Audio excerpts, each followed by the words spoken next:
Hello and welcome to TaleTalk English. Today's story is emotional, dramatic, and full of heartbreaking secrets, betrayal, and painful choices. It will also help you improve your English listening and vocabulary through simple conversations and real-life emotions. As you listen, try to imagine every scene, every expression, and every feeling. This is the story of a woman who discovered her husband had another wife. My name is Susan Cooper, and for many years I believed I had the perfect family. I was 34 years old and lived in the quiet town of Maple Glen, a peaceful place surrounded by green fields, small farms, and old oak trees. Everyone knew everyone. Neighbors greeted each other every morning, children played safely in the streets, and life moved slowly. I had lived there since I was a little girl. My husband, James Cooper, was one of the most respected men in town. He owned a small woodworking shop where he built furniture, repaired doors, and made beautiful wooden cabinets. People often said James could turn an ordinary piece of wood into something wonderful. He worked hard every day. He smiled often. He was always willing to help others. Everyone admired him. I admired him too. We had been married for 12 years and had two wonderful children. Our son, Jason, was 10 years old. He loved climbing trees and dreamed of becoming an engineer. Our daughter, Deborah, was 7. She spent hours drawing flowers, birds, and little houses with colorful pencils. Our home was small, but it was full of laughter. At least, that was what I believed. Every morning, James kissed me goodbye before leaving for work. "I'll be home before dinner," he always said with a warm smile. Sometimes he was, sometimes he wasn't. When he arrived late, he always had a reason. A customer needed help. I had to finish an important project. I met a supplier from another town. His explanations always sounded reasonable. I never questioned him. Trust was the strongest part of our marriage. Or so I thought. About 20 kilometers away, in the nearby town of Riverside, another woman also believed she was living a happy life. Her name was Victoria Hayes. Victoria was 32 years old and worked as a music teacher at the local elementary school. She was cheerful, intelligent, and loved helping children discover their talents. She had been married to James for almost 6 years, but she knew him from another part of his life. To her, James was a businessman who often traveled because many customers wanted his handmade furniture. She admired his dedication. She believed every word he told her. Victoria lived alone with James in a comfortable house near the river. They had no children yet, although they had often talked about starting a family. "I want our children to grow up hearing music every day," Victoria liked to say. James always smiled. "Soon," he answered, "very soon." She believed him. For years, James carefully divided his time. From Monday morning until Friday afternoon, he stayed with Susan in Maple Glen. Every Friday evening, he packed a small travel bag. "I have work in Riverside," he told Susan. She never doubted him. Meanwhile, Victoria believed James spent weekdays traveling to different villages for work before returning home every weekend. Each woman thought she understood his schedule. Neither realized they were only seeing half of his life. It was a dangerous secret, one that became harder to protect every year. James kept 2 calendars, 2 sets of family photographs, 2 wedding rings. When he stayed with Susan, he wore the simple gold ring they had exchanged years ago. Before arriving in Riverside, he quietly replaced it with another ring that Victoria had chosen together with him. He even carried 2 wallets. One contained pictures of Jason and Deborah. The other held a photograph of Victoria smiling beside a lake. Sometimes when he looked at both pictures late at night, guilt filled his heart. "What am I doing?" he whispered to himself. But every Monday morning, he continued living the same lie. He convinced himself he was protecting everyone. As long as nobody discovered the truth, everything would remain peaceful. He was wrong. One Saturday afternoon, Susan was cleaning the attic. Dust covered the old wooden floor and sunlight entered through a small window. She wanted to organize several boxes that had not been opened for years. Most contained old clothes, childhood toys, and family photographs. Then she found something unusual, a small black notebook. It belonged to James. She almost put it back without opening it, but a folded paper slipped onto the floor. It was a hotel receipt. The address surprised her. Riverside. She looked at the date. It wasn't during one of James's business trips. According to his calendar, he had told her he was working late in Maple Glen that week. Susan frowned. "That's strange," she whispered. She picked up the notebook. Inside were several appointments. Most seemed ordinary. Customer names, delivery dates, wood orders. Then she noticed something else. Every weekend had only one short word written beside it. Home. She smiled. "That's sweet," she thought. But then another question entered her mind. If weekends are home, what are weekdays? She quickly closed the notebook. Maybe she was imagining things. Everyone made mistakes when writing notes.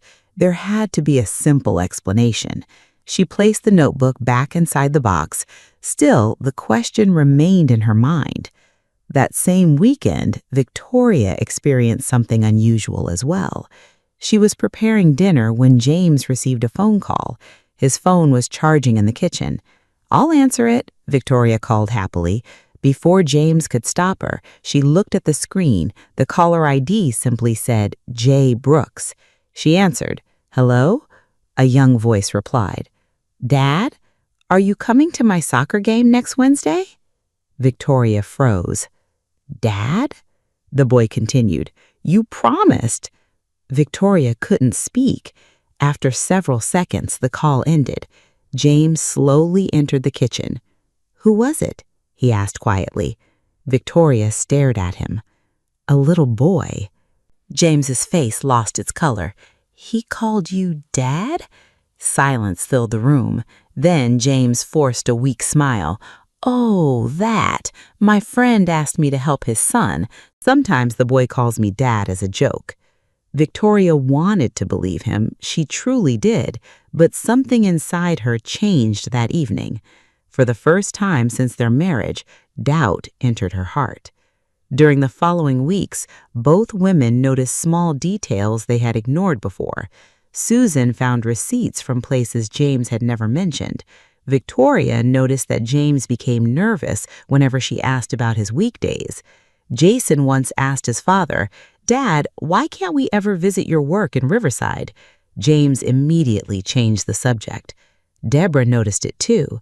"Daddy," she asked one evening, "why do you always leave on Fridays?" James smiled gently. "Because that's when grown-ups work the hardest." The children accepted the answer. Susan didn't. Not anymore. Late one night, James sat alone outside the house. The moon reflected across the quiet fields. Everything around him looked peaceful, but inside he felt a storm growing stronger. He knew he couldn't continue forever. Too many questions, too many lies, too many people depend on him. For the first time in years, he wondered if the truth would be less painful than the secret. Unfortunately, the truth was already moving toward him. Neither Susan nor Victoria knew it yet, but within a few days, one unexpected meeting would change all of their lives forever. The following Monday morning, Susan stood in the kitchen making breakfast for Jason and Deborah. The children laughed while eating pancakes, but her thoughts were somewhere else. She could not stop thinking about the hotel receipt, or the notebook, or the strange phone call James had quickly hidden from her the night before. For years, she had trusted every word her husband said. Now that trust feels weaker every day. After the children left for school, Susan cleaned the dishes and looked at James's calendar hanging on the wall. He had written only 2 words for Friday, Riverside meeting. She quietly copied the address from one of the old receipts into a small notebook. I only want answers, she whispered to herself. I'm not trying to find trouble. That same morning in Riverside, Victoria arrived early at school. Her students were preparing for the annual Spring Music Festival, one of the biggest events of the year. Parents from both Riverside and nearby towns would attend. There would be singing, dancing, and performances from every class. Victoria loved organizing the festival. It always brought the community together.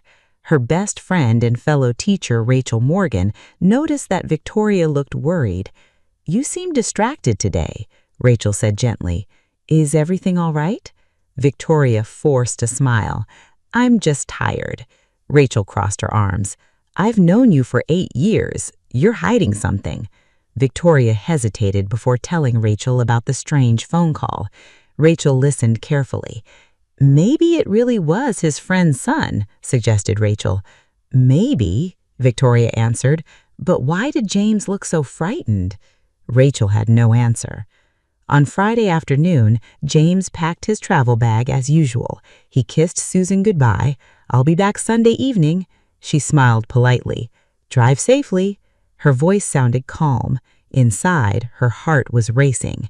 The moment James's truck disappeared down the road, Susan picked up her handbag, she locked the front door, and drove toward Riverside.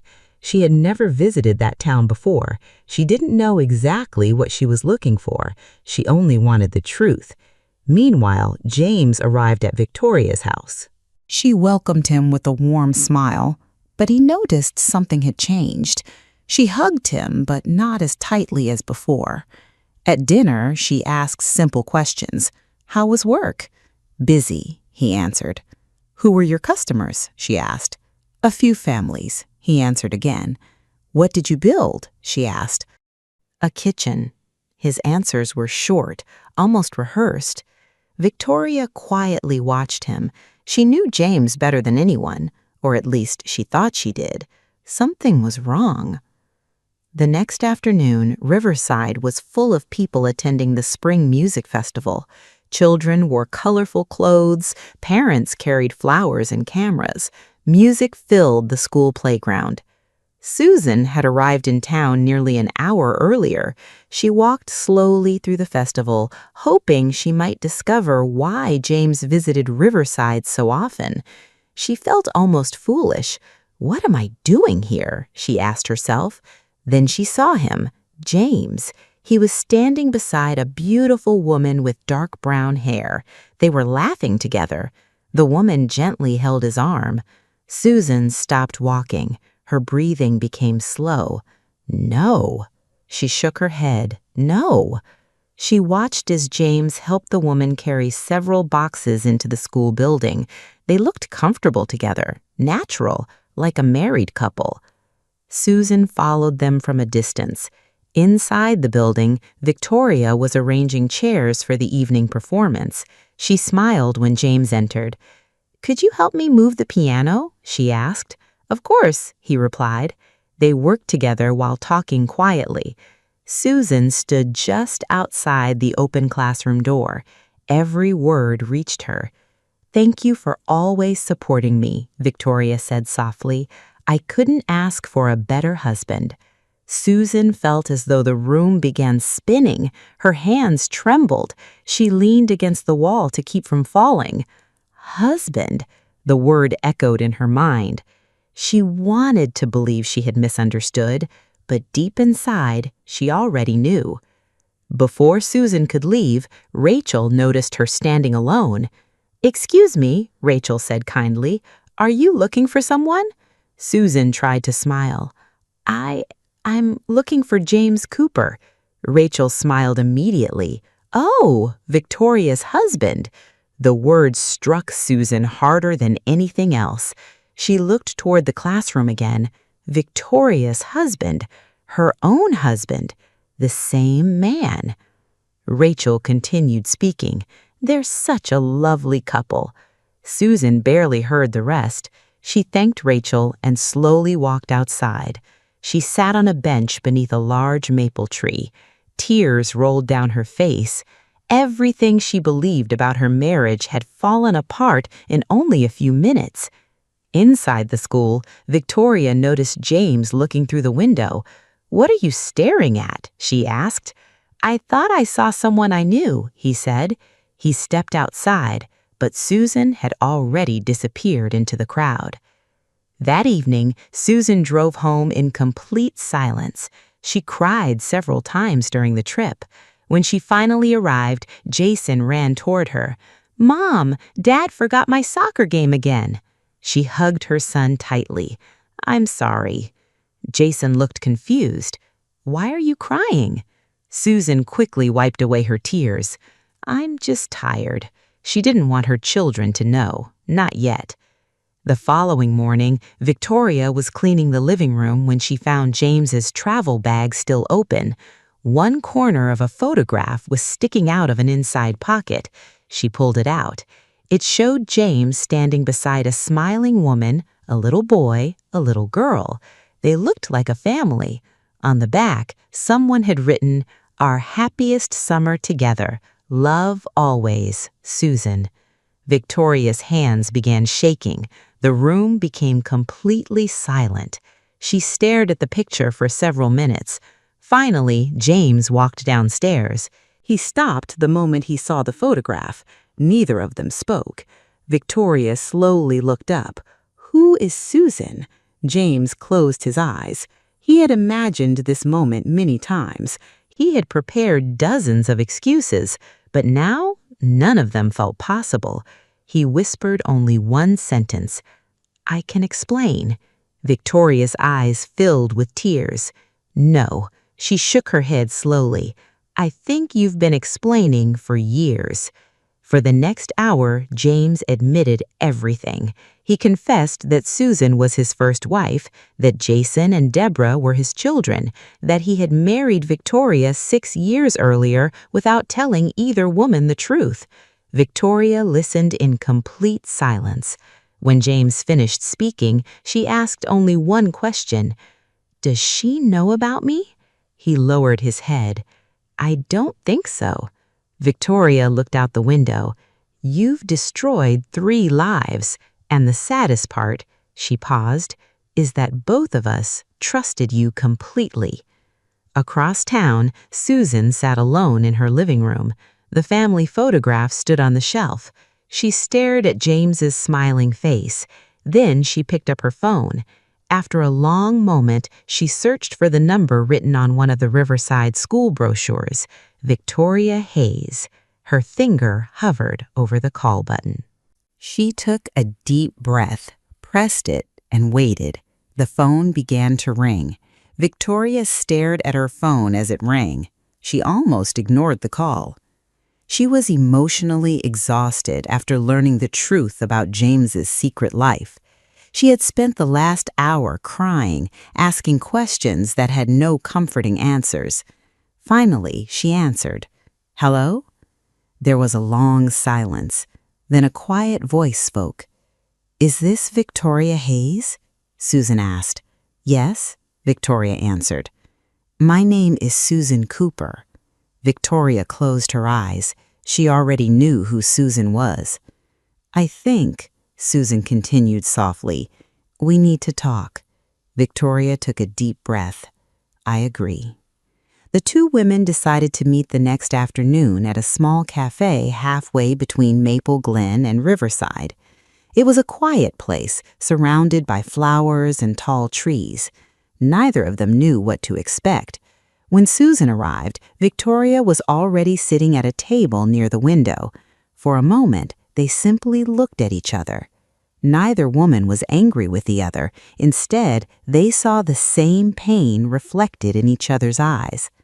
Susan sat down. "I'm sorry we had to meet like this." Victoria nodded. "So am I." A waitress brought them coffee, but neither woman touched the cups. Finally, Susan spoke. "How long have you been married to James?" "Almost 6 years," Victoria replied. Susan looked down at the table. "I've been married to him for 12 years. Victoria sighed. "So he lied to both of us from the beginning." Susan nodded slowly. "Yes." For nearly 2 hours, they shared their stories. Susan talked about raising Jason and Deborah. Victoria spoke about her dreams of starting a family. They showed each other photographs, birthday parties, family vacations, wedding pictures. Each photograph revealed another lie James had carefully hidden. Sometimes they cried. Sometimes they laughed bitterly at how many excuses James had invented over the years. He always said weekends were busy because of work, Susan said. Victoria smiled sadly. He told me weekdays were filled with business trips. They both shook their heads. The truth seemed almost impossible to believe. Meanwhile, James sat alone in his workshop. The sound of hammers and saws was gone. For the first time in years, he had closed the shop without finishing a single project. His hands rested on an unfinished wooden table. He couldn't concentrate. Every corner of the workshop reminded him of promises he had broken. He remembered meeting Susan when they were both young. She had believed in him before anyone else did. Years later, he met Victoria while repairing the music room at Riverside School. He had wanted to tell her the truth many times, but each lie made the next one easier, until the lies became his everyday life. Now there was no escape. That evening, Susan returned home. Jason was doing his homework. Deborah was drawing pictures at the kitchen table. Both children smiled when they saw her. "Mom," Deborah said happily, "Dad said we might go camping next month." Susan's heart ached. She knelt beside her daughter. "I'm not sure that's going to happen." "Why?" Deborah asked. Susan gently brushed Deborah's hair away from her face. "Sometimes grown-ups make mistakes, big mistakes." The little girl looked confused but nodded quietly. Later that night, James came home. He found Susan waiting in the living room. There was no anger in her face, only sadness. He sat across from her. "I'm sorry," he whispered. Susan looked directly into his eyes. "Sorry isn't enough." "I know," he said again. "Our children trusted you." He lowered his head. "I know." She took a deep breath. "Did you ever love us?" James answered without hesitation. "Yes, I loved all of you." Susan shook her head. "No, you loved yourself. If you truly loved us, you would have respected us enough to tell the truth." Her words hurt because they were true. The following day, Victoria visited James one final time. She stood outside the workshop while he quietly opened the door. "I wasn't sure you'd come." "I almost didn't," she replied. They walked inside. The room smelled of fresh wood and paint. Victoria looked around at the furniture James had built. "You create beautiful things." He smiled sadly. "I used to think I did." She looked at him calmly. "James, I don't hate you." He looked surprised. "I don't, but I can't stay with someone I no longer trust." He slowly nodded. "I understand. I hope one day you become the honest man you always pretended to be," she said. Those words stayed with him long after she left. Several weeks passed. Susan filed for divorce. Victoria did the same. The legal process took time, but both women supported each other through it. Their friendship surprised everyone. Instead of blaming one another, they realized they had both been victims of the same deception. Sometimes they met for coffee. Sometimes the children came along. Jason and Deborah liked Victoria immediately. She taught them simple songs on the piano and encouraged Deborah to keep drawing. Life slowly became peaceful again.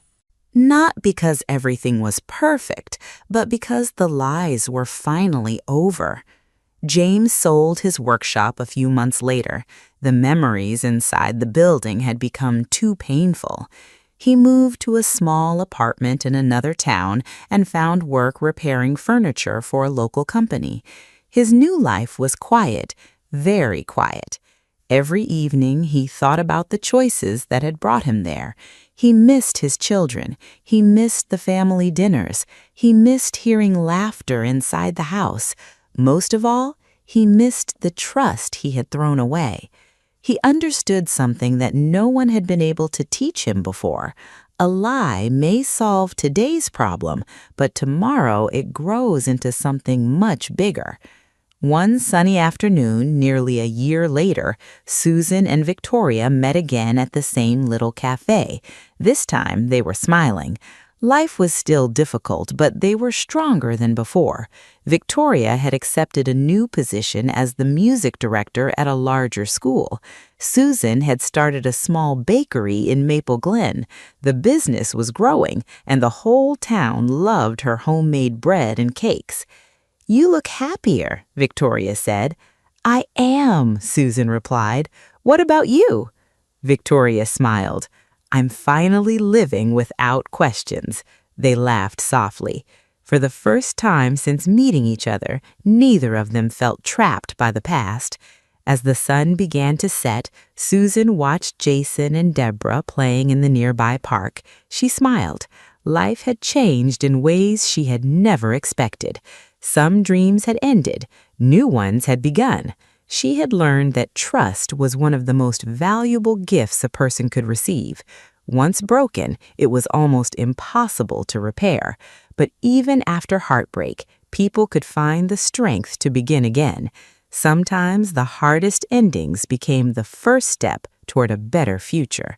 And that was the greatest lesson of all. Thank you for watching till the end, and don't forget to like this video, subscribe to the channel, and turn on the notification bell so you never miss a new English story. Hello and welcome to TaleTalk English. Today's story is emotional, dramatic, and full of heartbreak, lies, betrayal, and difficult choices. It will also help you improve your English listening and vocabulary through simple conversations and real-life emotions. As you listen, try to imagine every scene, every expression, and every feeling.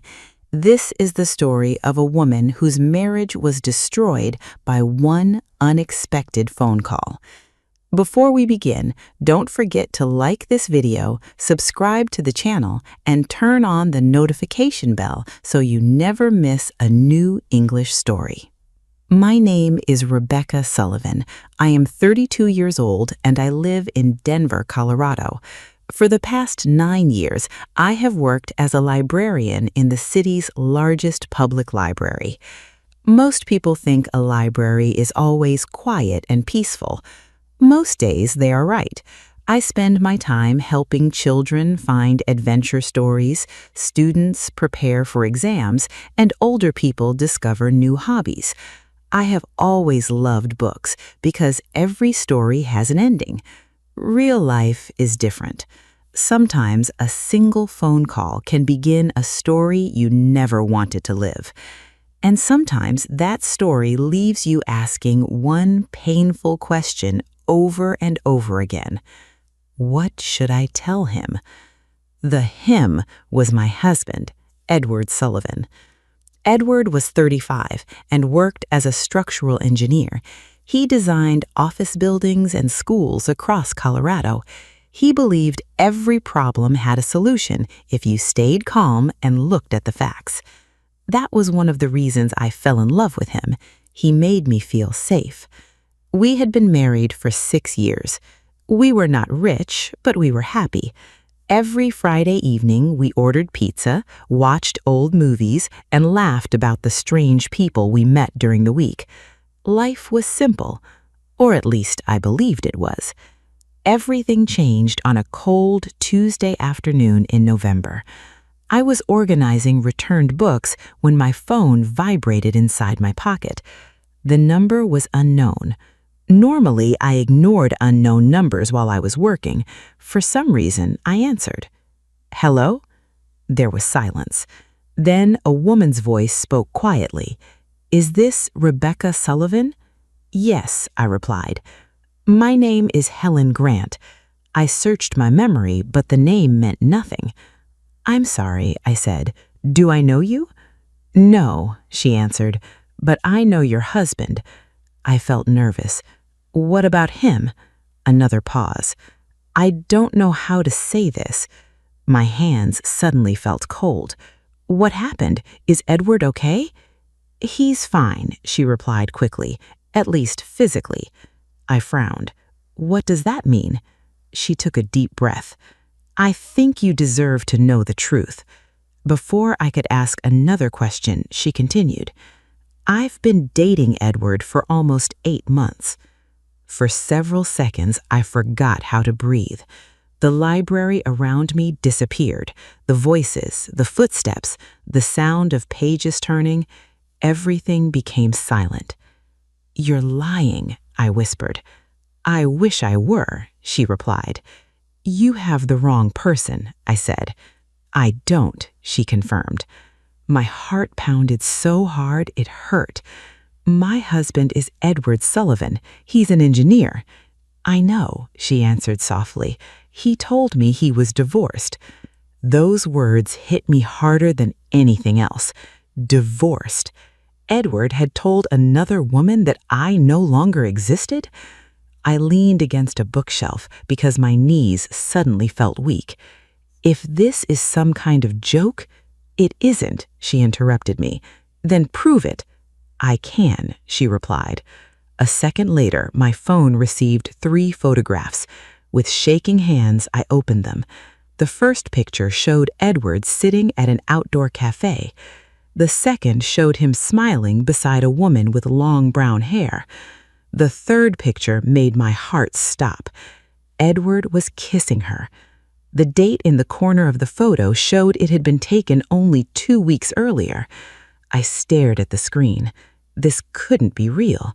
Edward had told me he was attending a business conference that weekend. Instead, he had been with another woman. I didn't know, Helen said quietly. He always told me his marriage ended years ago. Last night, I accidentally found a family photograph inside his wallet. I closed my eyes. Family photograph. Our photograph. The one we had taken on our 5th wedding anniversary. When I asked him about it, she continued, he admitted he was still married. I couldn't speak. I ended the relationship immediately. Another long silence filled the phone. I almost walked away without telling you. So why didn't you? I asked. Because if I were you, I'd like someone to tell me, she replied. Tears slowly rolled down my face. I don't expect you to believe me, she said, but I couldn't keep his secret. The call ended. I stood between 2 bookshelves for almost 10 minutes without moving. A little boy walked past holding a dinosaur book. He smiled at me. I smiled back automatically. Inside, my whole world had collapsed. That evening, I drove home more slowly than usual. Every traffic light seemed to last forever. Every minute gave me another chance to think. Maybe the pictures were old. Maybe they were fake. Maybe someone was trying to destroy our marriage. By the time I reached our house, I had invented 20 different explanations.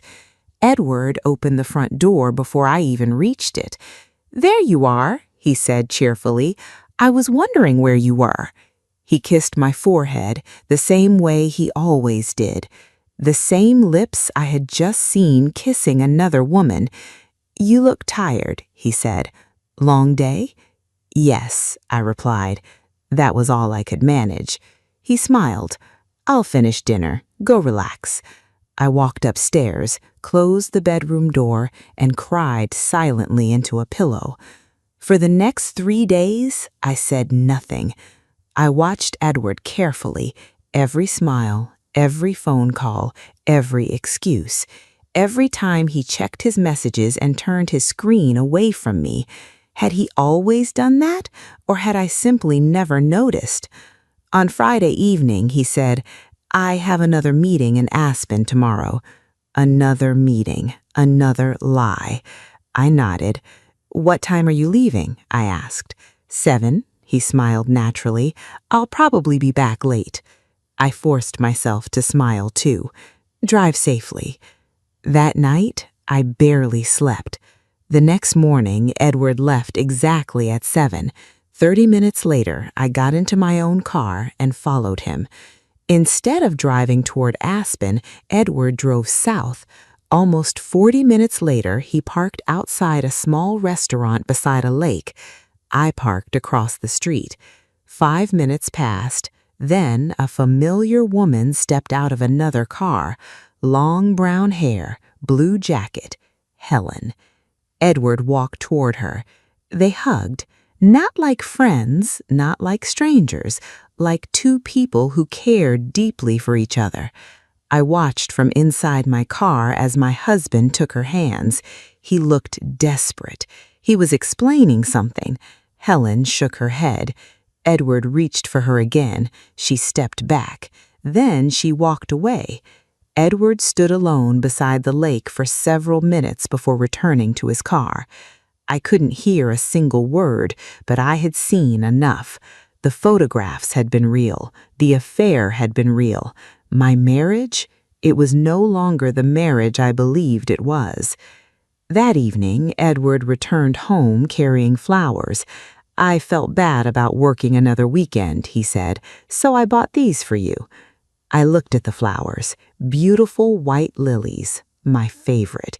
He still remembered. That somehow made everything hurt even more. He kissed my cheek. I love you. 3 simple words, words I had dreamed of hearing when we first met, words that now felt painfully empty. I looked into his eyes. He smiled exactly as he always had. He believed I knew nothing. I wanted to scream. I wanted to throw the flowers across the room. I wanted to ask him one question. Why? Instead, I smiled. Thank you. Later that night, while Edward slept peacefully beside me, I stared at the ceiling. I wasn't wondering whether he had betrayed me anymore. I already knew the answer. The only question left was the one that refused to leave my mind. What should I tell him? I did not sleep that night.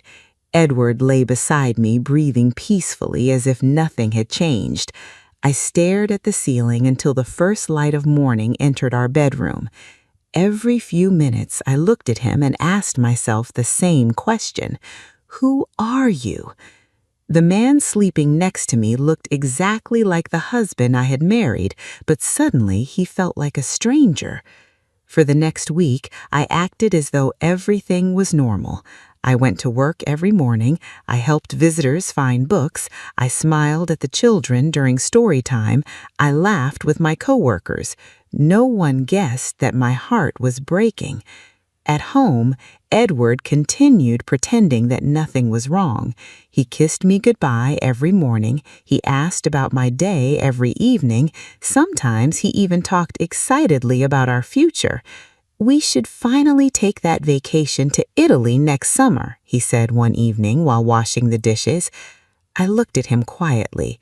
Italy. We had dreamed about that trip for years. Was he planning to go with me or with someone else? I'd like that, I answered softly. The lie tasted bitter. 3 days later, Helen called again. I know you probably don't want to hear from me. I don't know what I want anymore, I admitted. I'm sorry, I know. I keep thinking about you. There was a long silence. Finally, I asked the question that had been living inside my head. Did he tell you he loved you? Yes, she said. My eyes filled with tears. And did you love him? Another pause. I thought I did. What happened after I found out? He begged me to stay. He said your marriage had been over for years. He said you were only together because you couldn't afford a divorce. I almost laughed, not because it was funny, because it was unbelievable. Edward and I were financially comfortable. We owned our home. Neither of us depended on the other. Everything he had told Helen was a complete lie. I ended it, she continued. I don't want a relationship built on dishonesty. I don't forgive him, but I don't hate him either. I nodded, even though she couldn't see me. What do you want from me now? I asked. Nothing. I only wanted you to know the truth." Before ending the call, she said something I never forgot. "Rebecca, don't let him decide your future for you." That weekend, I visited my older sister, Janet. She lived about 30 minutes away with her husband and two little boys. The moment she opened the door, she knew something was wrong. "What happened?" I tried to answer. Instead, I burst into tears. An hour later, we sat in her kitchen drinking tea. I told her everything: the phone call, the photographs, following Edward, meeting Helen, every painful detail. Janet listened without interrupting. When I finished, she reached across the table and held my hand. "You don't deserve this." "I keep wondering what I did wrong," I said. "You didn't do anything wrong," she replied. "Then why wasn't I enough?" I asked. She squeezed my hand. "This isn't about you. It's about the choices Edward made." I looked down at my cup. "I still love him." "I know," she said, "and that makes everything worse." Janet nodded. "Love doesn't disappear in one day. It takes time." "What should I do?" I asked. She thought carefully before answering. "First, you need the complete truth." Those words opened my eyes. The complete truth. I realized I only knew one side of the story. Edward owed me an explanation, but before confronting him, I wanted answers. On Monday afternoon, after work, I stopped by Edward's office. I had never surprised him there before. His assistant smiled politely. "Good afternoon, Rebecca.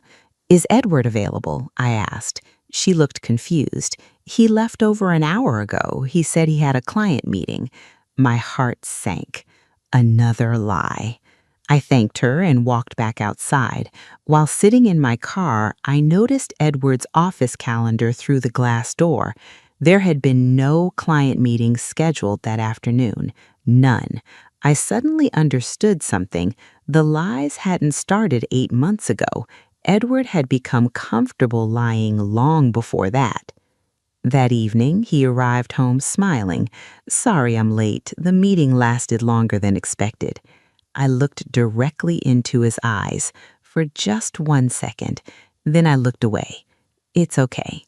He smiled with relief. He still believed I knew nothing. The following Friday, something unexpected happened. I received an email. The sender was Helen. Attached was a folder containing screenshots of text messages, dozens of them. I hesitated before opening the files. Part of me wanted to delete everything. Another part needed to know. The first messages were ordinary. "Good morning. How was your day? Miss you already." Then I reached one message that made my chest tighten. Edward had written, "Sometimes I wish I had met you first." Another message, "I've never been happier." Another, "I'm counting the days until we're together forever." I closed my laptop. I couldn't read another word, not because I didn't believe them, because I did. Every sentence felt like another crack in my heart. That night, I sat alone in the backyard. The autumn air was cold. Leaves covered the grass. Edward joined me, carrying 2 cups of hot chocolate. "I thought you could use this." He handed me a mug. For a moment, everything felt like old times. The quiet evening, the warm drink, the man I had loved. I almost forgot everything. Almost. Then his phone buzzed. He looked down. His smile disappeared for only a second before returning. "Work?" I asked. "Yeah, just work." He put the phone back into his pocket without showing me the screen. Another lie. I wondered how many lies one marriage could survive. The next morning, I made a decision. No more waiting, no more pretending, no more silent tears. I deserved the truth. That evening, I prepared dinner exactly as I always did. Edward complimented the food. We talked about the weather, about work, about our neighbors.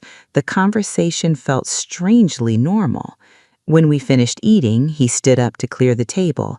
I spoke quietly. Edward. He turned around. Yes?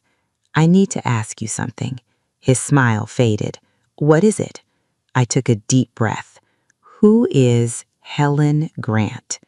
The first time since I had known him, Edward's face turned completely white. The plate slipped from his hands. It crashed onto the kitchen floor. Neither of us moved. Neither of us spoke. The silence felt endless. Finally, Edward whispered 3 words. How do you... I interrupted him. She called me. His shoulders slowly dropped. He closed his eyes, as if he had been expecting this moment all along. When he opened them again, they were full of fear. I can explain. I shook my head. No, you can tell the truth. Edward looked at the broken pieces of the plate scattered across the floor. Then he looked back at me. I've been lying to you. Those 6 words hurt more than I expected. Because they confirmed everything. Every doubt, every sleepless night, every tear. I folded my arms to stop my hands from shaking. Then start at the beginning. Edward pulled out a chair and slowly sat down. His eyes were filled with regret. Mine were filled with heartbreak. For several seconds, neither of us spoke. Then he finally said the sentence I had feared most. I don't know if you'll ever forgive me. I looked straight into his eyes. I haven't decided yet, I replied. Edward lowered his head. For a long moment, he simply stared at the floor. The broken pieces of the plate lay between us, forgotten. Finally, he spoke. It started almost a year ago. His voice was barely above a whisper. I met Helen during a construction project in Boulder. She was part of the interior design team. I remained silent. I was stressed. We were arguing more than usual. I convinced myself that talking to someone else wasn't dangerous. He looked up at me. I was wrong. When did you decide to tell her you were divorced? I asked. Edward closed his eyes. About 2 weeks after we met. Why? I asked. Because I knew she would never date a married man. His answer hurt more than I expected. So you lied, I said. Yes. You lied to her. Yes. You lied to me, I said. Yes. You lied every single day for 8 months. He couldn't answer. He didn't need to. The silence answered for him. I stood and walked toward the living room window. Outside, the neighborhood looked peaceful. Children were riding bicycles, a couple walked their dog. Life continued as if nothing had happened. Behind me, Edward finally spoke again. I never stopped loving you. I laughed quietly. It wasn't a happy laugh. It was the sound of someone whose heart had become too tired to cry. You loved me? I asked. Yes. Edward, people don't spend 8 months lying to the person they love, I said. He looked down. I know. I don't even recognize you anymore, I said. I don't recognize myself either, he replied. For the next hour, Edward answered every question. He admitted everything. There had been no second relationship after Helen, no hidden children, no secret bank accounts, no gambling, no other lies beyond the affair. He said that after Helen discovered the truth, she ended the relationship immediately. He had tried to convince her to stay. She refused. Only then had he realized he was about to lose both of us. I destroyed everything, he whispered. Yes, I replied. I've hated myself every day since, he stated. I looked at him carefully. For the first time in weeks, he wasn't pretending. There were no excuses, no blaming work, no blaming our marriage, only regret, real regret. But regret could not erase what had happened. That night, I packed a small suitcase. Edward stood quietly by the bedroom door. "Where are you going?" he asked. "Janet's." "For how long?" he asked. "I don't know," I said. "Rebecca." I stopped folding my clothes. "I need time," I said. "I understand." "No." I looked directly at him. "I don't think you do." He lowered his eyes. I picked up my suitcase. As I reached the front door, Edward spoke one last time. "I'll wait." I didn't answer. I closed the door behind me. Living with my sister was strange. Her home was warm and full of laughter. Her children filled every room with energy. But inside me, everything felt empty. Some mornings I woke up forgetting what had happened. Then I remembered. Every time, it hurts all over again. Edward never stopped trying to reach me. He sent messages, he wrote letters. Sometimes he simply asked if I was eating enough. I answered none of them.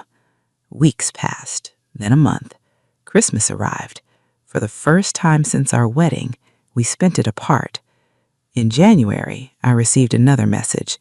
Not from Edward, from Helen. "I heard you're no longer living together." I hesitated before replying. "That's true." A minute later, she answered. "Would you meet me?" I wasn't sure, but something inside me said yes.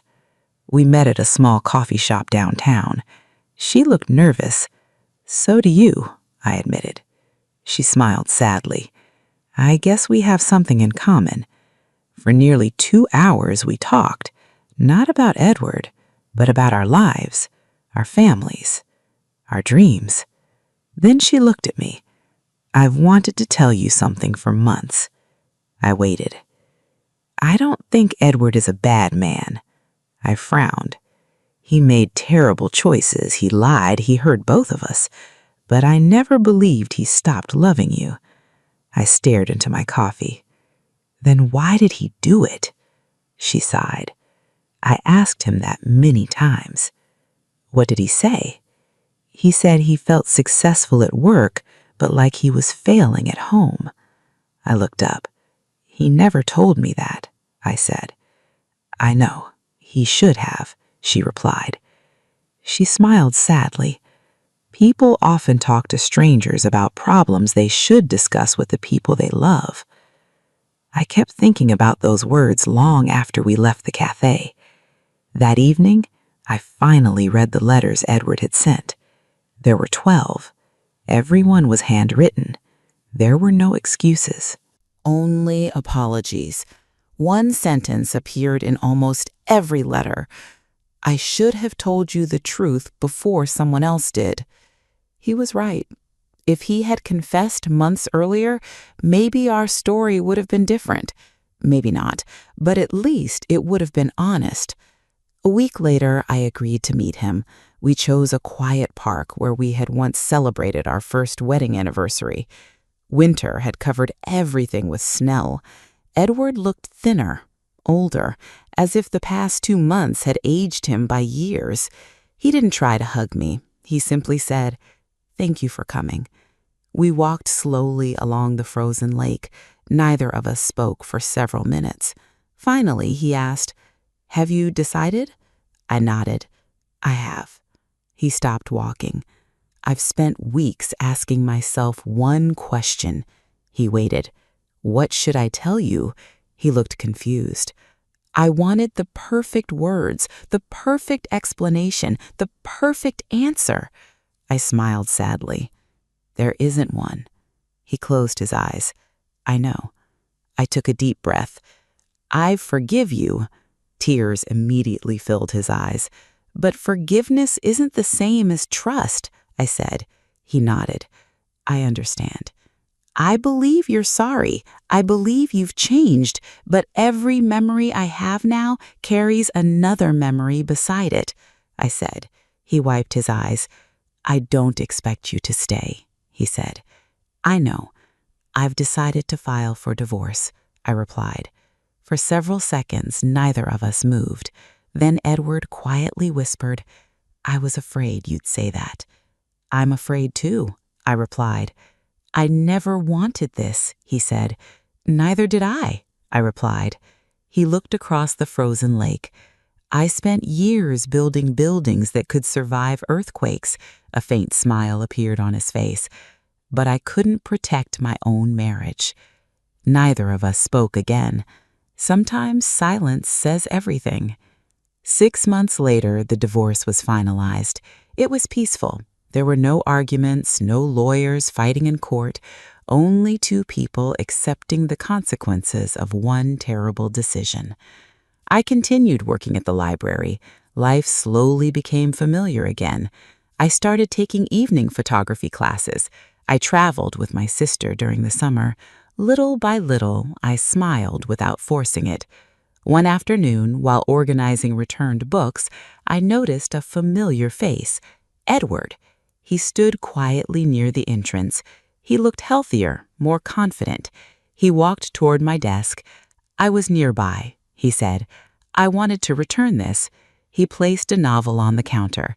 It was one of my favorite books. Years earlier, I had convinced him to read it. "So, what did you think?" He smiled gently. "It taught me something." "What?" I asked. He looked at me for a long moment. "That the truth hurts for a moment, but lies keep hurting forever." I nodded. "That's true." He smiled one last time. "I hope you're happy, Rebecca."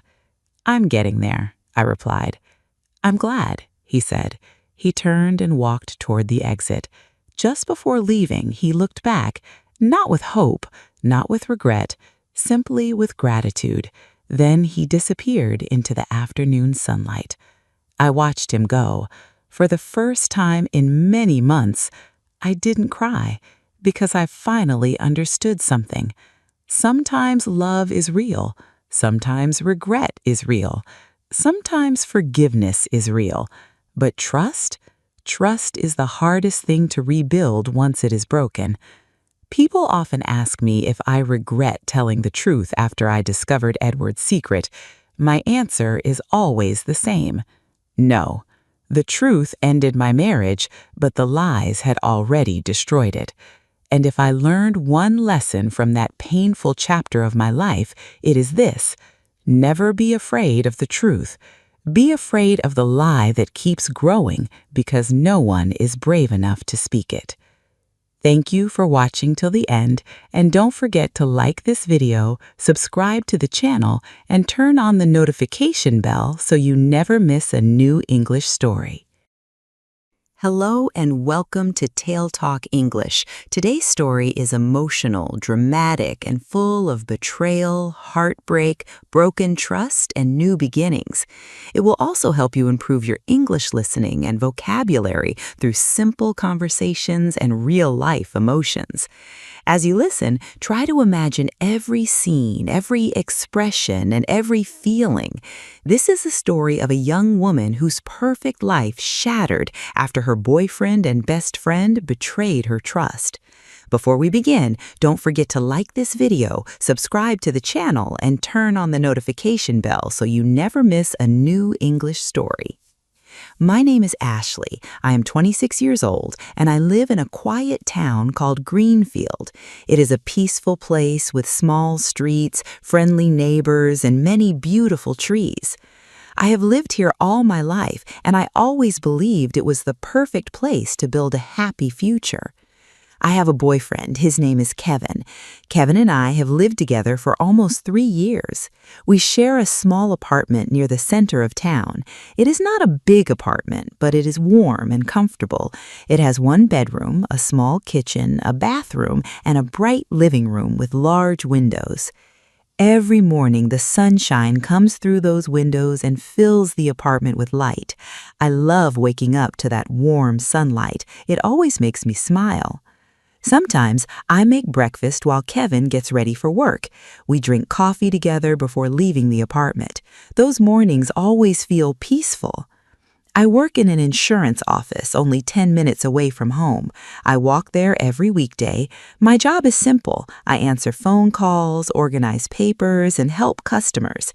My boss is patient and my coworkers are friendly. I never dreamed of becoming rich. I only wanted a quiet and happy life. Kevin works in an electronics store. He sells computers, phones, and other technology. Customers like him because he is patient and knows a lot about electronics. Every evening we meet at home.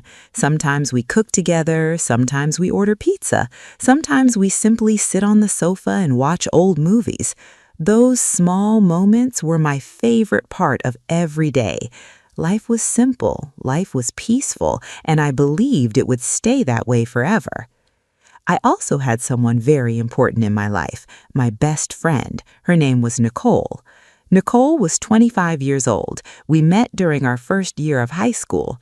From the very beginning, we became close friends. We studied together, laughed together, celebrated birthdays together, and helped each other through difficult times. People often said we looked like sisters. Maybe they were right. She knew every secret about me. I trusted her with everything. Nicole visited our apartment almost every week. Sometimes she came after work, sometimes she comes on weekends. We usually made tea, talked for hours, and laughed about old memories. Kevin liked Nicole, Nicole liked Kevin. The three of us spent so much time together that it almost felt like we were family. I never imagined anything could destroy that friendship. One Friday evening, Nicole came over carrying a chocolate cake. "I saw it at the bakery," she said with a smile. "I knew you would love it." "You know me too well," I laughed. Kevin smiled too. "Perfect timing," he said. "I just made coffee." We spent the evening talking and laughing. Kevin told funny stories about difficult customers. Nicole laughed until tears came to her eyes. I laughed with them. Looking back now, I remember how happy that evening felt. If someone had told me what would happen only a few months later, I would never have believed them. Everything began to change very quietly. At first, the changes were so small that I ignored them. Kevin started coming home later than usual. Instead of arriving at 6 o'clock, he arrived closer to 7, sometimes even 8. The first time it happened, I wasn't worried. "Long day?" I asked. Kevin smiled while taking off his jacket. "Very busy," he answered. "The store has been full all day." I nodded. That sounded reasonable. Many businesses become busy at different times of the year. A week later, it happened again, then again. Soon it became normal. Every evening I found myself looking at the clock. 6 o'clock, 6:30, 7. Sometimes I made dinner twice because the food became cold. Still, I trusted him completely. One evening, while we were eating dinner, Kevin suddenly looked down at his phone. A message had arrived. He smiled. Not a big smile, just a small one. I looked at him. "What is it?" I asked.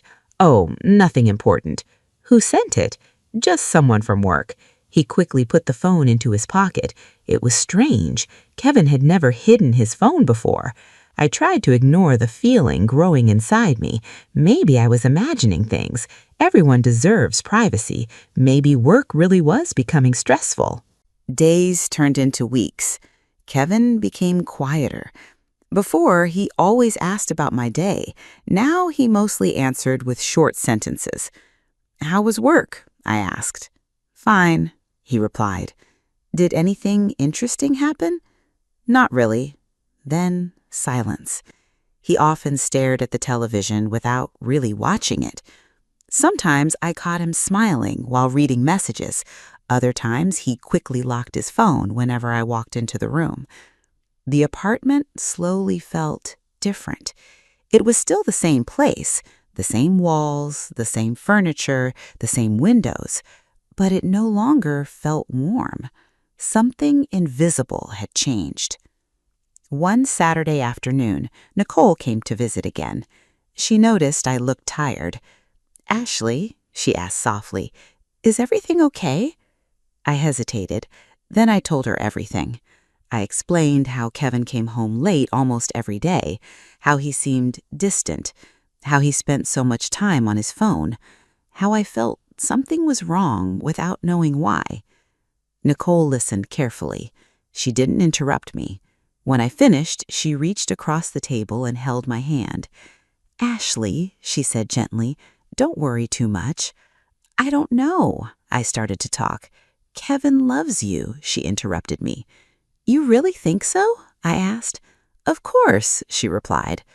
"But he's different," I said. She smiled kindly. "Sometimes people become tired. Sometimes work becomes stressful. Men don't always talk about their problems." I wanted to believe her. She was my best friend. She knew both of us better than anyone else. "If you keep asking him questions," she continued, "he might feel more pressure." "So what should I do?" I asked. "Just give him some time," she said. I took a deep breath. "Maybe you're right." She smiled. "I know I'm right." Her words comforted me for a little while.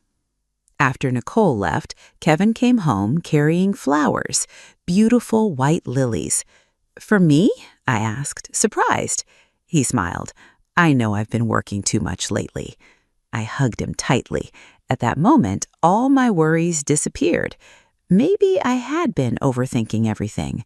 Maybe Nicole was right. Maybe this difficult time will pass. For the next few days, things felt almost normal again. Kevin laughed more. We watched movies together. We cooked dinner together. I started believing our life was returning to normal. Then, something happened that brought every doubt back into my heart. One evening, Kevin left his jacket hanging near the front door while he took a shower. As I picked it up to hang it in the closet, a sweet smell reached me.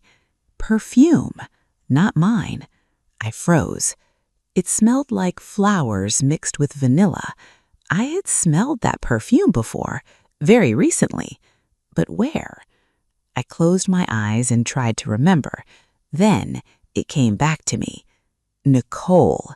Just 3 days earlier, Nicole had visited wearing a brand new perfume. She had asked me if I liked it. "It smells wonderful," I had told her.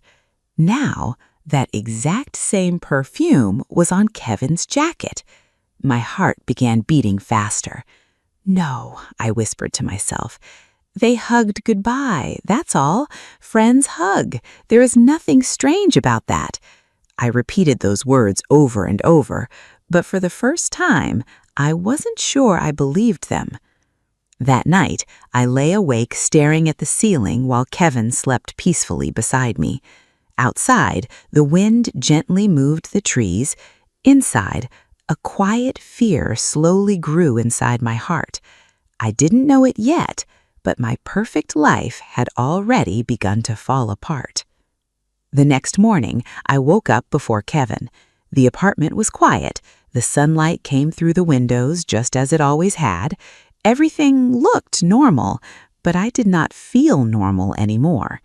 I quietly made coffee and sat by the window. I looked outside, but my mind was somewhere else. Was I imagining everything, or was my heart trying to warn me? Kevin came into the kitchen a few minutes later. He smiled. "Good morning," he said. "Good morning," I replied. He kissed my forehead and poured himself a cup of coffee. For a moment, I almost forgot my worries. Maybe I really was thinking too much. Maybe I was creating problems that did not exist. Then his phone rang. He looked at the screen. A smile appeared on his face. He quickly stood up. "I need to take this." He walked into the bedroom and quietly closed the door. Closed the door. That was new. Kevin had never hidden his phone calls before. I sat alone in the kitchen, listening to the sound of my own heartbeat. When he came back 5 minutes later, I tried to sound calm. "Everything okay?" "Yes," he said. "Who was it?" I asked. "A customer." "A customer called this early?" I asked with a surprised look. He looked at me for only a second. "They had a problem with a computer." I nodded, but something inside me whispered, "He is lying." That week, I began noticing little things, very little things. Kevin smiled at his phone many times each day. He protected it carefully. If I walked near him, he quickly turned the screen away. One evening, we were watching television together. His phone buzzed. He looked at it, then he smiled. Not just a small smile, a happy smile. I looked at him. "What happened?" "Nothing," he replied. "You seem happy," I said. "It was just a funny video." "Can I see it?" He hesitated. Then he locked the phone. "It isn't important." I smiled politely, but my heart felt heavier than before. A few days later, Nicole visited again. She walked into the apartment carrying a small bag of cookies. "I baked these this morning," she said happily. "They smell amazing," I answered. Kevin came out of the kitchen. "Nicole, perfect timing!" He smiled much bigger than usual. The three of us sat together. They talked about movies, then music, then a television show. Several times they laughed before I even understood the joke. I smiled, but I felt strangely invisible. It was as if I were watching two people who shared a secret. At one point, Kevin made a joke. Nicole laughed so hard that she touched his arm. He laughed too. It lasted only a second, maybe less, but I noticed it. For the first time in years, I felt uncomfortable around my own best friend. That night, after Nicole left, I asked Kevin a simple question. "You and Nicole seem to get along very well." He looked surprised. "Of course, she's your best friend." "I know," I said. "You sound worried," Kevin said. "No, just curious," I answered. He kissed my forehead. "Ashley, you're thinking too much." Maybe he was right, but why did everyone keep telling me that? The following Friday, something happened at work. I forgot an important file. My manager asked me to bring it from home before the afternoon meeting. It was only 11 o'clock. Kevin was supposed to be working. I drove home quickly. The apartment was empty. I found the file and was about to leave when I noticed Kevin's laptop sitting on the dining table. The screen was still on. Normally, I never touched his computer. I respected his privacy. But something stopped me. A message appeared in the corner of the screen, only a few words. "I miss you already. Heart." There was no name, only a heart beside the message. My hands became cold. I stared at the screen. Before I could read anything else, another message appeared. "See you tomorrow." My heart pounded so loudly that I could hear it. Tomorrow? Tomorrow was Saturday. Kevin was supposed to spend Saturday with me. Quickly, I closed the laptop. I stepped backwards. "No," I whispered. "There must be an explanation." I picked up my file and rushed back to work, but I could not concentrate. Numbers became blurry, voices sounded far away. My mind kept repeating those words. "I miss you already." That evening, I said nothing. Kevin acted completely normal. He asked about my day, he helped make dinner, he even washed the dishes. Looking at him, it was impossible to believe he could be lying, yet those messages stayed inside my mind. Saturday morning arrived. Kevin smiled while getting dressed. "I have to help with inventory today." "On Saturday?" I asked. "Yes, the manager asked everyone to come," he said. "What time will you finish?" I asked. "I'm not sure." He kissed me goodbye. The door closed. 5 minutes later, my phone rang. It was Nicole. "Hi, Ashley." "Hi," I replied. "Do you want to have lunch today?" Nicole asked. I smiled. "Of course." "Actually," she paused, "I forgot I promised my cousin I would help her move." "Oh," I reacted. "I'm really sorry," she said. "That's okay," I replied. "We'll meet next week," Nicole said. "Sure," I answered. She hung up. I sat quietly. Something felt strange. Kevin was working. Nicole was helping her cousin. Both were busy. I tried to stop thinking about it. Instead, I cleaned the apartment. Then I read a book. Still, I couldn't relax. Around 3 o'clock, I decided to go shopping. The supermarket was across town. As I drove through the center of Greenfield, I stopped at a red light. Without thinking, I looked toward a small cafe on the corner. Then I was surprised. Kevin's car. It was parked outside. I looked again. Maybe I was mistaken. No, it was definitely his car. Why wasn't he at work? Slowly, I parked across the street. I told myself there had to be a reason. Maybe he was meeting a customer. Maybe his manager was inside. Maybe. I walked toward the cafe. Every step felt heavier. I looked through the front window. There he was, Kevin, Sitting at a table, across from him, it was Nicole. They were smiling, talking quietly. Nicole reached across the table. Kevin took her hand, just for a moment. Then both of them laughed. The world around me became silent. Cars passed behind me, people walked by, but I heard nothing. I only saw their hands. Kevin looked happy, very happy, happier than he had looked with me in months. I stepped backwards before they noticed me. I hid behind a tree. My breathing became fast. Tears filled my eyes. No, no, this cannot be happening. Maybe I misunderstood. Friends meet for coffee, friends laugh, friends talk. Maybe. Then Kevin gently brushed a piece of hair away from Nicole's face. She smiled, not the smile of a friend, a different smile, one I knew very well, because I used to smile at Kevin exactly that way. My knees felt weak. I sat on a nearby bench. I could not stop shaking. For a few minutes, they walked outside together. Kevin looked around carefully, almost as if he wanted to be sure nobody was watching. Then Nicole hugged him. The hug lasted longer than normal, much longer. Kevin whispered something into her ear. She laughed softly.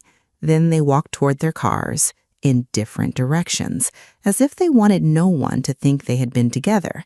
I stayed hidden until they disappeared. Finally, the truth was beginning to show itself, but my heart still refused to accept it. I drove home slowly. I cried the entire way. That evening, Kevin returned with shopping bags. "I bought your favorite ice cream," he said with a smile. I looked at him. The man I loved, the man I trusted, the man who had just spent the afternoon secretly holding my best friend's hand. He smiled as if nothing had happened. I forced myself to smile back. "Thank you." He had no idea. He believed his secret was still safe, but for the first time, I was no longer asking whether something was wrong. I already knew. The only question left was, how long had they been lying to me? That night, I did not sleep. Kevin lay beside me, breathing peacefully. I stared at the ceiling until the sun began to rise. My head was full of questions. How long had they been meeting? When did it begin? Was every smile a lie? Was every hug fake? I wanted to wake Kevin and ask him everything, but I stayed quiet. I needed the truth, not excuses, not more lies. The next morning, Kevin left for work, or at least he said he was going to work. When the apartment door closed, I sat alone on the sofa. The silence felt heavy. A few minutes later, my phone rang. It was Nicole. "Good morning," she said cheerfully. "Good morning. Are you free tonight?" she asked. "I don't think so," I replied. "Oh, okay," she answered. There was a short silence. Then she asked, "Is everything all right?" I took a deep breath. Yes. Another lie. She said goodbye and ended the call. I looked at my phone for a long time. The woman I had trusted for 10 years no longer sounded like my best friend. She sounded like a stranger. For the next few days, I watched carefully. I said nothing. I asked no questions. Kevin believed everything was normal. Nicole continued to visit. They laughed together. They acted naturally. But now I noticed every little detail, every glance, every smile, every message, every excuse. The truth was slowly becoming impossible to ignore. Then I made a decision. I planned a weekend trip, just Kevin and me. No work, no phones, no friends, only us. Maybe he would finally tell me the truth, or maybe I would discover it myself. That evening, I showed him the hotel reservation. "It looks beautiful," Kevin said. "It does." "I can't wait," he said. "Neither can I." He smiled. I smiled too. But my smile was hiding a broken heart. Saturday finally arrived. I packed our bags. I wore my favorite blue dress. I even cooked sandwiches for the drive. Kevin was supposed to finish work at 4 o'clock. 4 came, then 5, then 6. Finally, my phone rang. "I'm so sorry, my manager needs me." "Today?" I asked. "There's an emergency. We'll go next weekend." I closed my eyes. "Okay." He thanked me for understanding, then he hung up. I stood in the middle of the apartment. Everything inside me became quiet. No anger, no tears, only silence. I slowly unpacked the bags. Then I called my mother. "Mom? Ashley? Can I come home for a few days?" There was no hesitation. "Of course, sweetheart." Early the next morning, I packed a small suitcase. Kevin was still asleep. I looked at him one last time. Once, I thought he was the love of my life. Now, he looked like someone I had never truly known. I quietly left the apartment. After driving for almost an hour, I suddenly remembered my mother's birthday gift. I had left it in the bedroom closet. I sighed. "I'll be quick." I turned the car around. When I reached the apartment, everything was quiet. I unlocked the front door as softly as possible. Then I heard music, soft music, coming from the living room. Kevin never listened to music in the morning. My heart began beating faster. I walked slowly down the hallway, one step, then another. When I reached the living room doorway, I stopped. Kevin was sitting on the sofa. Nicole was beside him. They were kissing, slowly, comfortably, as if they had done it many times before. For a moment, the whole world disappeared. I could not move. I could not breathe. Kevin opened his eyes first. His face turned white. "Ashley." Nicole quickly pulled away. She covered her mouth with both hands. "Oh my God." Nobody spoke. The music continued playing. Finally, Kevin stood up. "It isn't what it looks like." I almost laughed. For the first time in days, I felt calm. I looked directly into his eyes.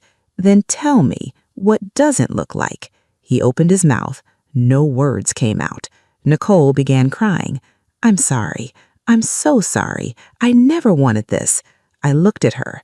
"You were my family." She lowered her head. "I know. You came into my home. You hugged me. You looked into my eyes, and you lied to me," I said. She cried harder, but I felt nothing. No anger, no hate, only disappointment. Kevin walked toward me. "It started a few months ago. It was a mistake. I love you." I stepped backward. "No, you loved yourself. If you loved me, you would never have done this," I replied. The room became silent again.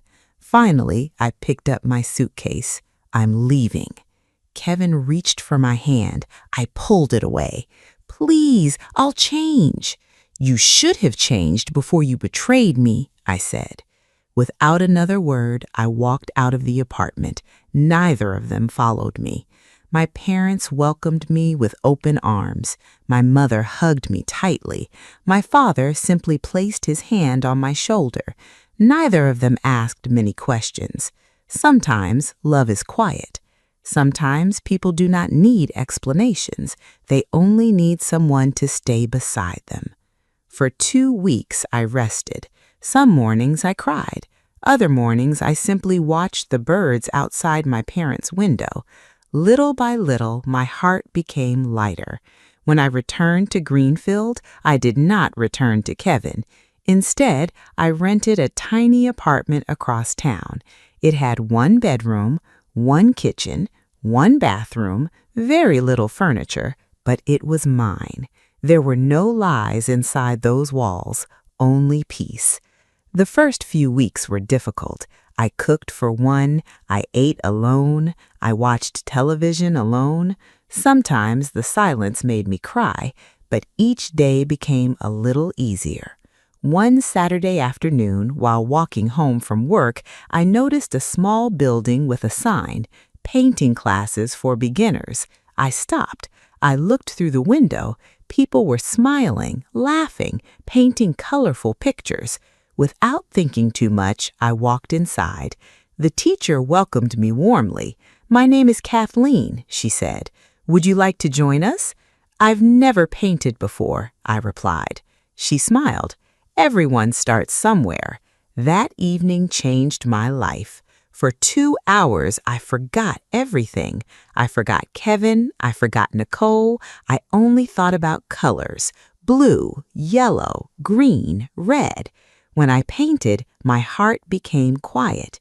So I came back the following week, then the week after that. Painting slowly became part of my new life. Kathleen became more than my teacher, she became my friend. She listened without judging. She reminded me that broken hearts can heal. Slowly, I believed her. Several months passed. One Saturday, Kathleen looked at one of my paintings. "Ashley," she said, "people would love to buy these." I laughed. "No one would pay for my work." "You'd be surprised," she said. She convinced me to join the town's weekend art market. I placed my paintings on a small table. At first, people simply looked. Then someone bought one. Then another. By the end of the afternoon, I had sold 4 paintings. I smiled all the way home. For the first time in many months, I felt proud of myself. One weekend, while arranging my paintings, a man stopped at my table. He looked at a painting of a sunrise. "It feels peaceful," he said. "Did you paint it?" "Yes," I answered. He smiled. "My name is Eric." "I'm Ashley." "I'd like to buy this one," Eric said. As I wrapped the painting, he looked at me again. "I hope this doesn't sound strange, but would you like to have coffee sometime?" My heart beat faster, not because I had fallen in love, because I was afraid to trust again. Eric seemed to notice. He smiled kindly. "If your answer is no, I'll still be happy to own your painting." I laughed, for the first time in a long while, a real laugh. "It's not no, it's just I need to take things slowly." He understood. "So," I smiled, "coffee sounds nice." A week later, we met at a small cafe near the park. We talked for hours about books, about family, about dreams, about art. Eric listened carefully whenever I spoke. He never interrupted. He never checked his phone. He looked at me as if my words truly mattered. When we said goodbye, he smiled. "I'd like to see you again." "I'd like that too," I replied. As I walked home, I realized something. I was smiling, not because someone had saved me, but because I had saved myself. Kevin and Nicole had broken my heart, but they had not destroyed my future. They had forced me to discover who I really was. I was no longer someone's girlfriend. I was no longer someone's best friend. I was simply Ashley, a woman who survived, a woman who learned, a woman who chose peace over lies. That evening, I stood by my apartment window and watched the sunset. The sky was painted with orange, pink, and gold. It reminded me of my own paintings, beautiful, not because they were perfect, but because every color told a story, my story, and this time, I was the one holding the brush. Thank you for watching to the end, and don't forget to like this video, subscribe to the channel, and turn on the notification bell so you never miss a new English story. Hello and welcome to TaleTalk English. Today's story is emotional, suspenseful, and full of mystery, friendship, courage, and kindness. It will also help you improve your English listening and vocabulary through simple conversations and real-life emotions. As you listen, try to imagine every scene, every expression, and every feeling. This is the story of a young woman who risked everything to help her best friend. Before we begin, don't forget to like this video, subscribe to the channel, and turn on the notification bell so you never miss a new English story. My name is Patricia. I am 23 years old and I live in a quiet little city called Maple Grove. It is a peaceful place with colorful houses, friendly neighbors, and beautiful parks. Most people know each other and life usually moves slowly here. I live with my father, Terry, and my younger sister, Evelyn, who is 16 years old. My mother passed away when Evelyn was only 5, so my father has worked very hard to take care of us. He has always been both a father and a mother to our family. Because of him, our home is always full of love, even when life becomes difficult. I work at a small coffee shop in the center of town. The cafe is called Morning Bean. It is not a fancy place, but people love it because the coffee is fresh, the music is soft, and everyone feels welcome. I enjoy my job very much. Every morning I prepare cappuccinos, lattes, and hot chocolate for customers. Some people stop by before work while others come to read books or meet friends. I like talking to them and hearing little stories about their lives. Every day feels a little different. My best friend is Ava. We have known each other since elementary school. We grew up together, celebrated birthdays together, and shared every important moment in our lives. She was more like a sister than a friend. Ava worked in a clothing store near the train station. We usually met every Friday evening after work for dinner or coffee. She was cheerful, funny, and always smiling. That was why the message she sent me one rainy morning frightened me so much. It was the middle of October. Cold wind pushed against my bedroom window, and heavy rain tapped loudly on the glass. I woke up earlier than usual because I had the morning shift at the cafe. Still half asleep, I reached for my phone. There was only one new message. It was from Ava. "Patricia, please come to the train station today. I really need you. 11 o'clock, platform 5. That was all. No explanation, no smiley face, no please call me, nothing. I frowned as I read it again. It didn't sound like Ava at all. Normally, she filled her messages with jokes or long explanations. I quickly pressed the call button. The phone rang once, then it went straight to voicemail. I tried again. The same thing happened. I felt a strange feeling growing inside my chest. I looked at the clock beside my bed. It was already 9 o'clock. Only 2 hours remained before 11. I hurried out of bed and opened my closet. After thinking for only a few seconds, I chose my favorite blue sweater, dark jeans, and black boots. Since it was raining heavily, I grabbed my long gray raincoat and my small umbrella before running downstairs. The warm smell of toast filled the kitchen. Dad was standing by the stove making eggs. Evelyn sat at the table, still wearing her pajamas, while scrolling through her phone. "Good morning," Dad said with a smile. Normally, I would smile back. Today, I couldn't. "Dad," I said, "I have to go to the train station." He looked up immediately. "So early?" he said. "Ava sent me a strange message. She says she needs my help," I replied. His smile disappeared. "What happened?" he asked. "I don't know," I replied. "Did you call her?" he asked. "Yes, her phone is off," I replied. Dad stayed quiet for a few seconds. Then he walked over and placed his hand gently on my shoulder. "I don't know what's going on," he said softly, "but promise me you'll be careful." "I promise," I said. "If anything feels wrong, call me immediately," he said. "I will," I replied. Evelyn looked up from her phone. "Is Ava okay?" she asked. "I hope so," I replied. She gave me a worried look. "Text me when you find her," she said. "I will," I replied. Even though I wasn't hungry, Dad insisted I eat something first. "You can't solve problems with an empty stomach," he always said. I managed to eat one piece of toast before putting on my raincoat. Dad handed me a travel cup filled with hot coffee. "For the road," he said. I smiled. "Thanks," I said.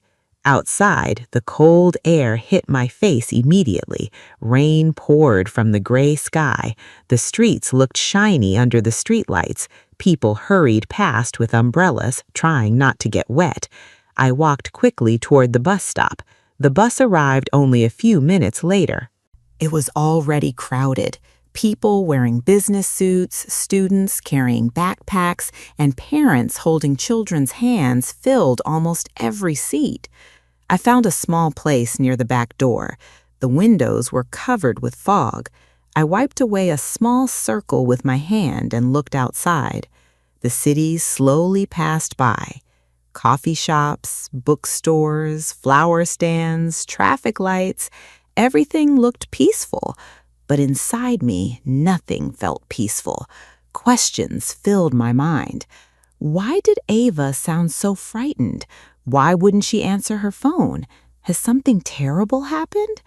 After nearly 35 minutes, the bus finally stopped outside Maple Grove Central Station. I stepped onto the wet sidewalk. The station was much busier than usual. People rushed in every direction. Some pulled heavy suitcases. Others hugged family members goodbye. Announcements echoed through the large building. Trains arrive every few minutes. I looked up at the signs. Platform 1, Platform 2, Platform 4. It took almost 10 minutes before I finally found Platform 5 hidden near the far end of the station. I looked around carefully. No Ava. Maybe she was running late? I checked the time. 10:50. I decided to wait. 10 minutes passed. Still nothing. Then 15. Then 20. Every few minutes I tried calling again. Nothing. The uncomfortable feeling inside me grew stronger.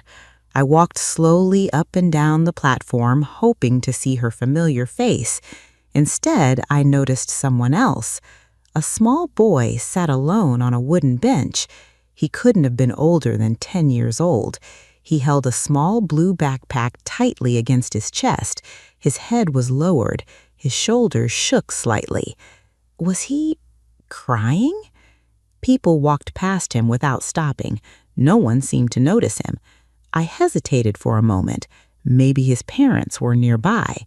But after watching him for another minute, I realized no one came. Something inside me told me I couldn't simply walk away. I slowly approached him. "Hi," I said gently. He looked up. His eyes were red and tears covered his cheeks. "Are you okay?" For a second, he didn't answer. Then he quietly shook his head. "No." "My name is Patricia," I said, sitting beside him. "What's your name?" He wiped his eyes with his sleeve. "Larry." "It's nice to meet you, Larry." He tried to smile, but it disappeared almost immediately. "I lost my train ticket," he whispered. "I don't know how to get home." I felt my heart ache. "Where's your family?" I asked. "I was visiting my grandmother," he said. "I had my ticket, but now it's gone." "Were you alone?" I asked. He nodded slowly. "My mom trusted me because I've made this trip before." "And now?" I asked. "I'm scared she'll be angry," he replied. I smiled gently. "I don't think she'll be angry." He looked at me with uncertain eyes. "Really?" "I think she'll just be happy you're safe," I said. He stayed silent. I opened my bag. Luckily, I still had a small chocolate bar from work. I handed it to him. "This always makes difficult days a little better," I said. For the first time, a tiny smile appeared on his face. "Thank you," he replied. "You don't have to face this alone," I told him. "We'll figure something out together." Just as he began opening the chocolate, my phone suddenly rang. The screen showed one name, Ava. My heart jumped. I answered immediately. "Ava, where are you?"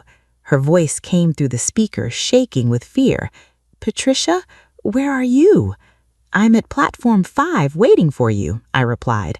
There was complete silence. Then she gasped. "Oh no, my message. I made a mistake. I'm at Platform 3. I stood up so quickly that my umbrella almost fell onto the tracks. "What happened?" "Please," she whispered, "come quickly. I think someone is following me." I froze. For a second, I couldn't speak. The busy train station suddenly felt much quieter, even though hundreds of people were walking around me. "Ava," I said softly, "don't move. I'm coming right now." "Hurry, please." The call ended. I looked at Larry. The little boy was watching me with worried eyes. "Is everything okay?" he asked. I forced a small smile. "My friend needs my help." He nodded slowly. "I'll be right here." I looked around the platform. A middle-aged couple was sitting only a few meters away. I walked over to them. "Excuse me," I said politely. "Would you mind keeping an eye on this little boy for just a few minutes? His name is Larry. He lost his train ticket, and I need to help my friend." The woman smiled kindly. "Of course," she said. "We'll stay with him," her husband added. I thanked them before running toward the station entrance. My boots splashed through small puddles on the floor where people had tracked rainwater inside. Announcements echoed through the building. "Train 214 to Riverdale is now arriving on Platform 7. People hurried past me from every direction. Some almost bumped into me.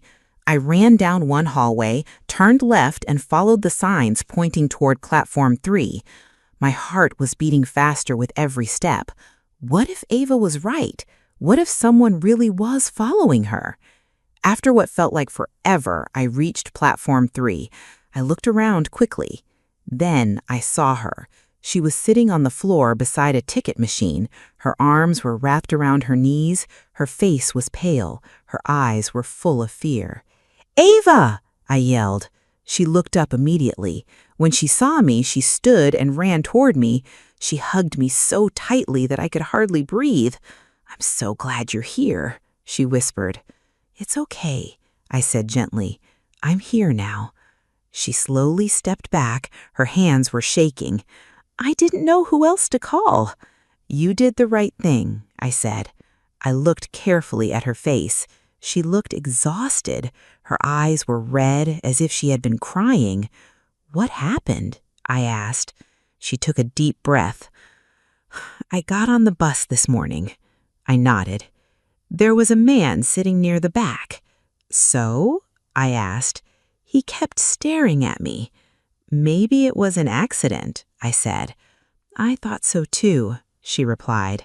She swallowed nervously. "But when I got off the bus, he got off too." I listened carefully. I walked toward the station. He followed. I stopped. He stopped. I walked faster. So did he. A cold feeling ran through my body. "Are you sure?" I asked. She nodded. "I've never been more sure of anything." "What happened next?" I asked. "I came inside the station because I thought there would be lots of people." She looked around carefully before continuing. "But every time I turned around, he was still there." My stomach tightened. "Did he say anything to you?" I asked. "No." "Did he touch you?" "No, he just kept watching me," she said. I gently held her hand. "We're together now. Nothing is going to happen," I said. She tried to smile. Then her face suddenly changed. Her eyes became wide. She grabbed my arm. "Patricia!" "What?" I asked. "Don't turn around too quickly," she said. "Why?" I asked. "I think he's here," she replied. Slowly, I looked over my shoulder. Near the station cafe stood a tall man. He wore a dark green jacket. A black beanie covered most of his hair. He held a paper coffee cup in one hand while looking down at his phone. At first, he looked completely ordinary. Then, he slowly lifted his head. Our eyes met. For one long second, neither of us moved. His expression didn't change. Then he calmly looked back at his phone. Ava whispered, "That's him." "You recognize him?" I asked. "I'll never forget his face," she said. I watched him carefully. He wasn't doing anything strange now. He simply stood there. But something about him felt wrong. Maybe it was the way he kept looking around without moving. Maybe it was the way he seemed to notice everyone around him. "I'll go talk to him," I said. Ava grabbed my sleeve. "No, please don't. If he's dangerous, we'll never know unless we ask," I said. She looked frightened. "What if he hurts you?" she asked. "He won't. There are too many people here," I replied. I slowly walked toward the cafe. The man looked up again. This time he saw me coming. For a brief moment, surprise crossed his face. Then he turned. Without saying a word, he began walking away. Not running, walking, calmly, almost as if he had expected this. "Hey!" I called. "Excuse me!" He didn't answer. He disappeared into the moving crowd. I walked faster. People crossed in front of me. A family with large suitcases blocked my path. When I finally reached the corner, the man was gone. I looked left, nothing. Right, nothing. He had disappeared. I returned to Ava. "He left?" she asked. "I lost him," I said. She looked even more worried now. "I told you," she said. "I believe you. We need to tell security," I said. Together, we walked to the information desk. A friendly woman wearing a blue station uniform looked up. "Can I help you?" she asked. I explained everything. She listened without interrupting. When I finished, she picked up a phone. "Security to the information desk, please." Only a minute later, a security officer arrived. He was a tall man with gray hair and calm eyes. "My name is Officer Harris," he said. "What seems to be the problem?" Ava explained the story again.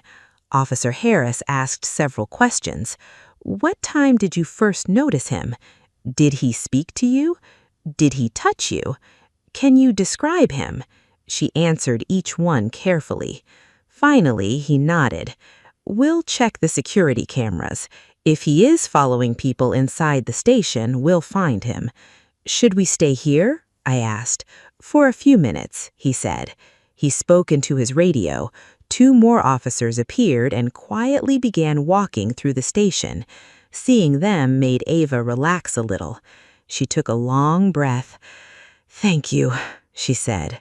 Officer Harris smiled. "You did exactly the right thing. If someone makes you feel unsafe, always report it." A few minutes later, he returned. "We've located the man on camera." My heart skipped. "What happened?" I asked. "He left the station through the east entrance about 5 minutes ago," he replied. "So he's gone?" I asked. "For now, we'll continue reviewing the footage. If necessary, we'll contact the police." Ava looked relieved. "So I'm safe?" she asked. "Yes, but if you ever see him again, call us immediately." "We will," I said. After Officer Harris left, Ava finally smiled. It was small, but it was real. She squeezed my hand. "I don't know what I would have done without you." I laughed softly. "Next time, double-check the platform number before sending a message." She covered her face. "I know, I'm so embarrassed. I had you running across the whole station." "I even made a new friend while waiting," I said. "A new friend?" she asked. "A little boy named Larry. I completely forgot." Ava looked confused. "Who's Larry?" she asked. "He lost his train ticket. I promised I'd help him," I answered. "Oh no," she replied. "We've got to go back," I told her. Without wasting another second, we hurried toward Platform 5. As we walked through the station, I couldn't stop thinking about the man in the green jacket. Officer Harris said he had left, but something deep inside me whispered, this story isn't over yet. Ava and I walked as quickly as we could back to Platform 5. The station was still crowded with travelers rushing to catch their trains.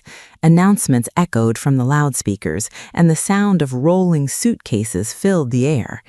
"I hope Larry is still there," I said. "He will be," Ava replied. "You said that nice couple stayed with him."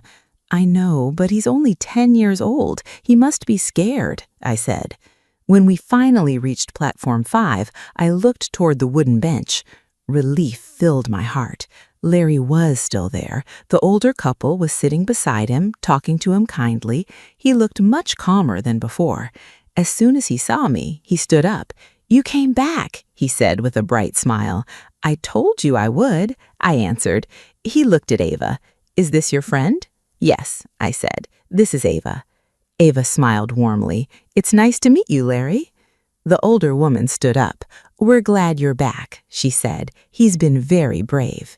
"Thank you so much for staying with him," I said. "It was no trouble at all," her husband replied. After they left to catch their train, I turned my attention back to Larry. "Now," I said gently, "let's figure out how to get you home."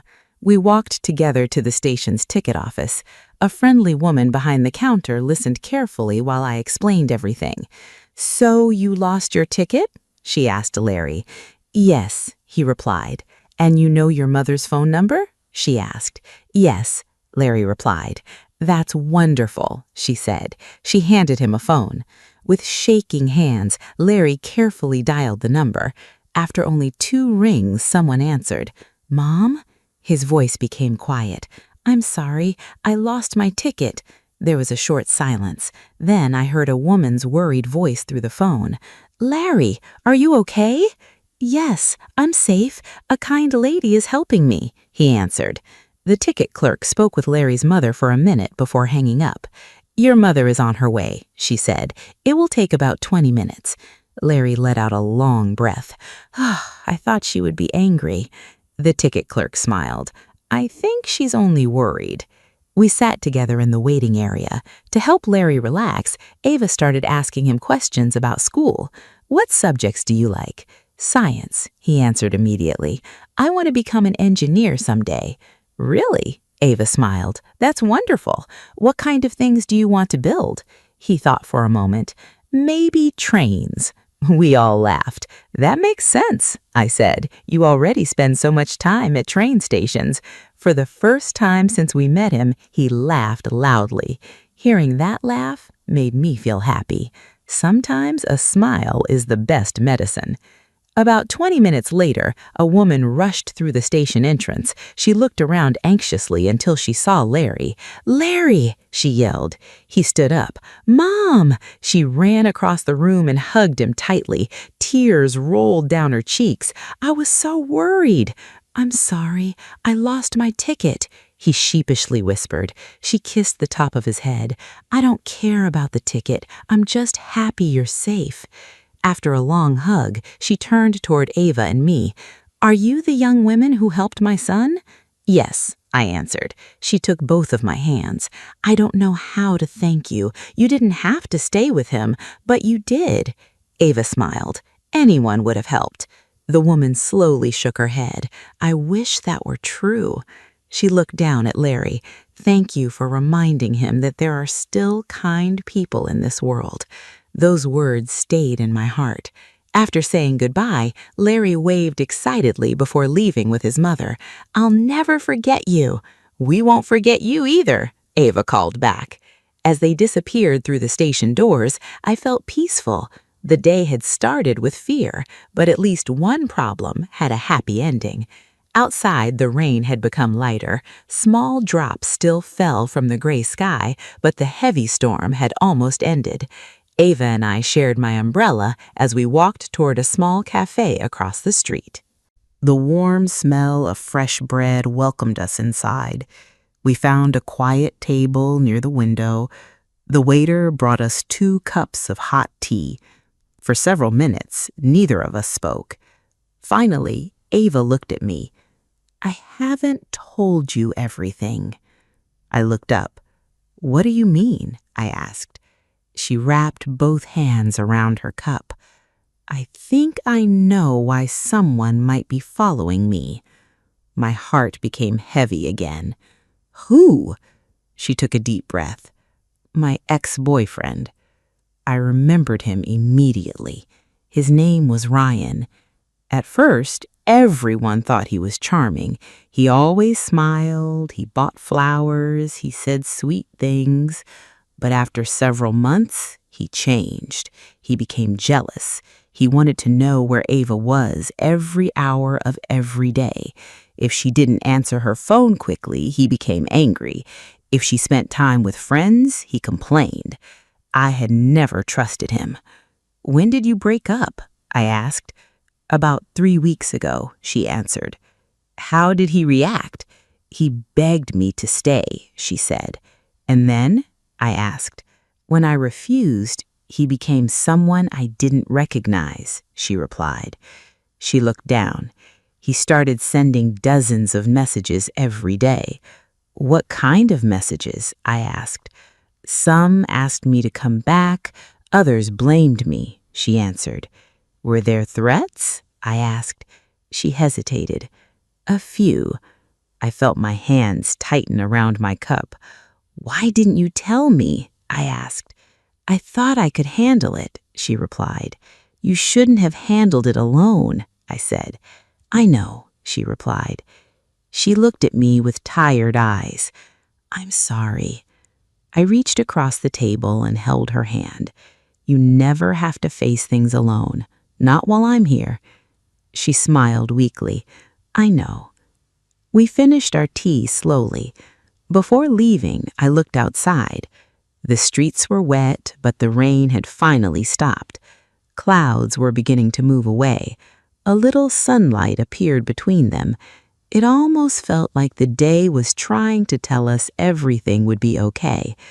We decided to take a taxi home instead of the bus. Both of us were exhausted.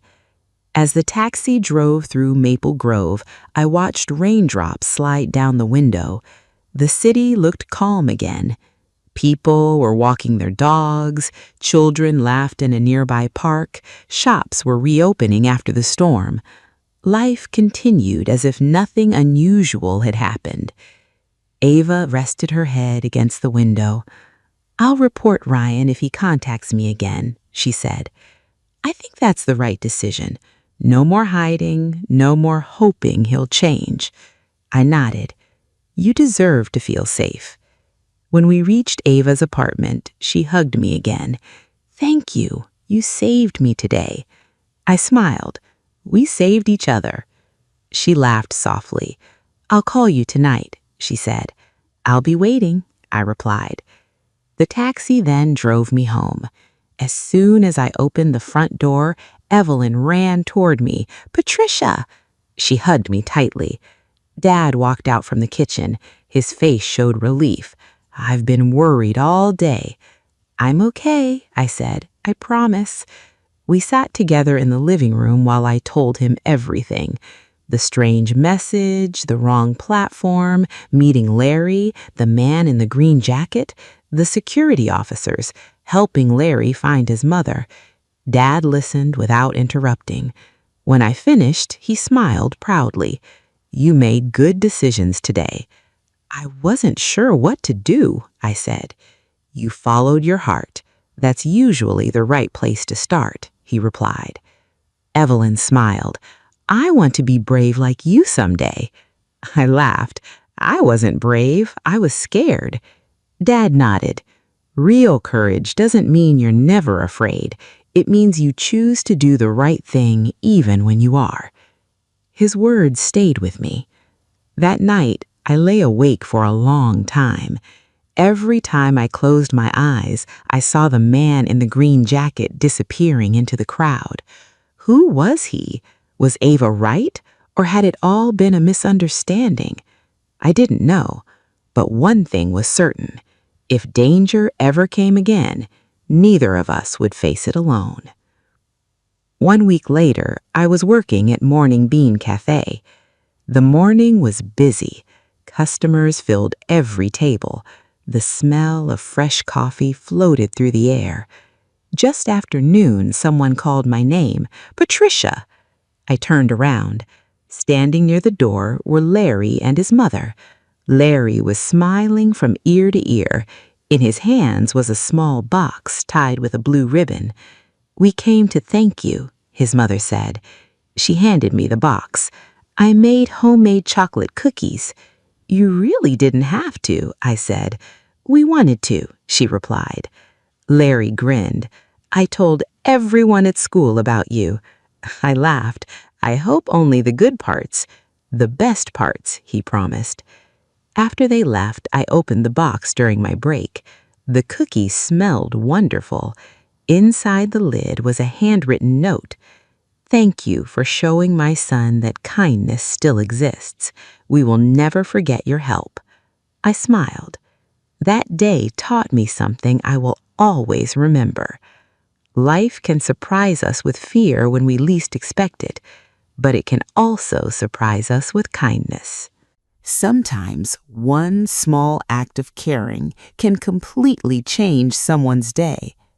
Sometimes helping a stranger becomes the most important moment of your own life. And sometimes, even on the darkest, rainiest morning, a kind heart becomes the brightest light of all. Thank you for watching till the end, and don't forget to like this video, subscribe to the channel, and turn on the notification bell so you never miss a new English story. Hello, and welcome to TaleTalk English. Today's story is emotional, inspiring, and full of hope, courage, and unexpected kindness. It will also help you improve your English listening and vocabulary through simple conversations and real-life emotions. As you listen, try to imagine every scene, every expression, and every feeling. This is the story of a single mother who lost almost everything. My name is Claire. I am 33 years old, and I am the proud mother of 3 wonderful daughters. Their names are Sophie, Mia, and Lily. They are the greatest gift life has ever given me. Every morning when I see their smiling faces, I remember why I must keep moving forward, no matter how difficult life becomes. Being a mother is not easy, especially when you have to do everything alone. When I was 16 years old, my mother became very sick. She fought her illness for almost 2 years, but in the end, she could not survive. Losing her was the hardest moment of my childhood. She was my best friend. She taught me how to stay kind even when people were unkind. She always believed that love could heal almost anything. After she died, life changed overnight. My father had already left us years before, so there was no one else to care for me. I learned very early that life would never hand me anything for free. If I wanted something, I had to work for it. Years later, I met a man named Ryan. At first, he seemed kind and caring. He made me laugh. He promised me that we would build a beautiful future together. I believed every word he said. We married after only 1 year of dating. Soon, our first daughter, Sophie, was born. 2 years later, Mia came into our lives. Then, our youngest daughter, Lily, completed our little family. For a short time, I truly believed I had found happiness. But people sometimes hide who they really are. Ryan slowly began changing.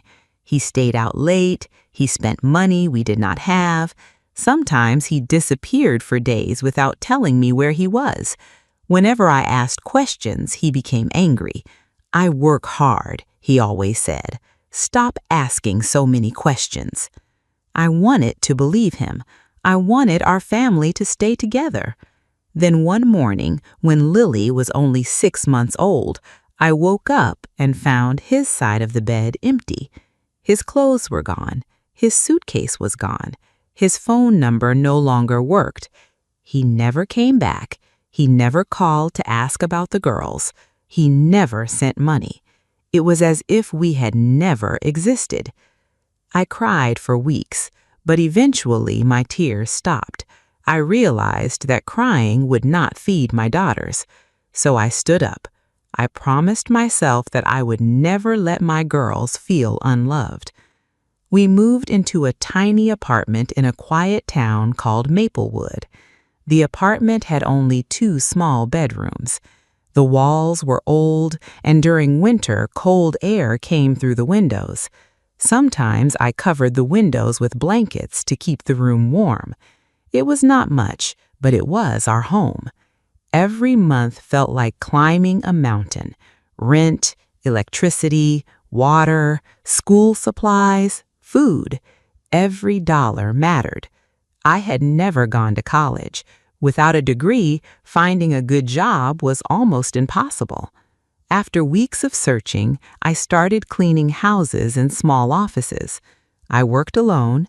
I had no company, no uniform, no paid vacation, no health insurance, only a bucket, a mop, some cleaning sprays, and my determination. Every evening, I searched online and read notices on community boards looking for people who needed cleaners. Sometimes I cleaned beautiful homes with swimming pools and expensive furniture. Other days, I cleaned dirty garages or old apartments that smelled of smoke. Every job was different.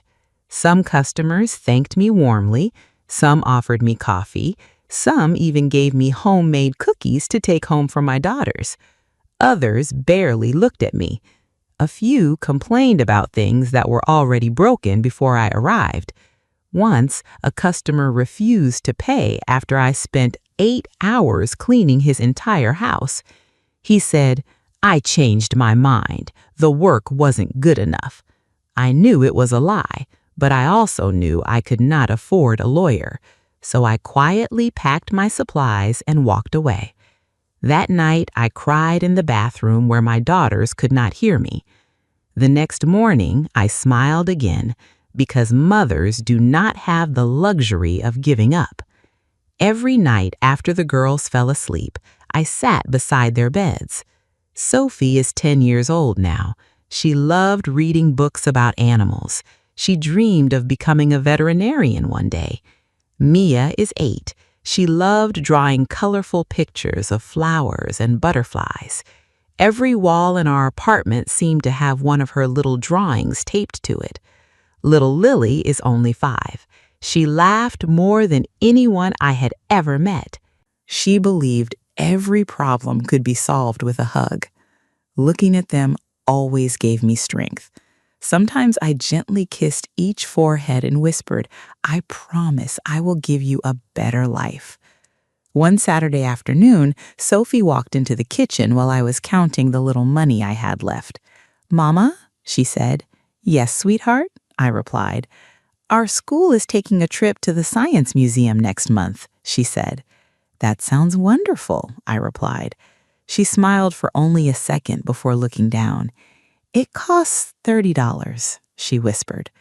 I looked at the few bills lying on the table. I had only enough money for groceries until the end of the week. "Do you have to go?" I asked quietly. "No," she answered quickly, forcing a smile. "It's okay." She turned around before I could see the tears in her eyes. That evening, I accepted another cleaning job, even though I had already worked 6 days that week. I wanted Sophie to go on that trip. The following Friday, I finally earned enough money. When I handed her the $30, her eyes became wide. "Really?" she said. "Of course," I replied. She hugged me tightly. "You always make everything better, Mama," she said. She did not know that I had skipped several meals that week so she could have that money, and I never planned to tell her. Winter arrived earlier than usual that year. The mornings became colder, snow covered the streets, the wind felt sharp against our faces. Still, I continued working every day. One evening, I received a call from an elderly woman who needed her house cleaned before her family arrived for Christmas. "It will take several hours," she warned. "I'll be there," I replied, without hesitation. The job lasted until after sunset. The woman thanked me warmly and paid me a little extra. "You remind me of my daughter," she said. "Keep believing in yourself." Her kind words stayed with me as I packed my supplies. Outside, heavy rain had begun to fall. The sidewalks were wet and slippery. I wrapped my old coat tightly around myself before taking my daughter's hands. Sophie held my left hand. Mia walked beside me. Little Lily rested her tiny hand inside mine. "Mama," Lily whispered as the cold wind blew across the street, "I'm freezing." I smiled softly, removed my scarf, and wrapped it around her small shoulders. "We're almost home, sweetheart." The streets were unusually quiet. Most people had already gone inside because of the terrible weather. Streetlights reflected on the wet road like long golden ribbons. I held my daughters a little closer. For some reason, I suddenly felt nervous. I looked both ways before stepping toward the crosswalk. A strong wind pushed against us. Then a pair of bright headlights appeared out of nowhere. A loud horn shattered the silence. Someone screamed. The tires slid across the icy road. I turned toward my daughters just as everything around us exploded into noise. The sound of crashing metal echoed through the street. I did not even have time to think. My only instinct was to protect my daughters. I pushed Sophie, Mia, and Lily as hard as I could toward the sidewalk. Then a terrible pain shot through my body. Everything around me disappeared into darkness. I did not know how much time had passed. Slowly, I heard soft beeping sounds. Someone was speaking nearby. The air smelled like medicine.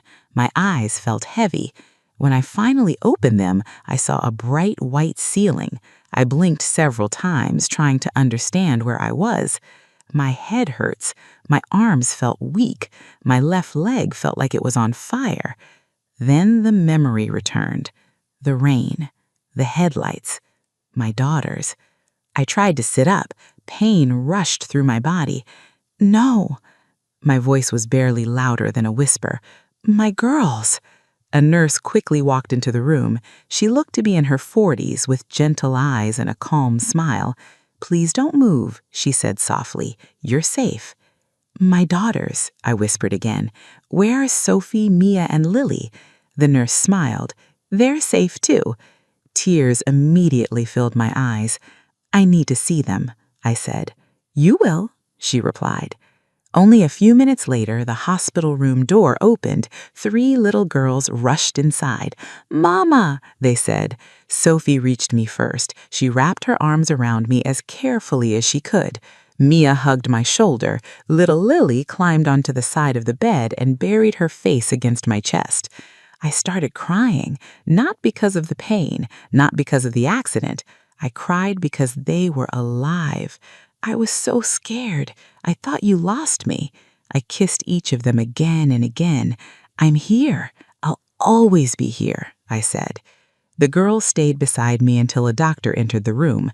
He was a tall man with gray hair and kind eyes. He looked at my chart before pulling up a chair. Mrs. Bennett, he said. We've completed all of your tests. I nodded nervously. You suffered several injuries. You have a broken leg, 2 broken ribs, and a serious concussion. I closed my eyes. Will I recover? I asked. Yes, he replied, but it will take time. Your leg requires surgery. You won't be able to work for several months. Those words hurt more than the broken bones. I can't stop working. My daughters need me. I have rent. I have bills. I clean houses. If I don't work... My voice broke. The doctor looked genuinely sorry. Right now, your job is to heal, he said. But, I started to speak. There are no buts, he interrupted. If you return to work too early, you may never recover properly. After he left, I stared at the ceiling. My heart felt heavier than ever. How would we survive? Then another painful thought entered my mind. My cleaning supplies. The accident, the bucket, the vacuum cleaner, everything I had borrowed from my friend Olivia, they had all been destroyed. I felt sick. As if that were not enough, a police officer arrived later that afternoon. He politely removed his hat before speaking. There is something we need to discuss. I looked at him nervously. The vehicle lost control because of the icy road. It wasn't your fault. I felt relieved for a second. However, my stomach tightened. The vehicle hit the sidewalk and part of a decorative stone wall collapsed. It belonged to a luxury jewelry store. The owner is requesting compensation, approximately $20,000. I stared at him. I don't even have $200, I said. He sighed. I understand. We're still investigating, but I wanted you to know. The room suddenly felt smaller. After he left, I covered my face with both hands. Everything I had worked for was falling apart. Sophie gently rubbed my shoulder. Mama, we'll be okay, she said. I looked at my oldest daughter. She was only 10 years old, yet she was trying to comfort me. That broke my heart even more. Over the next several days, friends from the neighborhood helped watch the girls while I stayed in the hospital. One neighbor brought homemade soup, another brought warm blankets. An elderly couple left bags of groceries outside our apartment. People I barely knew were helping us. It reminded me that kindness still existed. One afternoon, a young reporter visited my hospital room. She asked if she could tell my story. At first, I refused. "I don't want pity." She smiled kindly and said, "It isn't about pity, it's about hope." After thinking for a while, I agreed. The article appeared online the next morning. It included a photo of me holding my daughter's hands before the accident, taken months earlier at a local park. The headline read, "A single mother risks her life to save 3 daughters." Within hours, thousands of people had shared the story. Comments poured in from every part of the country. Many people wrote messages of encouragement. Some prayed for us. Others cried after reading what had happened. Then something unbelievable began. Small donations started arriving. $5, $10, $20, $100. People wrote little notes with every donation. "Stay strong. Your daughters are lucky to have you. A mother's love deserves a miracle." I read every message. Each one made me cry. A week later, the total had grown larger than I can imagine. It was enough to cover several months of rent. For the first time since the accident, I breathed a little easier. Then, on a quiet Tuesday morning, my phone rang. The number was unfamiliar. "Hello?" A calm male voice answered. "Good morning. Is this Claire Bennett?" "Yes," I replied. "My name isn't important right now. I read your story." I became nervous. "Who is this?" I asked. "I'd like to help," he replied. "We've already received donations," I said carefully. "I know, but I want to do more," he said. "Why?" I asked. There was a short silence. Then he answered quietly. "Because years ago, someone helped my mother when we had nothing. I've never forgotten that. I believe it's my turn now." I didn't know what to say. "I don't expect anything in return," he continued. "I'll visit you in a few days." Before I could ask another question, the call ended. I stared at the phone. Who was he? Could I trust him?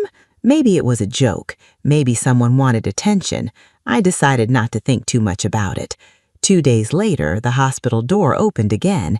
This time, several people entered carrying flowers, balloons, books for the girls, and bags filled with warm winter clothes. Behind them walked a young man in a navy blue coat. He looked to be around 30 years old. His smile was calm and sincere. His eyes were warm. He walked toward my bed and held out his hand. "Hello, Claire. My name is Mark Hayes." "So it was you," I said. He nodded. I promised I'd come. I shook his hand. His handshake was gentle, not forced, not proud, just kind. My daughters watched him curiously. Mark smiled at them.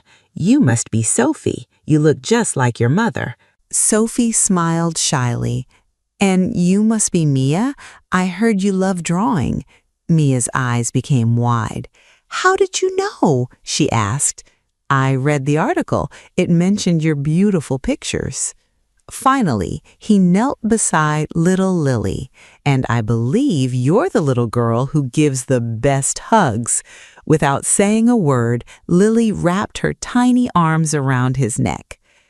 Everyone in the room laughed. Mark laughed too. In that moment, something inside me changed. For the first time since the accident, I felt that maybe, just maybe, our darkest days were finally coming to an end. Mark smiled as Lily climbed back into my lap. "You have a beautiful family," he said. I looked at my daughters and smiled. "They're the reason I never gave up." He nodded. "I can see that," he replied. For a few moments, nobody spoke. The room was peaceful. Then Mark pulled a folder from his bag and placed it on the small table beside my bed. "I've talked to the hospital," he said. "They agreed to let me help." I looked at him confused. "What do you mean?" I asked. He smiled. Your medical bills have been paid. I stared at him. I'm sorry, what did you say? I asked in a shock. You heard me. You owe the hospital nothing, he replied. My mouth fell open. I could not believe it. No, there must be some mistake, I said. There isn't. I wanted to help, he replied. Tears rolled down my cheeks. I tried to speak, but no words came out. Finally, I whispered, "Thank you." He gently shook his head. "You don't have to thank me," he said. "Why are you doing this?" I asked. He looked out the window for a moment before answering. "When I was 12 years old, my father died. My mother raised me alone. We were poor. Some days we didn't have enough food." I listened carefully. One winter, a stranger paid our rent. We never learned his name. My mother cried the entire night. She told me something I never forgot. I waited quietly. She said, "When life becomes kind to you, become kind to someone else." He smiled. I've been trying to do that ever since. His words stayed in my heart. A week later, I had surgery. The operation went well, but recovery was slow. Learning to walk again was painful. Some days I wanted to quit. Every step felt impossible. But every afternoon, my daughters visited me. "Mama," Lily said one day, "you're getting stronger." "I am?" I asked. She nodded proudly. "You walked 5 steps today." I laughed. "I guess I did," I replied. "You'll walk 100 soon," she said. Her confidence made me believe in myself. After another 3 weeks, I was finally allowed to leave the hospital. I expected Mark to drive us back to our small apartment. Instead, he took a different road. I looked out the window. "This isn't the way home," I said. "I know," he replied with a smile. "There's somewhere I'd like to show you." 20 minutes later, the car stopped in front of a quiet neighborhood filled with trees. Children were riding bicycles, neighbors waved to one another. Everything looked peaceful. Mark parked in front of a beautiful little house with white walls, blue shutters, and a small garden full of colorful flowers. I looked at him. "It's beautiful," I said. "It is," he replied. "But why are we here?" I asked. He handed me a small key. I frowned. "I don't understand," I said. He smiled. "Go ahead," he replied. My hands trembled as I unlocked the front door. Inside was a warm living room with soft sunlight shining through the windows. There was a comfortable sofa, a bookshelf, a dining table, 3 small bedrooms upstairs. One room was painted light blue, another soft yellow. The smallest room had pink curtains. Lily ran upstairs. "Mama, come look," she said. I slowly followed her with my walking cane. The room had a little bed, a teddy bear, a bookshelf filled with children's stories. My eyes filled with tears. I turned toward Mark. "Whose house is this?" I asked. He smiled. "Yours." I froze. "What?" I asked surprisedly. "This house belongs to you now," he said. I shook my head. "No, I can't accept something like this," I replied. "You can. You deserve a safe place to raise your daughters," he said. I covered my mouth. "I have nothing to give you," I said. "You already have," he replied. I looked confused. "You reminded thousands of people that kindness still matters. I simply helped make it possible," he said. I fell to my knees, despite the pain in my leg. I cried harder than I had ever cried before. Sophie wrapped her arms around me. Mia cried beside us. Little Lily laughed and cried at the same time. "We have a home," she whispered. "Yes," I answered through my tears. "We finally have a home." Life slowly became peaceful. Every morning, the girls walked to their new school together. They made new friends. They laughed more. At night, we ate dinner around a real dining table instead of balancing plates on our laps. For the first time in years, our house felt full of hope. One afternoon, Mark came to visit. We drank tea in the kitchen while the girls played outside. "So," he asked, "if money wasn't a problem, what would you really like to do?" I smiled sadly. "I've always loved baking. My mother taught me." When I was little, she made fresh bread every Sunday morning. The smell filled the whole house. I've dreamed about opening a bakery ever since. "So why didn't you?" he asked. "I couldn't afford it," I replied. "Baking equipment is expensive. Renting a shop is expensive. Everything is expensive." Mark leaned back in his chair. "What if those problems disappeared?" I laughed. "Then I'd probably be the happiest woman in town." He smiled. "Good, because we're going shopping tomorrow." The next morning, he introduced me to several local business owners. One helped us find a small shop on a quiet corner. Another sold ovens and baking equipment at a huge discount after hearing my story. Several volunteers painted the walls. Neighbors donated tables, chairs, and decorations. Even Mia painted a colorful sign that read, "Claire's Family Bakery." When everything was ready, I stood outside the shop holding a pair of scissors. A small crowd had gathered. My daughters stood beside me. Mark smiled from the front row. "Ready?" he asked. I nodded. Together, my daughters and I cut the ribbon. Everyone clapped. That first morning, I baked fresh bread, cinnamon rolls, apple pies, chocolate cookies, and warm croissants. The wonderful smell drifted through the neighborhood. People began walking inside almost immediately. "I'll take 2 loaves of bread. Can I have 6 cookies? Those pies look amazing." By lunchtime, almost every shelf was empty. I could hardly believe it. Business continued growing every week. Customers returned again and again. Some came for the bread. Others came because they wanted to support our family. Many simply came because they said my bakery felt warm and welcoming. Months passed, then years. The bakery became one of the most popular places in Maplewood. I hired 2 employees, then 4. Eventually, I no longer worried about paying bills. Sophie grew into a smart, caring teenager. She never forgot her dream of helping animals. Mia continued drawing. She even designed the bakery's new logo. Little Lily still hugged everyone she met. Some things never changed. One evening, after closing the bakery, I found Mark standing outside. He looked at the sign above the door and smiled. "You did this," he said. I laughed. "No, we did this." He shook his head. "I only opened a door. You were the one who walked through it." His words reminded me of something my own mother used to say.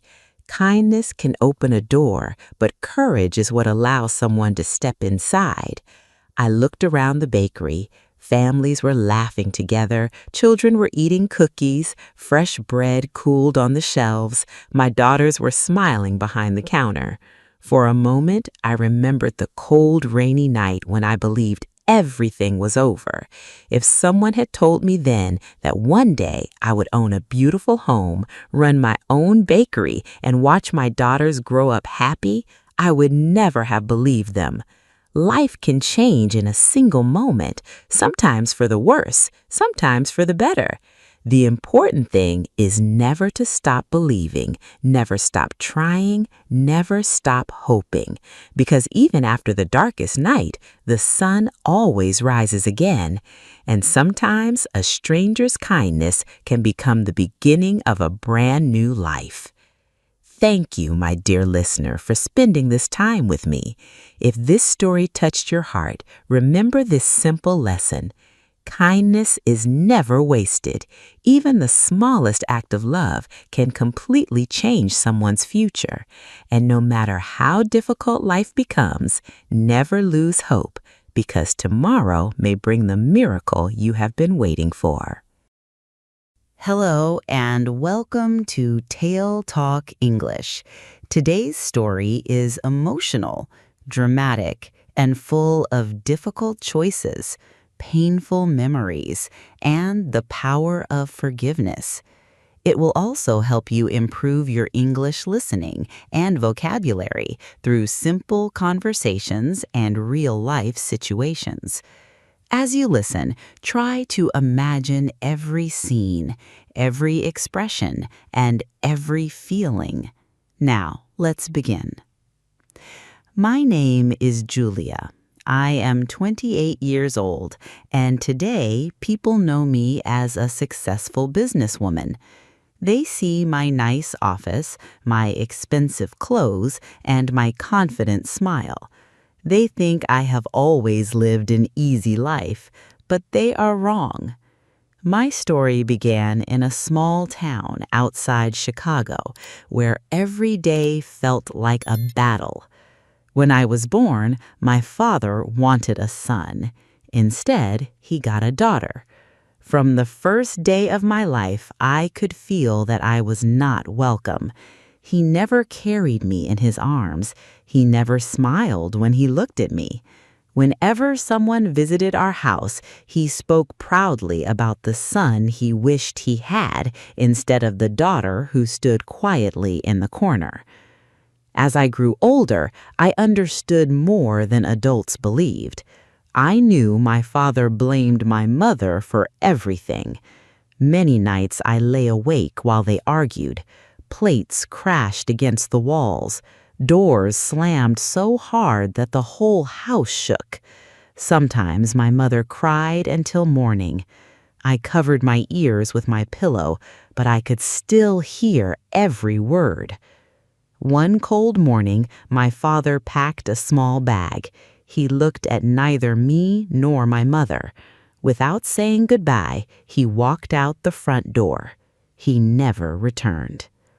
After that day, life became much harder. My mother, Teresa, worked wherever she could. She cleaned offices before sunrise. She washed dishes in restaurants late into the night. Sometimes she worked 3 jobs in one day. I often went with her because there was nobody to watch me. While she scrubbed floors, I emptied trash cans or carried buckets of water. Some kind people smiled at us. Others acted as if we did not exist. At the end of the day, restaurant workers sometimes gave us bread that was 1 day old or soup that nobody else wanted. To us, it tasted wonderful. We lived in a tiny wooden house with broken windows. During winter, the wind entered through every crack. When it rained, water dripped from the ceiling into old pots that my mother placed around the room. I never complained. I knew she was trying her best. Every month, the landlord knocked loudly on our door. "Where is the rent?" he demanded. "Please," my mother whispered, "give me 1 more week." But he never smiled. His answer was always the same. "If you cannot pay, you must leave." I watched my mother become thinner every month. The bright smile she once had slowly disappeared. One evening, she held my hand while we sat in the dark because we could not afford electricity. "Julia," she said softly, "I love you." Those words made me happy. I did not know they would also frighten me. The next morning, she asked me to wear my cleanest dress. "We are going somewhere important," she said. I believed we were visiting relatives. Instead, we stopped in front of the biggest house I had ever seen. Tall gates surrounded a beautiful garden. A serious-looking man opened the door and invited us inside. Everything smelled expensive. The furniture shined. The floors looked like mirrors. An elderly man sat beside the fireplace. His name was Mr. Allen. He looked at me carefully but said very little. Then he placed a thick envelope on the table. My mother picked it up with shaking hands. She never counted the money. She simply held it tightly. My heart began beating faster. I looked from my mother to the old man. Something felt terribly wrong. "I don't understand," I whispered. My mother avoided my eyes. Mr. Allen stood up. "You will stay here," he said calmly. I grabbed my mother's arm. "Mama, I'm coming with you." She slowly pulled away. Tears filled my eyes. "Please don't leave me." For a moment, she almost hugged me. Then she closed her eyes. "You'll have a better life here." "No!" I held her dress with both hands. She gently removed my fingers. When she reached the door, she looked back only once. Then she walked away. I ran after her, but one of the houseworkers stopped me. I screamed until my voice disappeared. Outside, my mother never turned around. That was the day my childhood ended. The first months in Mr. Allen's house were lonely. I was not treated like family. I cleaned rooms, I polished shoes, I washed windows that were taller than I was. The other workers rarely spoke to me. Everyone feared Mr. Allen. He was known for being strict. If someone made a mistake, his voice became louder than thunder. I was afraid every single day. Still, I worked hard because I had nowhere else to go. Every night before sleeping, I thought about my mother. Did she miss me? Did she cry? Or had she forgotten me? Years passed. Slowly, I became older and stronger. One afternoon, I was helping organize books in Mr. Allen's private library. As I reached for a high shelf, my sleeve slipped down. A small star-shaped birthmark appeared on my left arm. Mr. Allen suddenly stood up. His face turned pale. He walked closer without saying a word. His hands trembled. "Where did you get that birthmark?" he asked quietly. "I was born with it," I answered. He stared at it for several long seconds. "My little daughter had the same mark." His voice almost disappeared. "We lost her many years ago." For the first time, I saw tears in his eyes. That day changed everything. He no longer shouted at me. Instead, he asked about my dreams. He wanted to know whether I liked reading. He asked if I wished to go to school. I answered yes before he even finished the question. The following month, I entered a classroom for the first time. I was older than many students, but I did not care. Learning felt like opening a window after living in darkness. Every new word gave me hope. Every book showed me a bigger world. Mr. Allen hired tutors to help me after school. He taught me about business. He explained how companies grow. He showed me that success comes from honesty, discipline, and kindness. "I cannot change your past," he often said, "but I can help you build your future." Those words stayed in my heart. Years passed quickly. By the age of 24, I worked beside him every day. He trusted me with important meetings. He asked for my opinions before making decisions. Employees respected me because I listened to them. I remembered what it felt like to be ignored.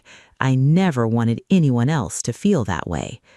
One quiet evening, Mr. Allen invited me into his office. "I've been thinking," he said. "You've become the daughter life gave me." My eyes filled with tears. He smiled gently. "I have no children left to continue my work."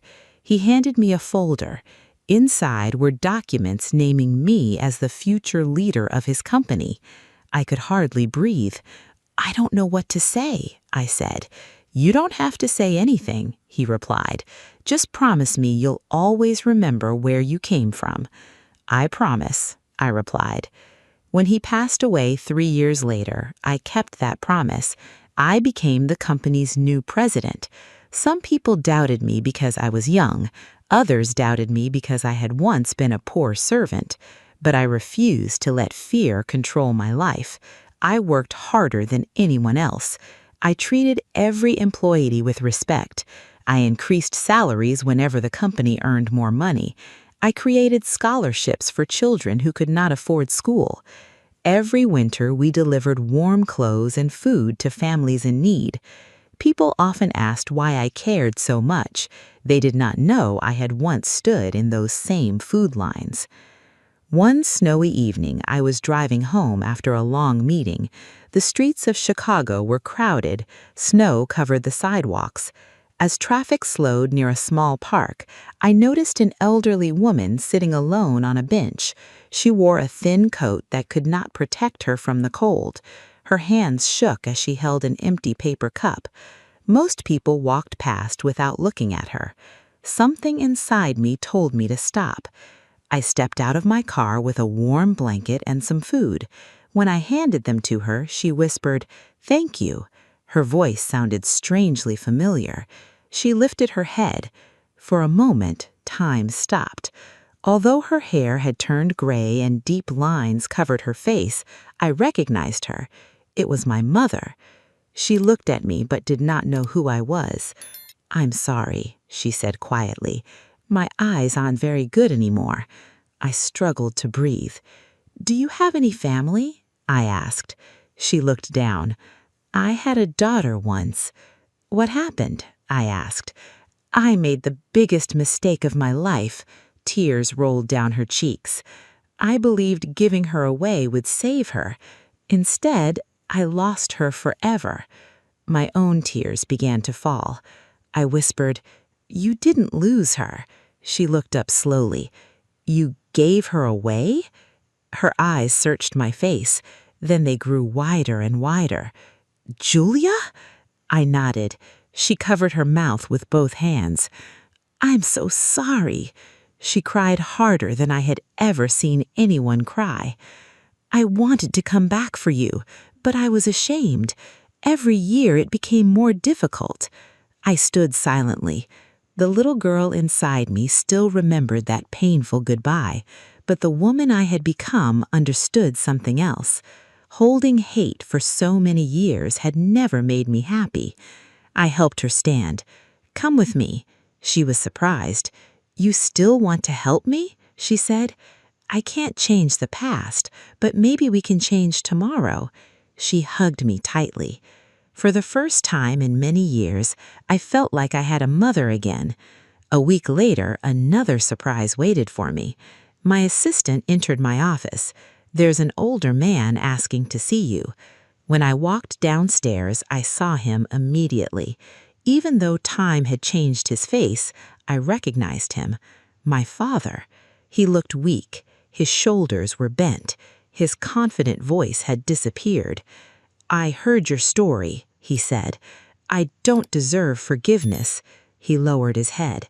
"I spent years believing money and pride were everything. I was wrong. I lost my family because of my own choices." Silence filled the room. I remembered every lonely birthday, every hungry night, every tear my mother had cried. Then I remembered Mr. Allen's favorite lesson. The strongest people are not those who never suffer. They are the ones who refuse to let suffering become hatred. I walked toward my father. Slowly, I offered him my hand. He looked at it in disbelief. "You can never change what happened," I said. "Neither can I. But if we keep living in the past, we will lose what little time we still have." He took my hand and began to cry. Months later, our family looked very different. We were not perfect. Some days were uncomfortable. Some conversations were painful. We often spoke about the mistakes that had changed our lives. But we also laughed together. We shared meals. We celebrated birthdays that we had missed for many years. Forgiveness did not erase our pain. It simply stopped pain from controlling our future. Today, whenever people ask me what success means, I do not talk about my company, my house, or my money. I tell them success is going to sleep with a peaceful heart. Success is choosing kindness when life teaches you anger. Success is believing that broken families can still find hope. My name is Julia. I was once the little girl nobody wanted. Today, I am living proof that your past does not decide your future. No matter how dark yesterday was, tomorrow can still be filled with light. And if there is one lesson my life has taught me, it is this. Love does not always remove pain, but forgiveness can set your heart free. If this story touched your heart, please like, comment, and subscribe to the channel. There may be someone out there who needs this message today. Thank you for listening, and I'll see you in the next story. Hello and welcome to TaleTalk English. Today's story is emotional, honest, and full of difficult choices. It will also help you improve your English through simple conversations and real-life situations. As you listen, imagine every scene and every feeling. This is the story of a woman who married a kind man for the wrong reason and had to find the courage to tell the truth. My name is Jessica. I am 28 years old and I live in a quiet neighborhood in Chicago called Lincoln Park. It is a peaceful place with tall trees, small cafes, and friendly neighbors. People often smile when they see me walking to work. They think I have a perfect life. I have a nice apartment, I have a steady job at a bookstore, I have a husband who loves me more than anything. But I am not happy. Every morning I wake up with a heavy heart. I look at the man sleeping beside me and I feel guilty. His name is Andrew. He is 32 years old. He is kind, patient, and gentle. He never forgets my birthday. Every Friday he brings me fresh flowers. When I am tired, he cooks dinner without asking me to help. He always tells me I am beautiful, even when I do not believe it myself. He is a wonderful husband. The problem is not Andrew. The problem is me. 1 year ago, I married him for the wrong reason. Before Andrew, I loved another man. His name was Paul. We dated for 4 years. I believed we would get married one day. I trusted him with my whole heart. Then, one afternoon, he told me he had fallen in love with someone else. Just like that, he walked away. I felt broken. For months, I cried every night. I stopped meeting friends. I stopped enjoying my life. Then, Andrew came into my world. He listened to me. He made me laugh. He stayed beside me when everyone else was busy. When he asked me to marry him, I said yes, not because I loved him, because I wanted to stop hurting. I thought love would come later. It never did. Andrew never knew the truth. He believed I loved him as much as he loved me. Every day I felt more ashamed. One warm evening we sat together on our balcony.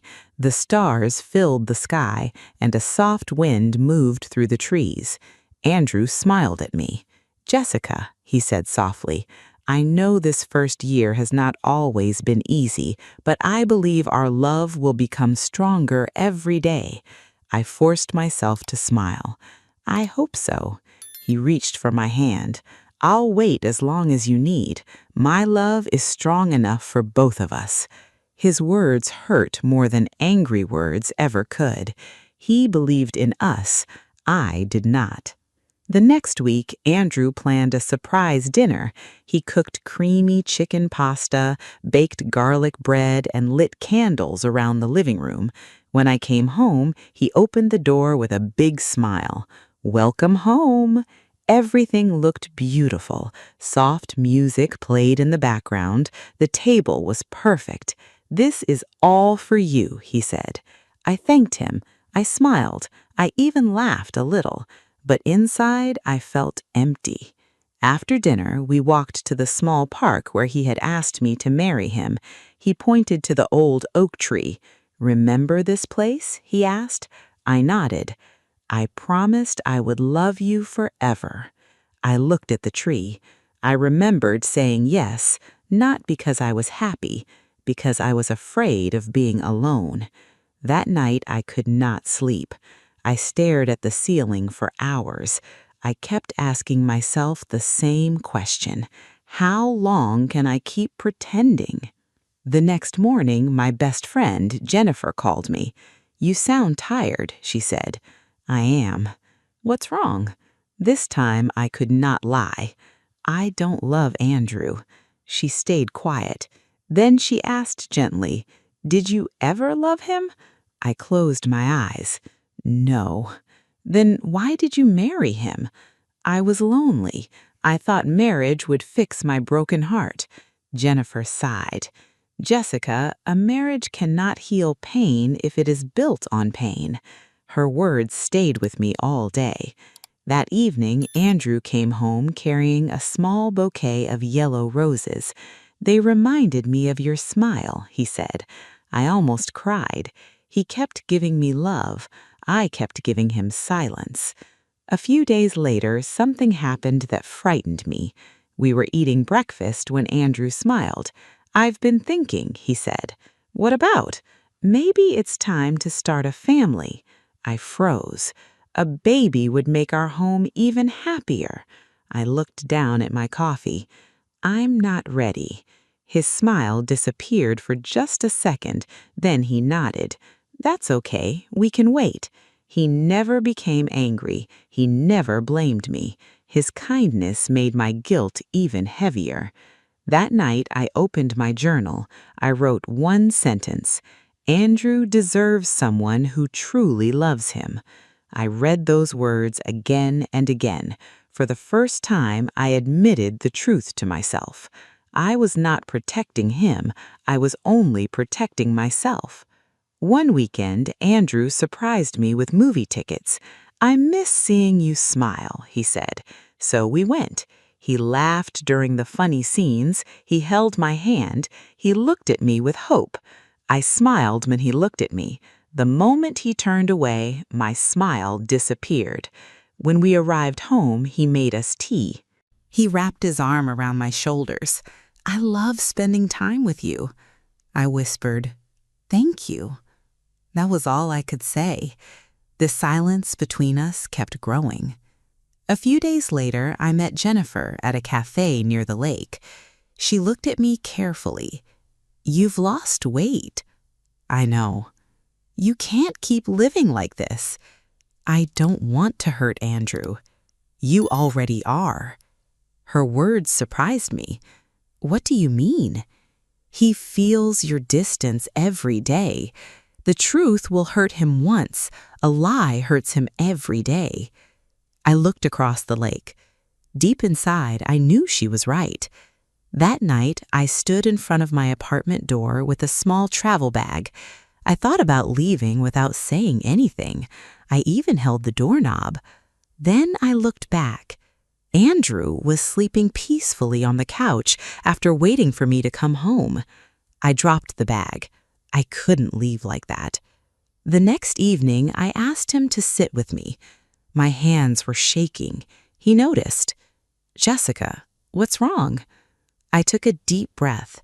"I need to tell you something." He stayed silent. "I care about you." He nodded slowly. "But I don't love you." The room became completely quiet. "I never did," I whispered. "I married you because I was trying to forget Paul. I thought love would come later. It didn't." Andrew looked down at the floor. For a long time, he said nothing. Finally, he spoke. I knew something was missing. I looked at him through my tears. "You knew?" I hoped I was wrong. He smiled sadly. "I kept believing one more day would change everything." I started crying. "I'm so sorry." He wiped his own eyes.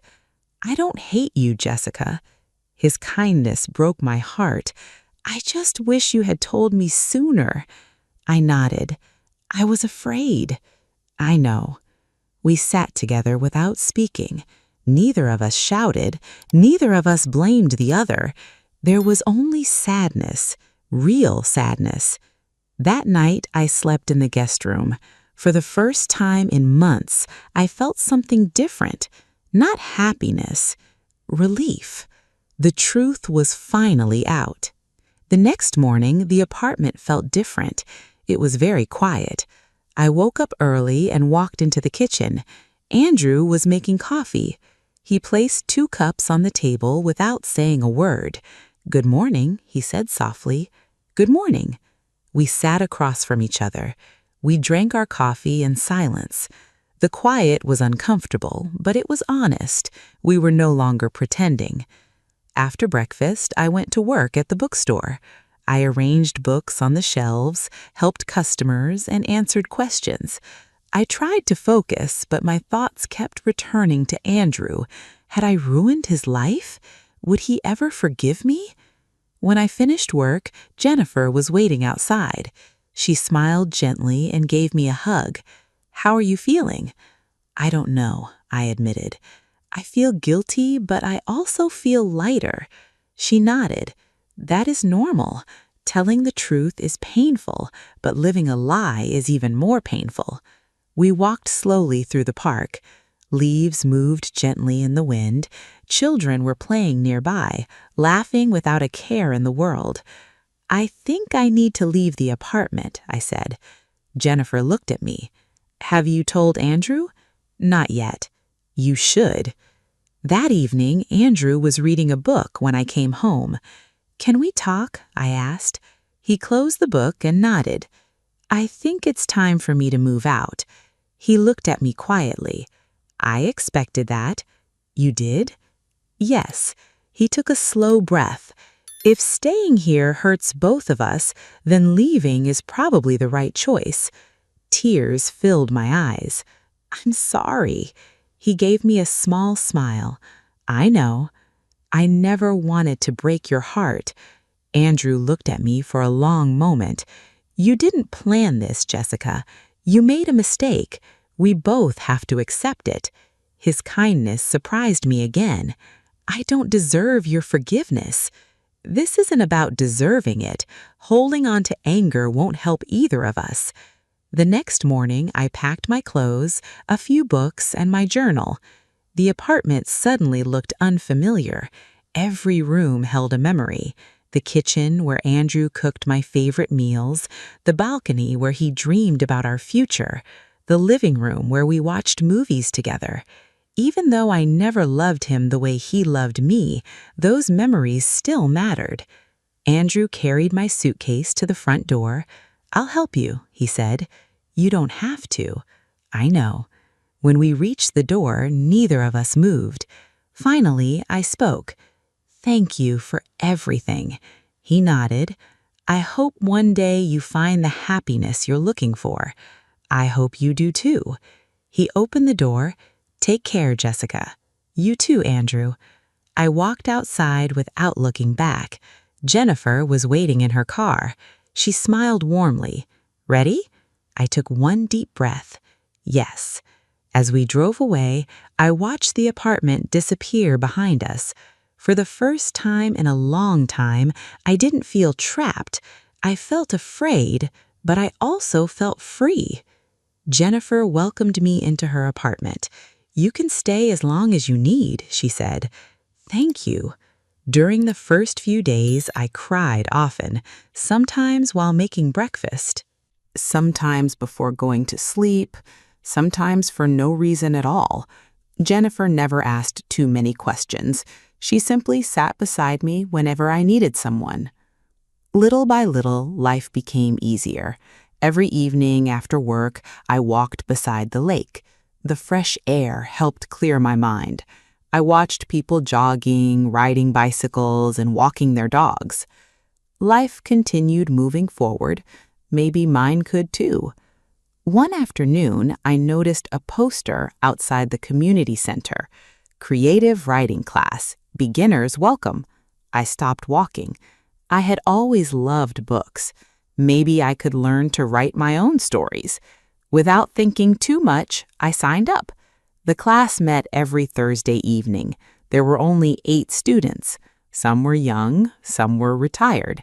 Everyone had a different story. During the first class, the teacher smiled and said, "Write about a moment that changed your life." My hand moved slowly across the page. I wrote about the day I married Andrew, not because it was my happiest day, because it was the day I stopped listening to my own heart. When I finished reading my story aloud, the room became quiet. The teacher smiled kindly. "Thank you for your honesty." Those words stayed with me. Honesty. That was what had finally changed my life. Weeks passed. I smiled more often. I laughed during class. I even made a few new friends. One evening, I opened my notebook and wrote, "I spent 1 year trying to become someone else. Now I want to become myself." Reading those words made me smile, not because my life was perfect, because I finally believed healing was possible. One afternoon, my phone buzzed. It was a message from Andrew. "Hi, Jessica. I hope you're doing well. I joined a cooking class. It keeps me busy. I just wanted you to know that I'm okay. You don't have to reply." I stared at the screen for a long time. Then I smiled gently. I typed, "Thank you, Andrew. I'm happy you're doing well. I joined a writing class. It's helping me too. I wish you nothing but happiness." A minute later, he replied, "Thank you. Take care of yourself." That was all. No anger, no blame, just kindness. I put my phone away and looked out the window. The sun was setting over the lake. For the first time in many months, I felt peaceful. I realized something important. Sometimes loving someone means letting them go. Sometimes being honest is the greatest gift you can give, even when it hurts. Months passed, and little by little, my life began to change. I found a small studio apartment only 10 minutes from the bookstore. It was not big or expensive, but it felt warm and peaceful.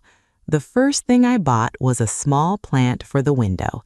Then I painted one wall a soft yellow. I placed my favorite books on a wooden shelf and hung a picture of Lake Michigan above my desk. For the first time in years, I had a place that truly felt like mine. Every morning I made a cup of coffee and sat by the window before work. I watched people walking to their jobs, children riding bicycles, and neighbors greeting one another. Life felt simple again. I still had lonely days. Sometimes I came home to an empty apartment and wished someone was waiting for me. But then I reminded myself that being alone was better than living a life built on a lie. One Saturday afternoon, Jennifer came to visit. She looked around the apartment and smiled. "It looks just like you." I laughed. "What does that mean?" "It feels peaceful." I poured us 2 cups of tea. "I never thought peace could feel so good." Jennifer nodded. "Sometimes peace is better than excitement." We talked for hours. Before she left, she hugged me. "I'm proud of you." "For what?" "For choosing honesty, even when it was difficult." After she left, I stood by the window thinking about her words. For a long time, I believed I had failed. Now I understood something different. Leaving was not failure. Pretending forever would have been. A few weeks later, our writing class finished its final project. Each student read a personal story in front of the group. When it was my turn, I stood with shaking hands. I took a deep breath and began reading. I spoke about heartbreak. I spoke about fear. I spoke about marrying a kind man for the wrong reason. And I spoke about learning that love cannot be forced. When I finished reading my story, the room became quiet. The teacher smiled kindly. "Thank you for your honesty." I smiled back. "I've learned that the truth is sometimes painful, but it also sets us free." Walking home that evening, I felt lighter than ever. One afternoon, while cleaning my bedroom, I found a small box at the back of my closet. Inside was the silver heart necklace Andrew had given me during our trip to the lake. I held it in my hand for a long time. It was beautiful.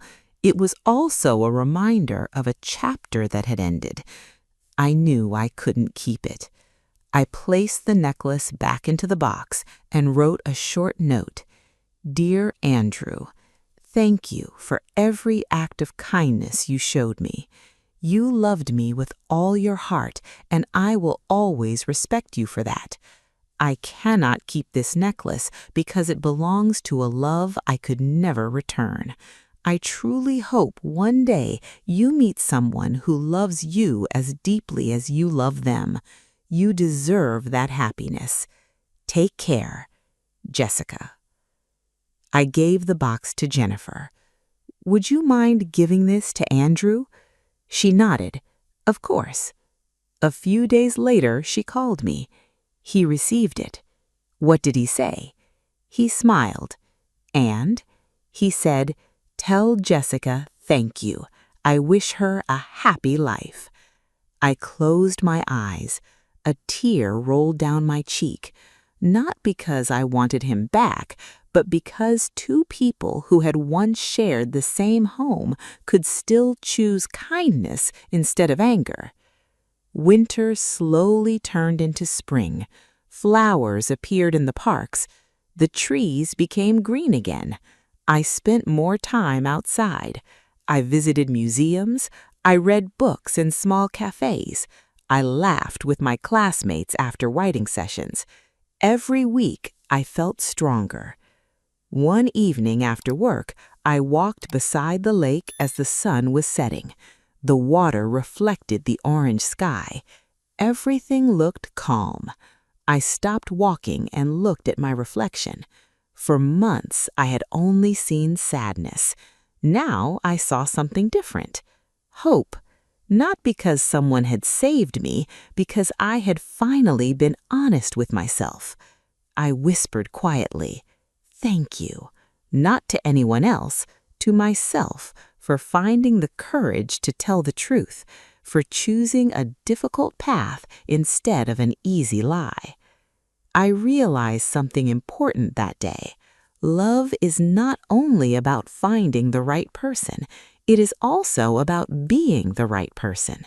You cannot build a happy future on a dishonest beginning, and you cannot expect someone else to heal a broken heart.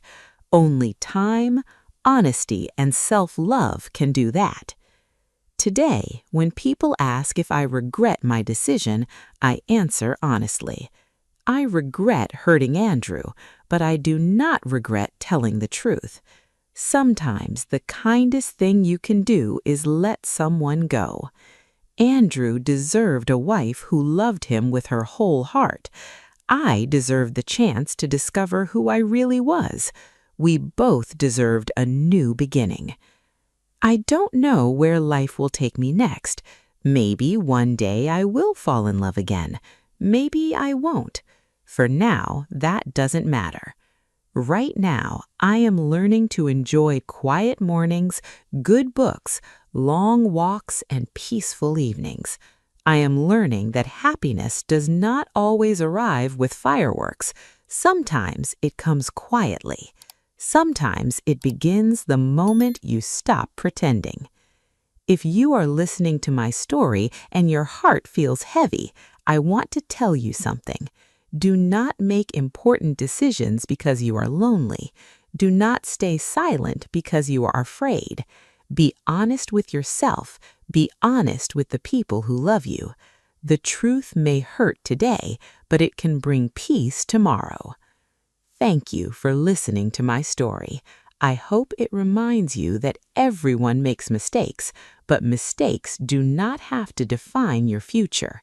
There is always a chance to begin again. If this story touched your heart, don't forget to like this video, leave a comment, and share it with someone who may need these words today.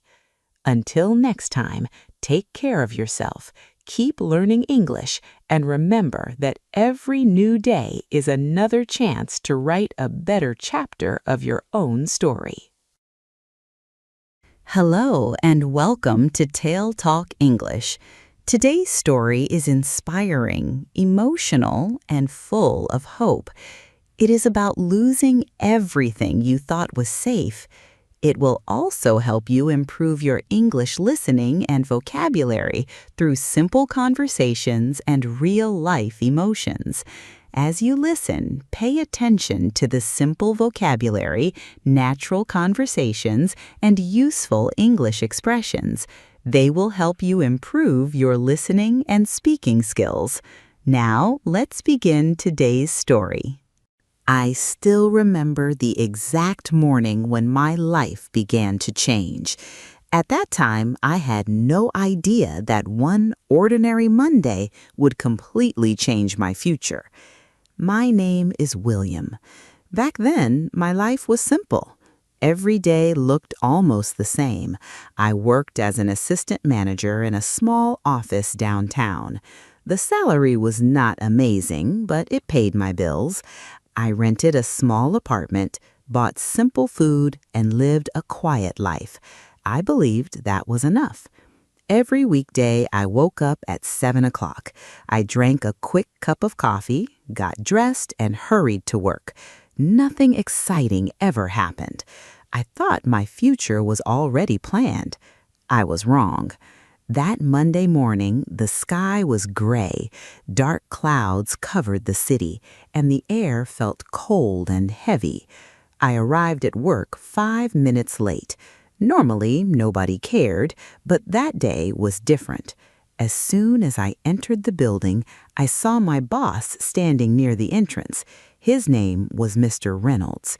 He looked serious, even more serious than usual. "William," he said quietly, "please come to my office."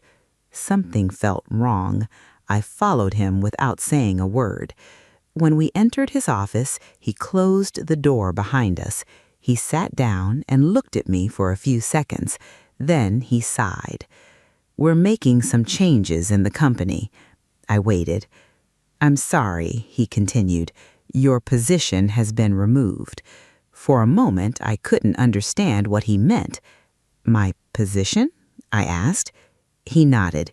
"We have to reduce our staff. It isn't personal, but today will be your last day." The room suddenly felt very quiet. "I don't understand," I whispered. "I've worked here for 6 years." "I know," he replied kindly. "You've always worked hard. This decision wasn't easy, but the company has no choice." I looked down at my hands. They were shaking. I wanted to say something. I wanted to ask him to change his mind, but deep inside, I already knew it was over. After signing a few papers, I slowly walked back to my desk. Nobody knew what had happened. My coworkers smiled at me like it was a normal day. I forced myself to smile back. Then I quietly packed my things into a small cardboard box. A family photo, a coffee mug, some notebooks, a pen. That was all. 6 years of work packed into one small box. When I walked out of the building, nobody stopped me. The city looked exactly the same. People were laughing, cars filled the streets, buses passed by. Life continued, but my life felt frozen. I didn't want to go home. I wasn't ready to sit alone in my apartment, so I started walking. I didn't know where I was going. I just kept moving. As I walked, one question repeated itself inside my head. Why me? I worked hard. I arrived early almost every day. I never caused problems. I followed every rule. So why had I lost everything? Hours passed. Finally, I reached a quiet park. The trees moved gently in the wind. Orange leaves slowly fell onto the grass. Children were playing nearby. Birds sang softly. Everything felt peaceful. Everything except my mind. I sat down on an old wooden bench. For several minutes, I simply stared at the ground. Then I noticed someone else sitting at the other end of the bench, an elderly man. He wore an old brown jacket and held a small notebook in his hands. He wasn't writing, he was just watching the people around him. After a few minutes, he spoke. "Bad day?" I looked at him surprised. "Is it that obvious?" A small smile appeared on his face. "Only to someone who has lived through many bad days." His voice was calm, warm, comforting. For some reason, I didn't mind talking to him. "I lost my job today," I admitted. He nodded slowly. "And now," he said, "you think your life is falling apart." I looked at him. "Yes, it feels like everything is over." He closed his notebook. Then he looked directly into my eyes. "No," he said, "it's just beginning." I almost laughed. "Beginning? I just lost my only job. I don't have much money. I don't know what I'll do next." He listened carefully. Then he smiled again. "Good." I frowned. "Good? How can this possibly be good?" He leaned back against the bench. "Because now," he said slowly, "you have something many people never have." I waited. "You have the chance to choose a different life." I shook my head. "I don't feel lucky. I feel terrified." "Of course you do," he replied.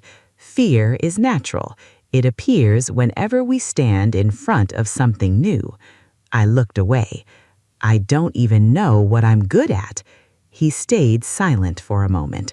Then he asked, "What have you been doing for the last 6 years?" "I organized work," I replied. "I answered emails. I solved small problems. I helped customers. I managed schedules." He smiled. "So you do know many things." "I guess," I replied, "but those are ordinary skills. There is nothing special about them." The old man laughed softly. "Do you know what the world needs most?" I shook my head. "People who can solve ordinary problems." His answer surprised me. He continued, "Most people spend their lives waiting. They wait until they feel ready. They wait until life becomes safe. They wait until someone gives them permission. And while they wait, they never begin." His words stayed in my mind. I had been waiting too, waiting for the perfect time, waiting until I had more money, waiting until I felt confident. Maybe I had been waiting for years. "What if I fail?" I asked quietly. He looked at the trees before answering. "What if you don't?" I stared at him. Nobody had ever asked me that question before. All day I had been asking myself, what if everything goes wrong? But I had never asked, what if something goes right?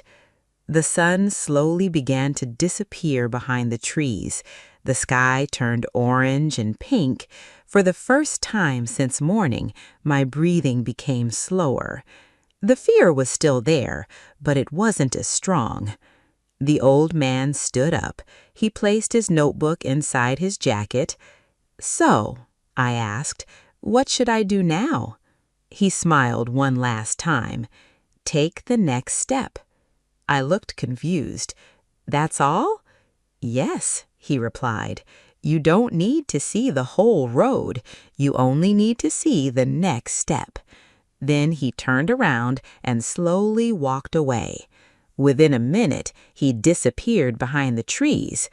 I stayed on the bench for a long time, thinking. His advice sounded simple, maybe too simple, but somehow it made sense. That evening, I returned to my apartment carrying nothing but my small box from the office. The rooms felt quieter than ever before. I placed the box on the table and sat on the edge of my bed. Everything had changed. I had no job, no plan, no idea what tomorrow would bring. But deep inside me, a tiny voice whispered something new. Maybe this wasn't the end. Maybe this was the beginning. That night, I barely slept. Every time I closed my eyes, I saw the same moments again. Mr. Reynolds telling me that my job was gone, my coworkers smiling without knowing it was my last day, the old man in the park, his calm voice echoed in my mind. You don't need to see the whole road, you only need to see the next step. I wanted to believe him, but it wasn't easy. Fear is loud. Hope is quiet. The next morning, I woke up at 7 o'clock out of habit. For a few seconds, everything felt normal. Then I remembered. I had nowhere to go, no office, no meetings, no work. The apartment felt strangely silent. I made myself a cup of coffee and sat by the window.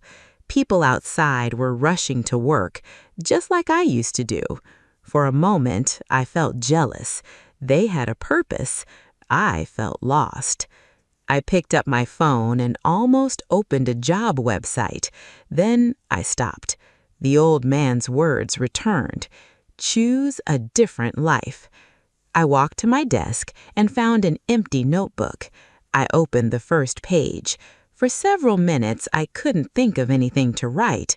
Finally, I wrote one sentence. Things I can do. It looked simple, almost childish. Still, I kept writing. I can organize work. I can answer emails. I can communicate politely. I can solve small problems. I can help customers. I can stay calm under pressure. I can learn quickly. When I finished, I looked at the list. None of these skills seemed amazing, but together they told a different story. Maybe I wasn't starting from nothing. Maybe I already had something valuable. That thought gave me a little confidence. Not much, just enough to keep moving. Later that afternoon, I opened my laptop. I searched for office jobs. There were many. Most looked exactly like my old one. Assistant manager, office administrator, customer support. The salaries were almost the same. The responsibilities were almost the same. I imagined myself working there. Another office, another desk, another routine, another 6 years. Suddenly, I closed the laptop. My heart felt heavy. Was that really what I wanted, or was I simply afraid to try something different? I didn't know the answer. That afternoon, I returned to the same park. Part of me hoped the old man would be there. I wanted more advice, more answers. When I arrived, the bench was empty. I sat down anyway. People walked past me, children laughed, dogs chased balls across the grass. An hour passed. The old man never came. At first, I felt disappointed. Then I smiled. Maybe this was another lesson. Maybe I wasn't supposed to depend on him. Maybe I had to make my own decisions now. As I stood up to leave, I made a promise to myself. Today, I will do something different. When I returned home, I opened my laptop again. But this time, I didn't search for jobs. Instead, I opened a social media website. My fingers rested on the keyboard. I hesitated. Then I began typing. Hello, everyone. My name is William.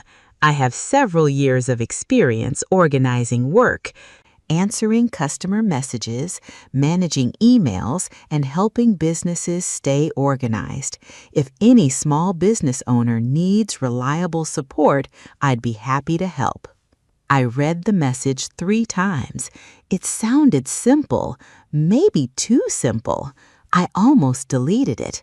Who would hire a stranger? Who would trust me? The voice of doubt became louder. You're not experienced enough. Nobody will answer. You'll embarrass yourself. My finger moved toward the delete button. Then I remembered one question. What if you don't fail? I took a deep breath.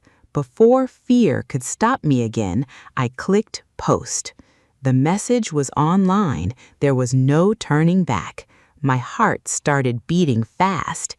For the next hour, I kept checking my phone. Nothing. No likes, no comments, no messages. The silence felt painful. That evening, I convinced myself it had been a mistake. I should have looked for another office job. That would have been smarter, safer, more realistic. The next morning, I reached for my phone. I planned to delete the post, but before I could, a notification appeared. One new message. My hands froze. I opened it slowly. "Hello, William. I saw your post. My name is Olivia. I own a small online shop that sells handmade gifts. I'm struggling to answer customer messages every day. Would you be interested in helping me?" I couldn't believe it. I read the message again, then again. Someone actually needed my help. It wasn't a huge company. It wasn't a dream job, but it was real. For the first time since losing my job, a door had opened. Still, fear returned immediately. What if she expects too much? What if I make mistakes? What if she realizes I'm not good enough? I stared at the screen for almost 5 minutes. Then I smiled. I finally understood something. Fear wasn't disappearing. It was simply coming with me, and that was okay. I began typing. "Hello, Olivia. Thank you for your message. Yes, I'd be happy to help. Could you tell me more about your business and what you need?" I pressed send. A strange feeling filled my chest, part excitement, part fear, part hope. A few minutes later, Olivia replied. She explained that her business had grown quickly. She loved making handmade products, but answering hundreds of customer questions every week was becoming impossible. She needed someone organized, someone patient, someone polite. She asked if we could have a video call that afternoon. I agreed immediately. The hours before the meeting felt endless.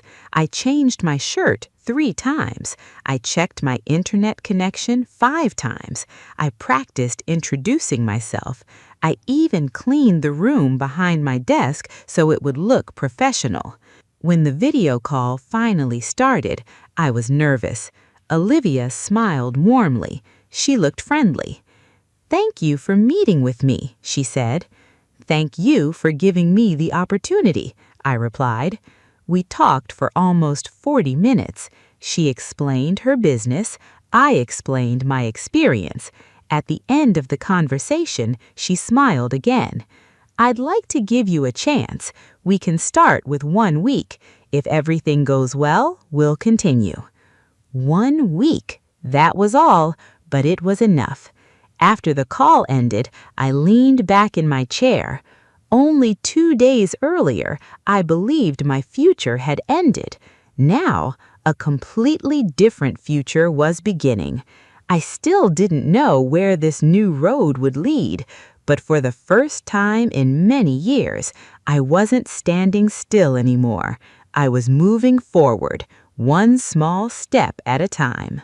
The next morning, I woke up before my alarm. This time, I didn't wake up because I had to go to work. I woke up because I was excited. Then the nervous feeling returned. This was my first day working with Olivia. I wanted to do everything well. After breakfast, I turned on my laptop and opened my notebook. I had written down every detail from our conversation. I wanted to be prepared. A few minutes later, Olivia sent me access to her business email. Almost immediately, I understood why she needed help. There were hundreds of unread messages. Some customers wanted to know when their orders would arrive. Others wanted to change their shipping address. A few had questions about products. I took a deep breath. "This is a lot," I whispered. Instead of feeling overwhelmed, I remembered something Mr. Harrison had said. You only need to see the next step. so I didn't think about the hundreds of messages. I focused on the first one, then the second, then the third. Hour by hour, the list became shorter. I answered every customer politely. When I wasn't sure what to write, I read the message carefully before replying. Sometimes I had to ask Olivia for advice. She always answered kindly. "Don't worry," she told me, "you're learning." Those words gave me confidence. The first few days were not perfect. I made mistakes. Once I sent the wrong tracking number to a customer. Another time, I forgot to reply to an important email until the next morning. When I noticed my mistakes, I felt embarrassed. The old fear returned. Maybe I wasn't good enough. Maybe this opportunity would disappear. But instead of giving up, I apologized, corrected my mistakes, and kept working. Each mistake became a lesson. Little by little, I became faster. I learned how Olivia liked to communicate with customers. I noticed which answers solved problems quickly. I created simple folders to organize emails. I made lists of common questions so I could answer them faster. Every day, I improved a little. At the end of the fourth day, my phone rang. It was Olivia. For a second, I became nervous. Had I done something wrong? I answered the call. "Hi, William," she said happily. "I just wanted to thank you." I smiled. "For what?" "Our customers are happier," she replied. "They're receiving faster replies, and I finally have enough time to focus on making new products." For a moment, I couldn't speak. Nobody had thanked me like that in a long time. She continued, "I've noticed how carefully you work. It really makes a difference." After the call ended, I sat quietly in my chair. A real smile appeared on my face. Not the polite smile I used in the office, not the fake smile I showed when I wanted to hide my feelings. This smile was different. I had earned it. At the end of the week, Olivia scheduled another video meeting. I wondered what she wanted to discuss. When the call began, she looked cheerful. "William," she said, "our 1-week trial is over." I nodded. "I know, I've made some mistakes." She laughed softly. "Everyone makes mistakes. What matters is that you learned from them." Then she said something I will never forget. "I'd like you to stay, not for another week. I'd like to work with you long term." For a second, I couldn't believe what I had heard. "You really mean that?" She smiled. "Absolutely. You've helped my business more than you realize." Without thinking, I answered, "Yes, I'd love to continue." After the meeting, I looked out the window. Only a few weeks earlier, I had walked out of an office carrying a small cardboard box. I thought my future had disappeared. Now I had a new beginning, but life had one more surprise waiting for me. A few days later, Olivia recommended me to a friend who owned a small clothing store online. Soon after that, another business owner contacted me, then another. Slowly, my work began to grow. Instead of working for one company, I was helping several small businesses. Every client taught me something new. One taught me better communication, another taught me organization, another showed me how important trust is. Of course, not every day was easy. Some customers were impatient, some problems were difficult to solve. Sometimes I still doubted myself. Sometimes I still felt afraid. But now I understood something important. Fear wasn't a sign to stop, it was a sign that I was growing.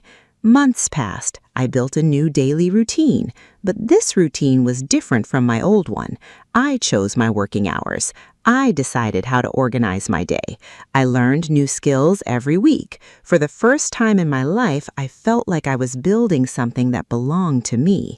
One quiet evening after finishing my work, I decided to visit the park again.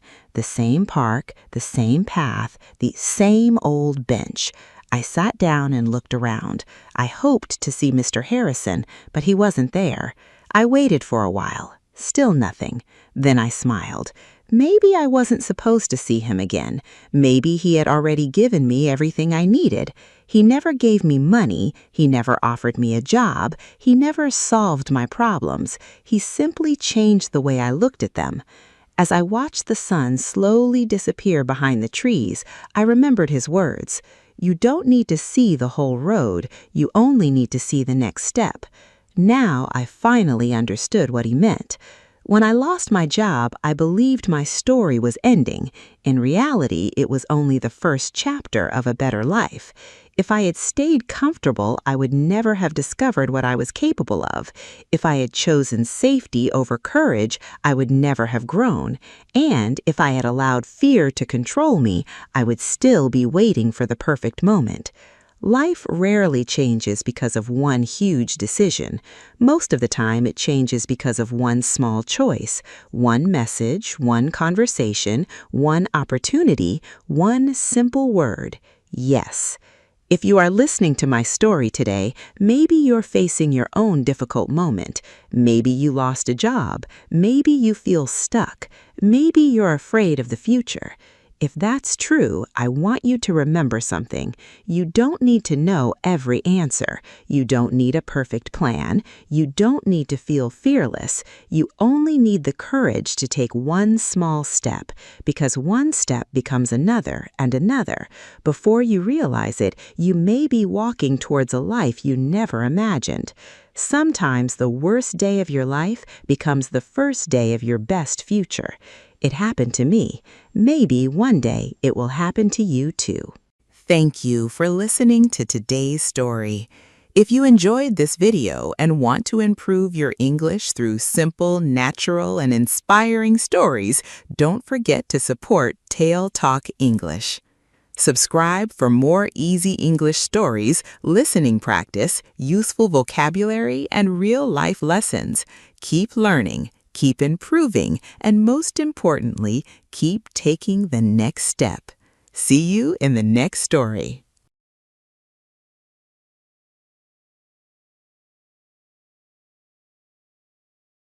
Hello and welcome to TaleTalk English. Today's story is emotional, heartfelt, and full of love, betrayal, heartbreak, and the journey to healing. It will also help you improve your English listening and vocabulary through simple conversations and real-life emotions. As you listen, try to imagine every scene, every expression, and every feeling. This is the story of a woman who discovered that the man she trusted most had betrayed her, but instead of letting heartbreak define her, she found the courage to choose herself and begin again. My name is Emma. I am 32 years old. I work as a librarian in a quiet town. Every morning, I open the library before the sun is fully up. I enjoy the smell of books and the peaceful sound of people reading. My life has never been exciting, but it has always been calm. I liked that. People often said I was kind. I believed everyone deserved patience and respect. I smiled easily. I listened carefully. I believed that love should feel safe. I thought that if two people truly cared for each other, they would always tell the truth. Looking back now, I know I was wrong about one thing. Love cannot survive without honesty. Everything changed one spring afternoon. The town was preparing for its yearly book festival. Many volunteers came to help decorate the streets and carry boxes of books. That was the first time I met Henry. He was tall, friendly, and always smiling. He carried 3 heavy boxes at once and laughed when I told him he was trying too hard. "I just wanted to impress the librarian," he said with a grin. I laughed. "Then you should have carried 4. He laughed even louder. That simple conversation stayed in my mind long after the festival ended. The next day, he returned to the library. "I forgot to borrow a book yesterday," he said. I smiled. "I think you forgot on purpose." "Maybe." He borrowed a mystery novel, but before leaving, he asked if I wanted to have coffee after work. I hesitated for only a second. "All right." That evening, we sat in a small cafe near the river. We talked for almost 3 hours. We spoke about books, music, childhood memories, and places we wanted to visit one day. Before we left, he looked at me and said quietly, I haven't enjoyed talking to someone like this in a long time. I felt the same. After that, we met almost every weekend. Sometimes we walked through the park, sometimes we ate ice cream by the lake, sometimes we simply sat on a bench and watched people walk by. Being with Henry felt easy. He remembered small things. He remembered that I liked cinnamon in my coffee. He remembered my birthday without using his phone. He even remembered the name of my favorite childhood teacher. Those little things made me believe he truly cared. 3 months later, he brought me a small flower. "I know roses are beautiful," he said, "but I think wildflowers are more honest." I smiled. "Why?" "Because they grow without pretending to be anything else." His words touched my heart, not because they were perfect, because they felt sincere. Our relationship grew stronger. My parents liked him immediately. My father said, "He looks you in the eyes when he speaks. That's a good sign." My mother smiled and whispered, "I haven't seen you this happy in years." I believed I had found the person I would grow old with. After 8 months together, Henry invited me to the hill outside town. The sunset painted the sky with orange and pink colors. We stood quietly for a few minutes. Then he reached into his pocket. He held out a small ring. "Emma," he said softly, "life feels better when you're beside me. Will you marry me?" Tears filled my eyes. "Yes," I whispered. Our wedding was simple. We invited close family and a few friends. My best friend, Olivia, helped me choose my dress. "It doesn't need to be expensive," she said. "It only needs to make you feel like yourself." She was right. I wore a simple white dress with small flowers around the sleeves. When Henry saw me, he smiled so warmly that my nervousness disappeared. "You look beautiful," he whispered. For the first year, our marriage felt peaceful. Every morning we ate breakfast together. He kissed my forehead before leaving for work. Every Friday we watched old movies. Every Sunday we cooked dinner together. Sometimes we danced in the kitchen while waiting for the pasta to cook. Those small moments became my favorite memories. I thought life would always stay that way. But little changes often begin so quietly that we don't notice them. The first change was small. Henry stopped eating breakfast with me. "I'm running late," he said. Then he started coming home later than usual. "Work is busy." I believed him. Everyone gets busy sometimes. I didn't ask many questions. Weeks passed. He laughed less. He smiled less. Sometimes he came home and walked straight to the bedroom without saying hello. I told myself he was simply tired.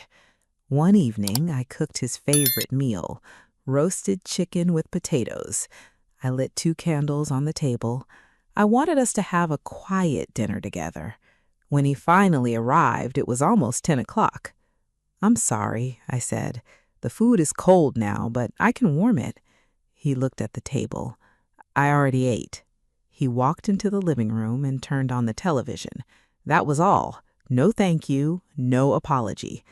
I sat alone at the table. The candles slowly burned lower.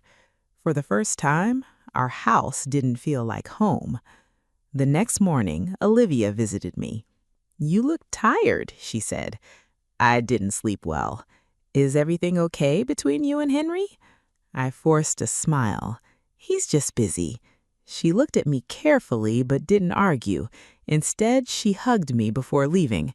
"Call me if you ever need me." A few days later, I noticed another change. Henry carried his phone everywhere, even into the bathroom, even into the garden. Whenever it made a sound, he picked it up immediately. One evening, while he was taking a shower, his phone lit up on the kitchen counter. I wasn't trying to read it, but the screen was facing me. One message appeared: "I can't stop thinking about yesterday." There was no name, only a number. My stomach felt heavy. When Henry came out, I asked calmly, "Who sent you that message?" He looked at the phone. His face changed. He quickly picked it up. Nobody. It didn't sound like nobody. He sighed. Emma, you're imagining things. I'm only asking. Then stop asking. His voice was colder than I had ever heard before. That night, I lay awake beside him. He fell asleep within minutes. I stared at the ceiling until morning. Questions filled my mind. Was I worrying for nothing? Or was my heart trying to tell me something my eyes refused to see? The following weekend, Henry said he needed to travel for work. He packed a small bag. I'll be back tomorrow night. I smiled. Drive safely. He kissed my cheek, but the kiss felt different, quick, empty, like something people do out of habit. After he left, I began cleaning the house. I wasn't searching for anything. Cleaning always helped me think. While folding laundry, a hotel receipt fell from one of his jacket pockets. I looked at it. The hotel wasn't in the city where he said he was working. It was almost 2 hours away. My hands started shaking. I sat on the floor holding the paper. For several minutes, I couldn't move. I wanted there to be a simple explanation. I wanted to believe there had been a mistake. But deep inside, a quiet voice whispered something I didn't want to hear. Sometimes the hardest truth arrives long before we are ready to accept it. I kept staring at the hotel receipt. My hands were shaking so much that I almost dropped it. I wanted to throw it away and pretend I had never seen it, but something inside me said I could not ignore it anymore. I folded the receipt and placed it on the kitchen table. Then I made myself a cup of tea. Usually, tea helped me feel calm. This time, it did nothing. I looked out the window and watched people walking through the street. They laughed and talked together while my heart felt heavier every minute. That evening, Olivia came to visit. The moment she saw my face, she knew something was wrong. "What happened?" she asked gently. I handed her the receipt without saying a word. She looked at it for a few seconds. "Did Henry explain this?" I slowly shook my head. "He doesn't know I found it." Olivia sat beside me. "Emma, you deserve the truth." I looked down at my hands. "I'm afraid of the truth." She took my hand. "I know, but living with lies hurts even more." Her words stayed in my mind after she left. The next evening, Henry returned home. He smiled as he walked through the door. "Hi." I tried to smile back. "How was your trip?" "It was fine. Just meetings all day." He placed his bag on the floor and went to wash his hands. I followed him into the kitchen. "I found something while cleaning." He turned toward me. "What?"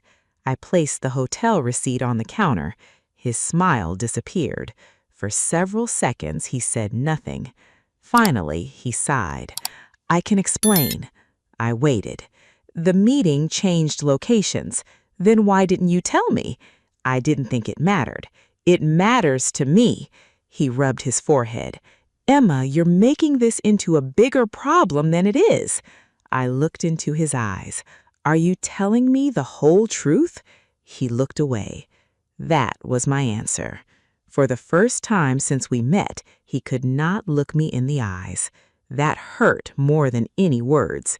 The following days were quiet, too quiet. We spoke only about small things. "Did you buy milk?" "Your mail came today." "I'm leaving for work." Our marriage had become a list of simple sentences. Nothing more. One Friday afternoon, I left work early because the library closed for repairs. As I walked toward my car, I saw Henry across the street. He wasn't alone. A woman stood beside him. She was laughing. He gently touched her shoulder, the same gentle touch he once used with me. I froze. Neither of them saw me. They walked into a small restaurant together. I stood there for several minutes. I felt like the world had stopped moving. My chest hurt so much that it became difficult to breathe. I wanted to run inside and ask questions.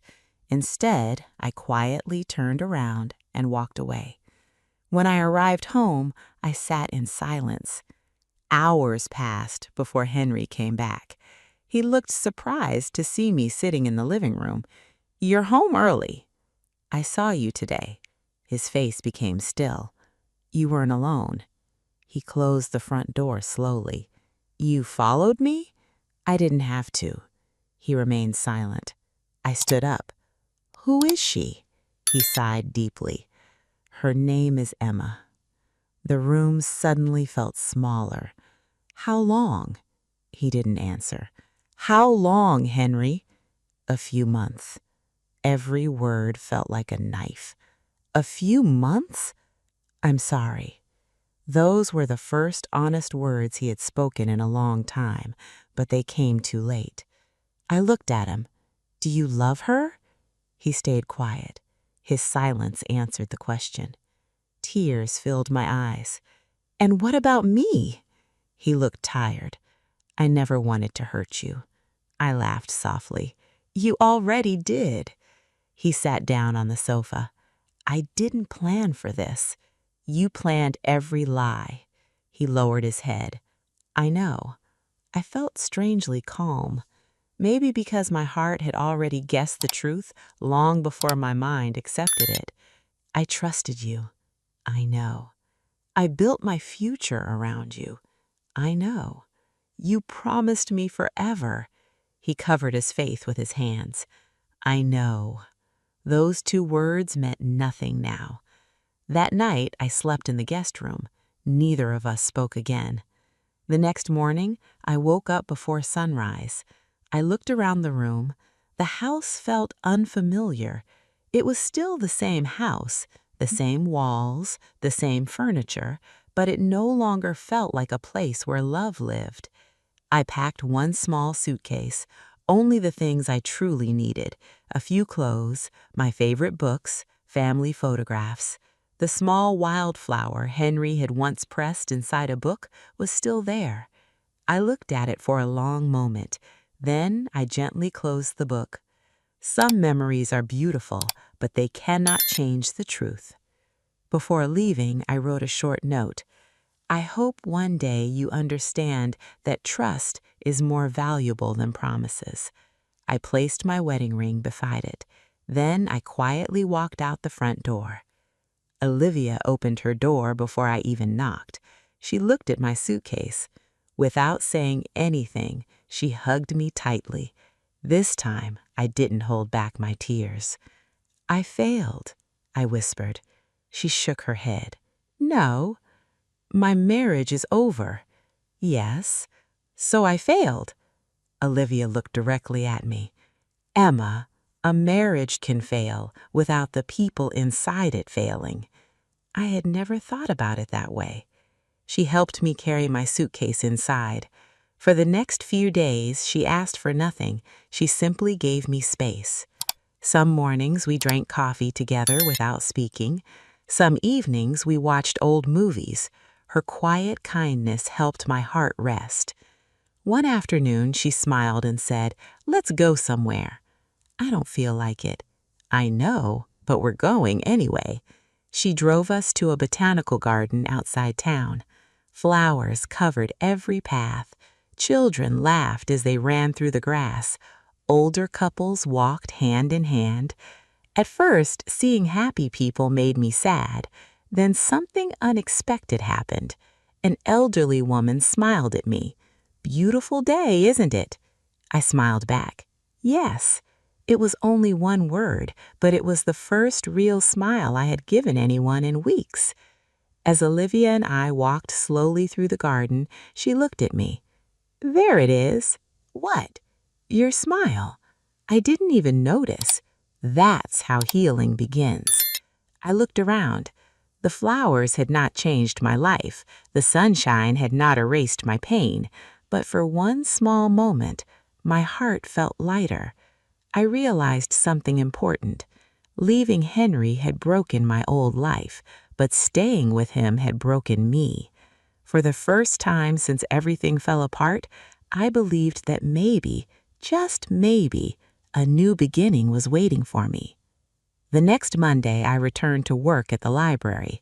I felt nervous as I unlocked the front door. It was the first time I had been back since I left Henry. I wondered if everyone would notice that something had changed.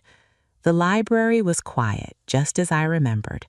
Sunlight came through the tall windows and covered the wooden floor. I took a deep breath. One step at a time, I whispered to myself. A few minutes later, the first visitors arrived. An elderly man returned 2 history books. A mother helped her little son choose a story about animals. A teenage girl asked me to recommend a novel. Life continued. It felt strange. My own world had fallen apart, but the world around me kept moving. During lunch, my manager sat beside me. "I've missed you."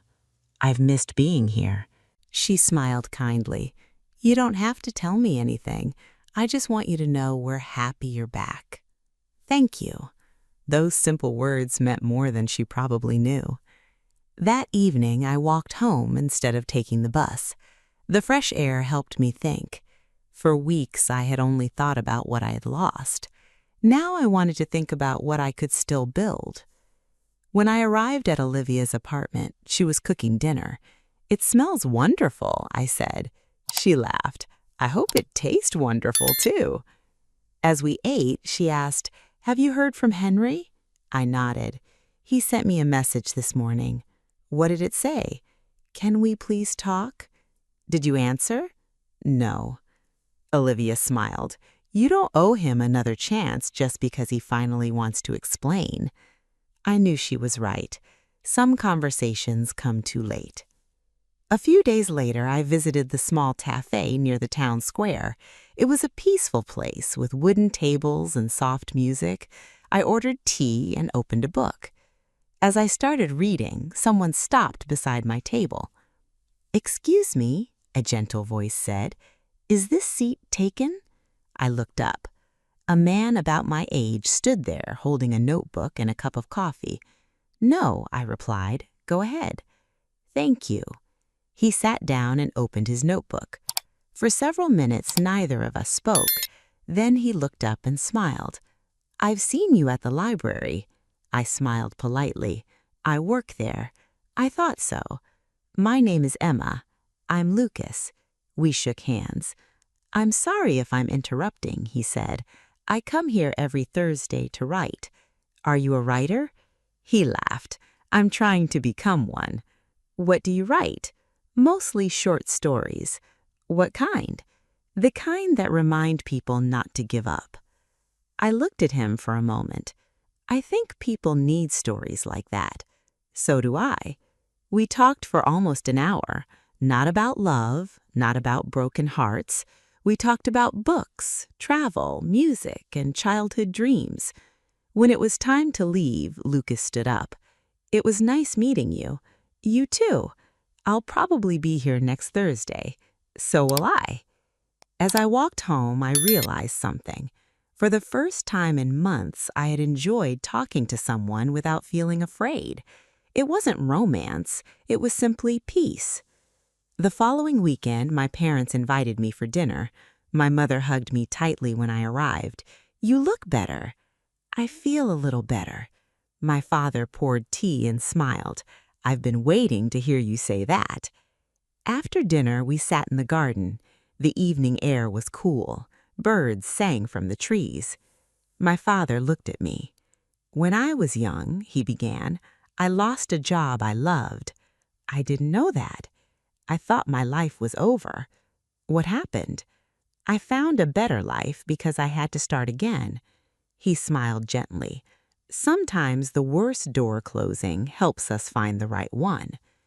I thought about his words all the way home. Maybe healing wasn't about forgetting. Maybe it was about growing beyond the pain. Over the next few weeks, I slowly created a new routine. Every morning, I walked before work. Every evening, I wrote in a journal. At first, I only wrote a few sentences. Soon, I filled entire pages. I wrote about sadness. I wrote about hope. I wrote about the woman I wanted to become. One afternoon, Lucas visited the library. He carried 3 books to the desk. "You recommended these. Did you enjoy them?"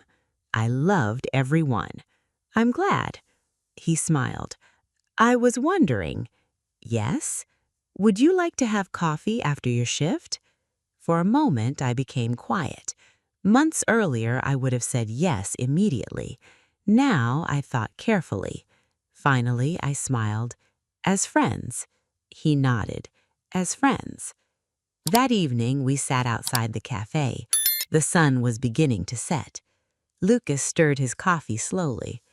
You know, he said, you always seem calm. I laughed softly. You should have met me a few months ago. We all carry stories people can't see. That's true.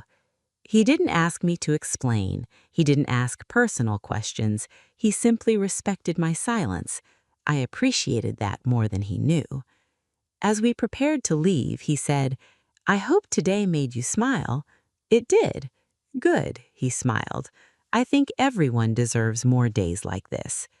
As I walked back to Olivia's apartment, I looked up at the evening sky. For the first time in a long time, I wasn't thinking about Henry. I wasn't wondering where he was. I wasn't asking why he lied. Instead, I was thinking about tomorrow, about my students at the reading club, about the book I wanted to finish, about the flowers I wanted to plant on my balcony when I found my own apartment. My future no longer felt empty. It felt unwritten, and that gave me hope. A few days later, my phone rang. The screen showed Henry's name. I stared at it. It rang once, twice, 3 times. Then it stopped. A moment later, a message appeared. I'm sorry for everything. I know I don't deserve another chance, but I hope one day you can forgive me. I read the message once. Then I quietly deleted it. Not because I hated him, not because I wanted revenge, but because I finally understood something important. Forgiveness does not always require another conversation. Sometimes it simply means choosing not to carry the pain anymore. I put my phone away and smiled. Outside, the evening breeze moved gently through the trees. For the first time since my marriage ended, my heart felt truly free. 3 months passed. Life did not become perfect overnight, but it became peaceful. I found a small apartment only 10 minutes from the library. It was not large, but it was bright. Every morning, sunlight came through the kitchen window. I bought a small table for the balcony and placed 2 flower pots beside it. The first flowers I planted were yellow daisies. They reminded me that even simple things could bring happiness. The day I moved in, Olivia helped me carry the last box of stairs. She looked around the apartment and smiled. It feels like you. I laughed. What does that mean? It feels warm, it feels calm, it feels honest. I looked around. She was right. There were books on the shelves, family photos on the walls, and a soft blue blanket on the sofa. Everything in the apartment was there because I chose it. For the first time in a long while, I truly felt at home. One Saturday morning, Lucas knocked on my door. He was holding a small paper bag. I brought breakfast, he said. You didn't have to. I know. I invited him inside. Inside the bag were 2 fresh croissants and my favorite cinnamon rolls. You remembered, I said with a smile. You mentioned it once. His answer surprised me. He had listened. We ate breakfast on the balcony while the town slowly woke up. People walked their dogs, children rode their bicycles, birds sang from the trees. It was a quiet morning, the kind of morning I had always wanted. Lucas looked at the flowers. They're growing well. So am I replied. He smiled. I was hoping you would say that. After breakfast, we walked through the town park. The leaves moved gently in the wind. For a while, neither of us spoke. The silence was comfortable. Finally, Lucas asked, Can I ask you something? Of course. Do you still think about Henry? I took a deep breath. Sometimes. Does it still hurt? Not the same way. He nodded. I don't miss him anymore. What do you miss? I thought for a moment. I miss the woman I was before I stopped believing in myself. Lucas smiled gently. I think she's standing beside me now. His words touched my heart, not because they were romantic, because they were true. A few weeks later, I received an official letter. It was from my lawyer. My divorce was complete. I held the paper in my hands for several minutes. I expected to cry. I expected to feel angry. Instead, I felt peaceful. One chapter of my life had ended. Another had already begun. That evening, I visited my parents.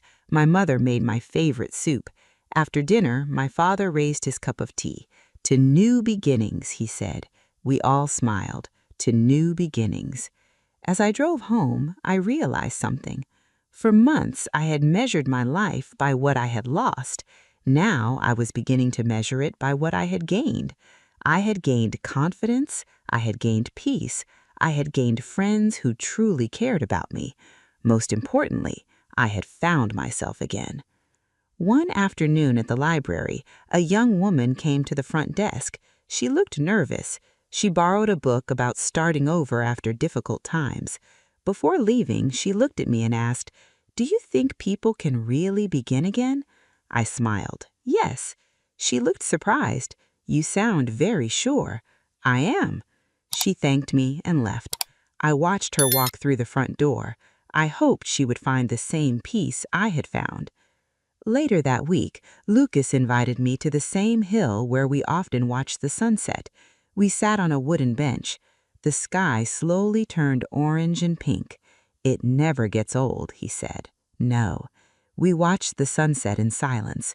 Then Lucas turned toward me. "I know you've been healing." "I have."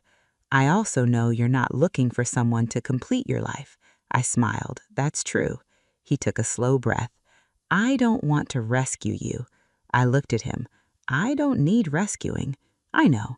He smiled warmly. "I just like to walk beside you if you'll let me." His words made my eyes fill with tears, not because they reminded me of the past, because they respected my future. I reached for his hand. "I'd like that." He gently held my hand. There were no promises, no dramatic speeches, no perfect ending, just two people choosing kindness. And somehow, that was enough. Months later, life became beautifully ordinary. I worked at the library. I spent weekends with my family. Olivia still visited every Friday evening. Lucas continued writing his book. Sometimes we walked together after work. Sometimes we read quietly without speaking. Love no longer felt exciting or confusing. It felt peaceful. One rainy afternoon, I found an old box while cleaning my closet. Inside was my wedding photograph. I looked at it for a long time. The woman in the picture looked happy. She believed every promise. She trusted with her whole heart. I smiled softly. "I don't blame you," I whispered. "You simply didn't know." I placed the photograph back into the box. Then I closed the lid. Not because I wanted to forget, but because I no longer needed to live there. That evening, I stood on my balcony with a warm cup of tea. Rain fell gently onto the streets below. The yellow daisies moved in the wind. Everything felt calm. Everything felt real. I smiled to myself. There was a time when I believed my life had ended because one person stopped loving me. Now I knew the truth. My life had not ended. It had finally begun. If someone ever asked me what love should feel like, I know my answer. Love should never make you feel invisible. Love should never make you question your worth. Love should never ask you to carry all the pain alone. Real love brings peace. Real love brings respect. Real love helps you become more yourself, not less. My name is Emma. I am 32 years old. I once stayed too long in a marriage that had become cold and empty. Leaving was the hardest decision I ever made. It was also the best one. I lost a husband, but I found my courage. I found my voice. And most importantly, I found myself.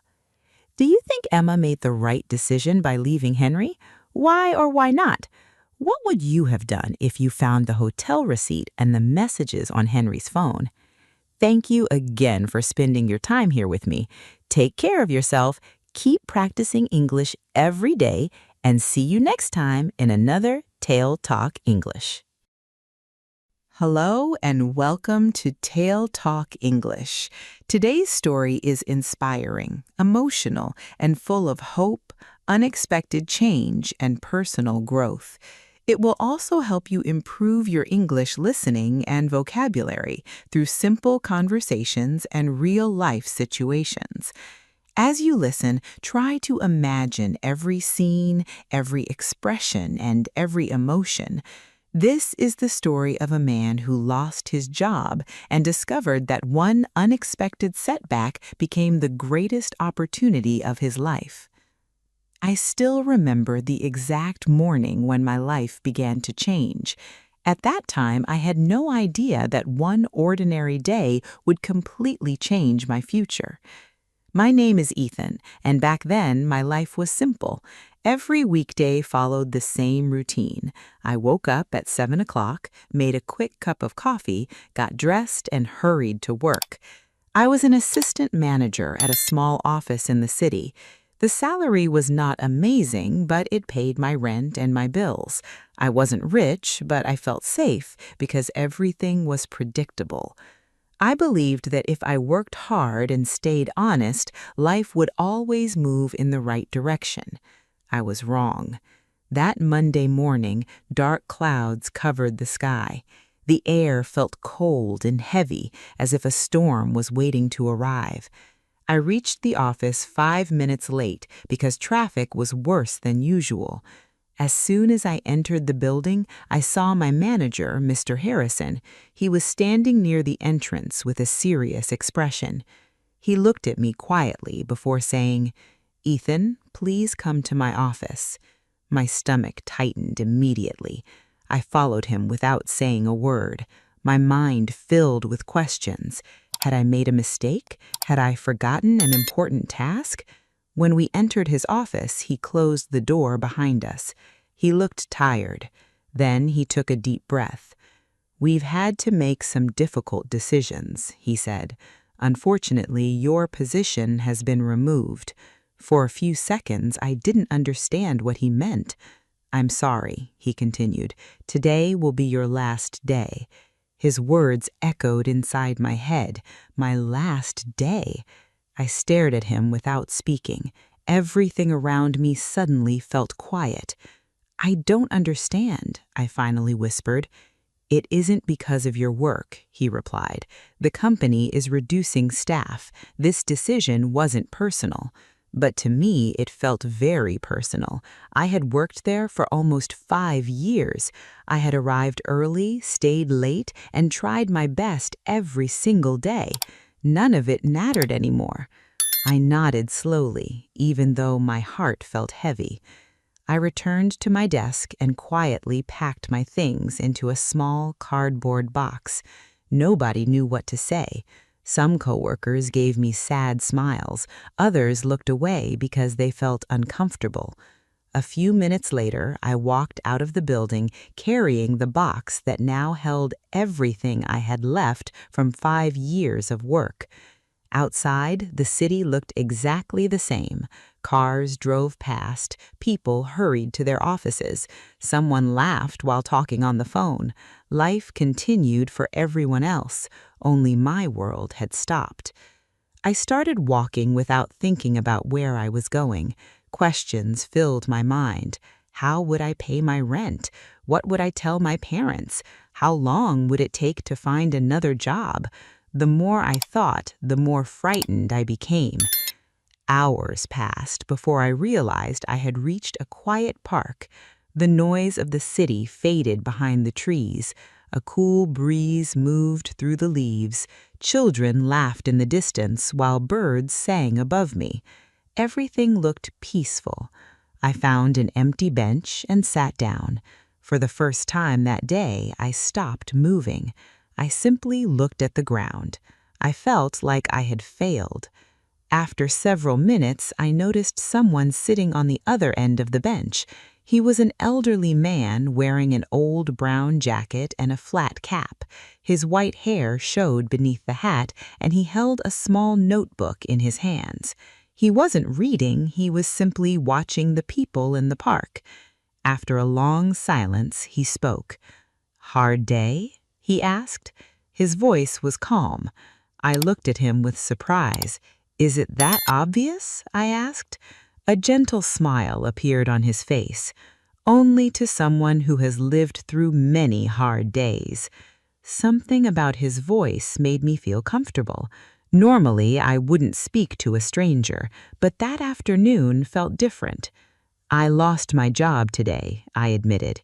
The old man nodded slowly. "And now you think everything is over." I looked at him. "Isn't it?" He closed his notebook. "No," he answered. "Sometimes losing something is the only way to find something better." I almost laughed. "It doesn't feel that way." "I know." "You don't understand," I said quietly. "I don't have much money. I don't know what I'm going to do next." The old man leaned back against the bench. "What is your name?" he asked. "Ethan." "I'm Bennett." We shook hands. His grip was firm, despite his age. "Tell me, Ethan," said the old man, "have you always wanted to do this job?" I thought about the question. No one had ever asked me that before. "I don't know," I admitted after a moment. "That's an interesting answer. I never really thought about it." "And why not?" "I was busy paying bills." Mr. Bennett smiled kindly. "Many people spend years surviving instead of living." His words stayed with me. I looked down at my hands. "I don't even know what I'm good at." He nodded. "That means today is more important than you realize." I frowned. "I don't understand." "You've been given a chance." "A chance?" I repeated. "It feels more like a disaster." He chuckled softly. "Most opportunities arrive wearing the clothes of disaster." I stayed silent. He continued. "When I was younger, I lost everything I owned." I looked at him with surprise. "Everything?" "Everything." "What happened?" "My business failed." "Weren't you scared?" "Oh, I was terrified." "What did you do?" "I kept walking." I frowned again. "Walking?" "One step at a time." He pointed toward the path that crossed the park. "If you stand still because you're afraid, nothing changes, but every small step creates another possibility." His words sounded simple, almost too simple. "I still feel scared," I admitted. "Good." I blinked. "Good?" "Fear means you're standing somewhere new." I had never heard anyone describe fear like that. For years, I had believed fear was a sign to stop. Mr. Bennett believed it was a sign to continue. "What if I fail?" I asked quietly. He smiled. "What if you don't?" The question caught me completely by surprise. All day I had been asking myself negative questions. What if I can't find another job? What if I lose my apartment? What if everything gets worse? Not once had I asked myself the opposite. What if something better is waiting? The sun slowly moved lower in the sky. Golden light spread across the park. People began heading home. Mr. Bennett stood up and placed his notebook inside his jacket pocket. "I should go," he said. I felt disappointed. "I still have so many questions." He smiled. "You don't need all the answers today." "So what do I need?" He looked at me for a moment before speaking. "You only need the courage to take the next step." "The next step?" "That's enough." He adjusted his cap. "Life becomes clearer while you're moving, not while you're worrying." Then he started walking down the path. After a few steps, he turned around one last time. "Remember this, Ethan." I waited.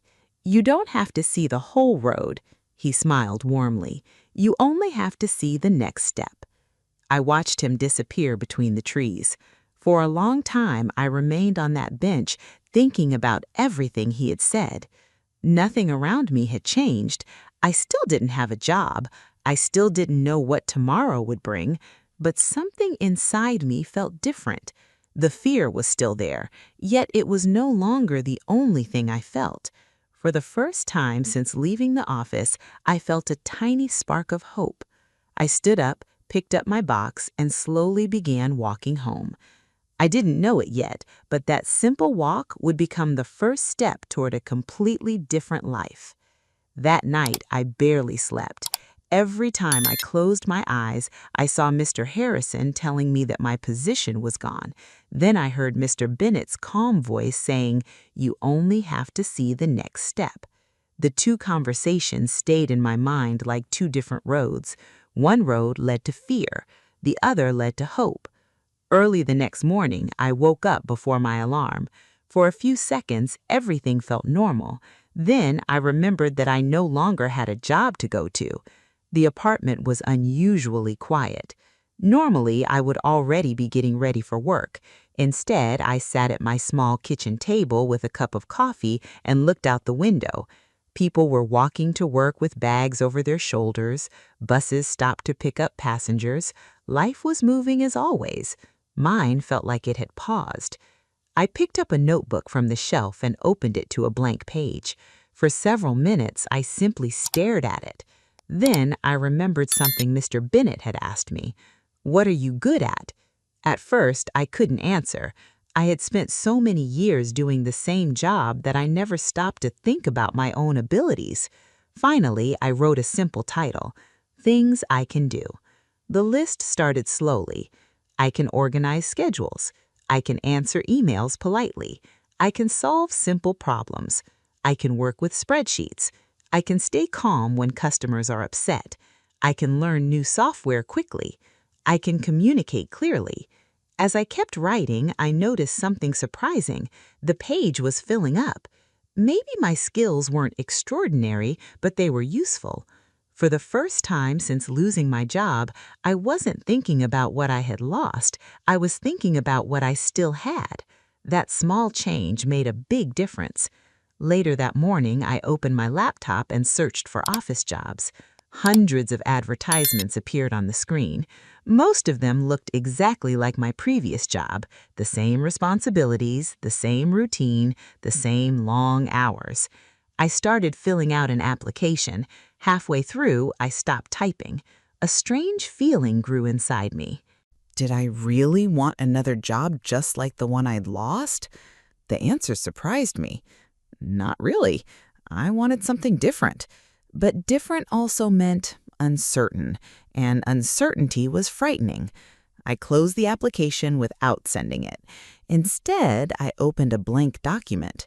An idea had started growing in my mind. Small businesses often needed help organizing emails, managing appointments, and answering customer questions. Those were things I already knew how to do. Maybe someone out there needed help. Maybe someone would give me a chance. My hands felt nervous as I began writing. I introduced myself and explained that I could help business owners stay organized and communicate with customers professionally. It wasn't a perfect advertisement. It was simple and honest. I read it several times before placing my finger over the mouse. My heart was beating faster. "What if nobody replies?" I whispered. Then another thought entered my mind. What if someone does? I smiled. That sounded exactly like Mr. Bennett. Before fear could stop me, I clicked the button. My message was online. There was no turning back now. The rest of the day moved painfully slowly. Every few minutes I checked my phone. Nothing. I refreshed the page again. Still nothing. Hours passed. The silence became heavier. By evening, I started believing I had made a mistake. Maybe nobody trusted someone without experience. Maybe I wasn't good enough. Maybe I had been foolish for trying. That night, disappointment returned. I almost deleted the post several times, but each time I stopped myself. If you stand still because you're afraid, nothing changes. I could almost hear Mr. Bennett saying those words. The next morning, I reached for my phone before even getting out of bed. There was one new notification. My heart raced. I opened it carefully. The message was short. "Hello, Ethan. My name is Olivia. I own a small online gift shop. I saw your post and wondered if you could help me manage customer emails. If you're interested, please let me know." I read the message 3 times. Someone had actually contacted me. It wasn't a huge company, it wasn't a full-time job, but it was an opportunity. For a moment, fear returned. What if I disappointed her? What if I wasn't ready? Then I remembered another question. What if you don't? I smiled. This time I didn't hesitate. I replied politely. "Hello, Olivia. Thank you for your message. I'd be happy to help. Please tell me more about what you need." Her answer arrived only a few minutes later. She explained that her business had grown quickly and she was struggling to answer every customer message on time. She needed someone organized, patient, and friendly. Those were exactly the skills I had written in my notebook. Later that afternoon, we had our first video call. I was nervous before it started. I adjusted my shirt 3 times. I checked my internet connection twice. When Olivia appeared on the screen, she smiled warmly. She looked friendly and relaxed. "Thank you for meeting with me," she said. "I'm glad to be here," I answered. She explained how her business worked and showed me the customer inbox. There were hundreds of unanswered messages. Some customers wanted information about products, others wanted updates about deliveries. A few had complaints that needed careful attention. It looked overwhelming. Then Olivia said something unexpected. "I don't expect perfection." I looked at her. "I just need someone who cares." Those simple words immediately reduced my anxiety. She wasn't searching for the perfect employee. She was searching for a reliable person. At the end of the meeting, she smiled. "Let's try working together for 1 week." 1 week. That was all. It wasn't a promise, it wasn't security, but it was enough. After the call ended, I sat quietly in my chair. A week earlier, I had walked out of my office believing everything was over. Now, someone was trusting me with a new beginning. The future was still uncertain, but uncertainty no longer felt like an enemy. It felt like an open door waiting for me to walk through. I took a deep breath, opened my notebook again, and wrote one new sentence beneath my list of skills. Today, I took my next step. The following Monday, I officially started working with Olivia. I was excited, but I was also nervous. This was different from every job I had ever had. There was no office, no manager sitting nearby, and no coworker I could ask for help. It was just me, my laptop, and a long list of customer messages waiting for answers. Before I began, I took a deep breath. "This is your chance," I whispered to myself. I opened the first message and read it carefully. A customer wanted to know when her order would arrive. I checked the information, wrote a polite reply, and read it twice before sending it. Then I answered another message, and another. Slowly, I found a rhythm. Still, the first few days were not easy. Sometimes I spent 10 minutes writing a single reply because I wanted every word to be perfect. Once I accidentally sent the wrong tracking number to a customer. As soon as I realized my mistake, my heart started beating faster. "I've ruined everything," I thought. I quickly sent another message with the correct information and apologized for the confusion. The customer replied kindly, "Thank you for letting me know." That was all. The world did not end. It was a small mistake, and I had fixed it. That moment taught me something important. Making a mistake did not mean I was a failure. It simply meant I was learning. Every day I became a little faster, a little more confident, a little less afraid. By the end of the week, answering customer messages felt much more natural. On Friday afternoon, a notification appeared on my screen. It was from Olivia. For a second, I became nervous again. Had I done something wrong? I opened the message. "Ethan, you've done an excellent job this week. Customers are receiving faster replies, and several people have even thanked us for the friendly service. I would love to continue working with you if you're interested. I couldn't stop smiling. Only a week earlier, I had believed my career was over. Now someone wanted to keep working with me. I replied immediately, "I'd be happy to continue. Thank you for trusting me." After sending the message, I leaned back in my chair. For the first time in months, I felt proud of myself, not because everything was perfect, but because I had kept going. Over the next few months, things continued to improve. Olivia introduced me to another small business owner who needed help organizing appointments and replying to customers. Then another business owner contacted me. Soon I was helping 3 different companies. Each client taught me something new. One showed me better ways to organize tasks. Another taught me how to communicate more clearly. Every challenge became another lesson. There were still difficult days. Sometimes clients had urgent problems. Sometimes I worked longer than I expected. Sometimes I still doubted myself. But those moments no longer stopped me. Whenever fear appeared, I remembered the conversation in the park. What if you don't? Those 4 words had changed the way I thought about life. Instead of asking what could go wrong, I started asking what could go right. That simple change gave me the courage to keep moving forward. Months passed, my income slowly became more stable than it had been at my old office job. More importantly, I enjoyed my work. I could organize my own schedule, I had time to learn new skills.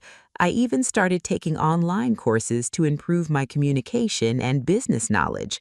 Learning no longer felt like something I had to do. It became something I wanted to do. One quiet Saturday afternoon, I found myself walking through the same park where everything had begun.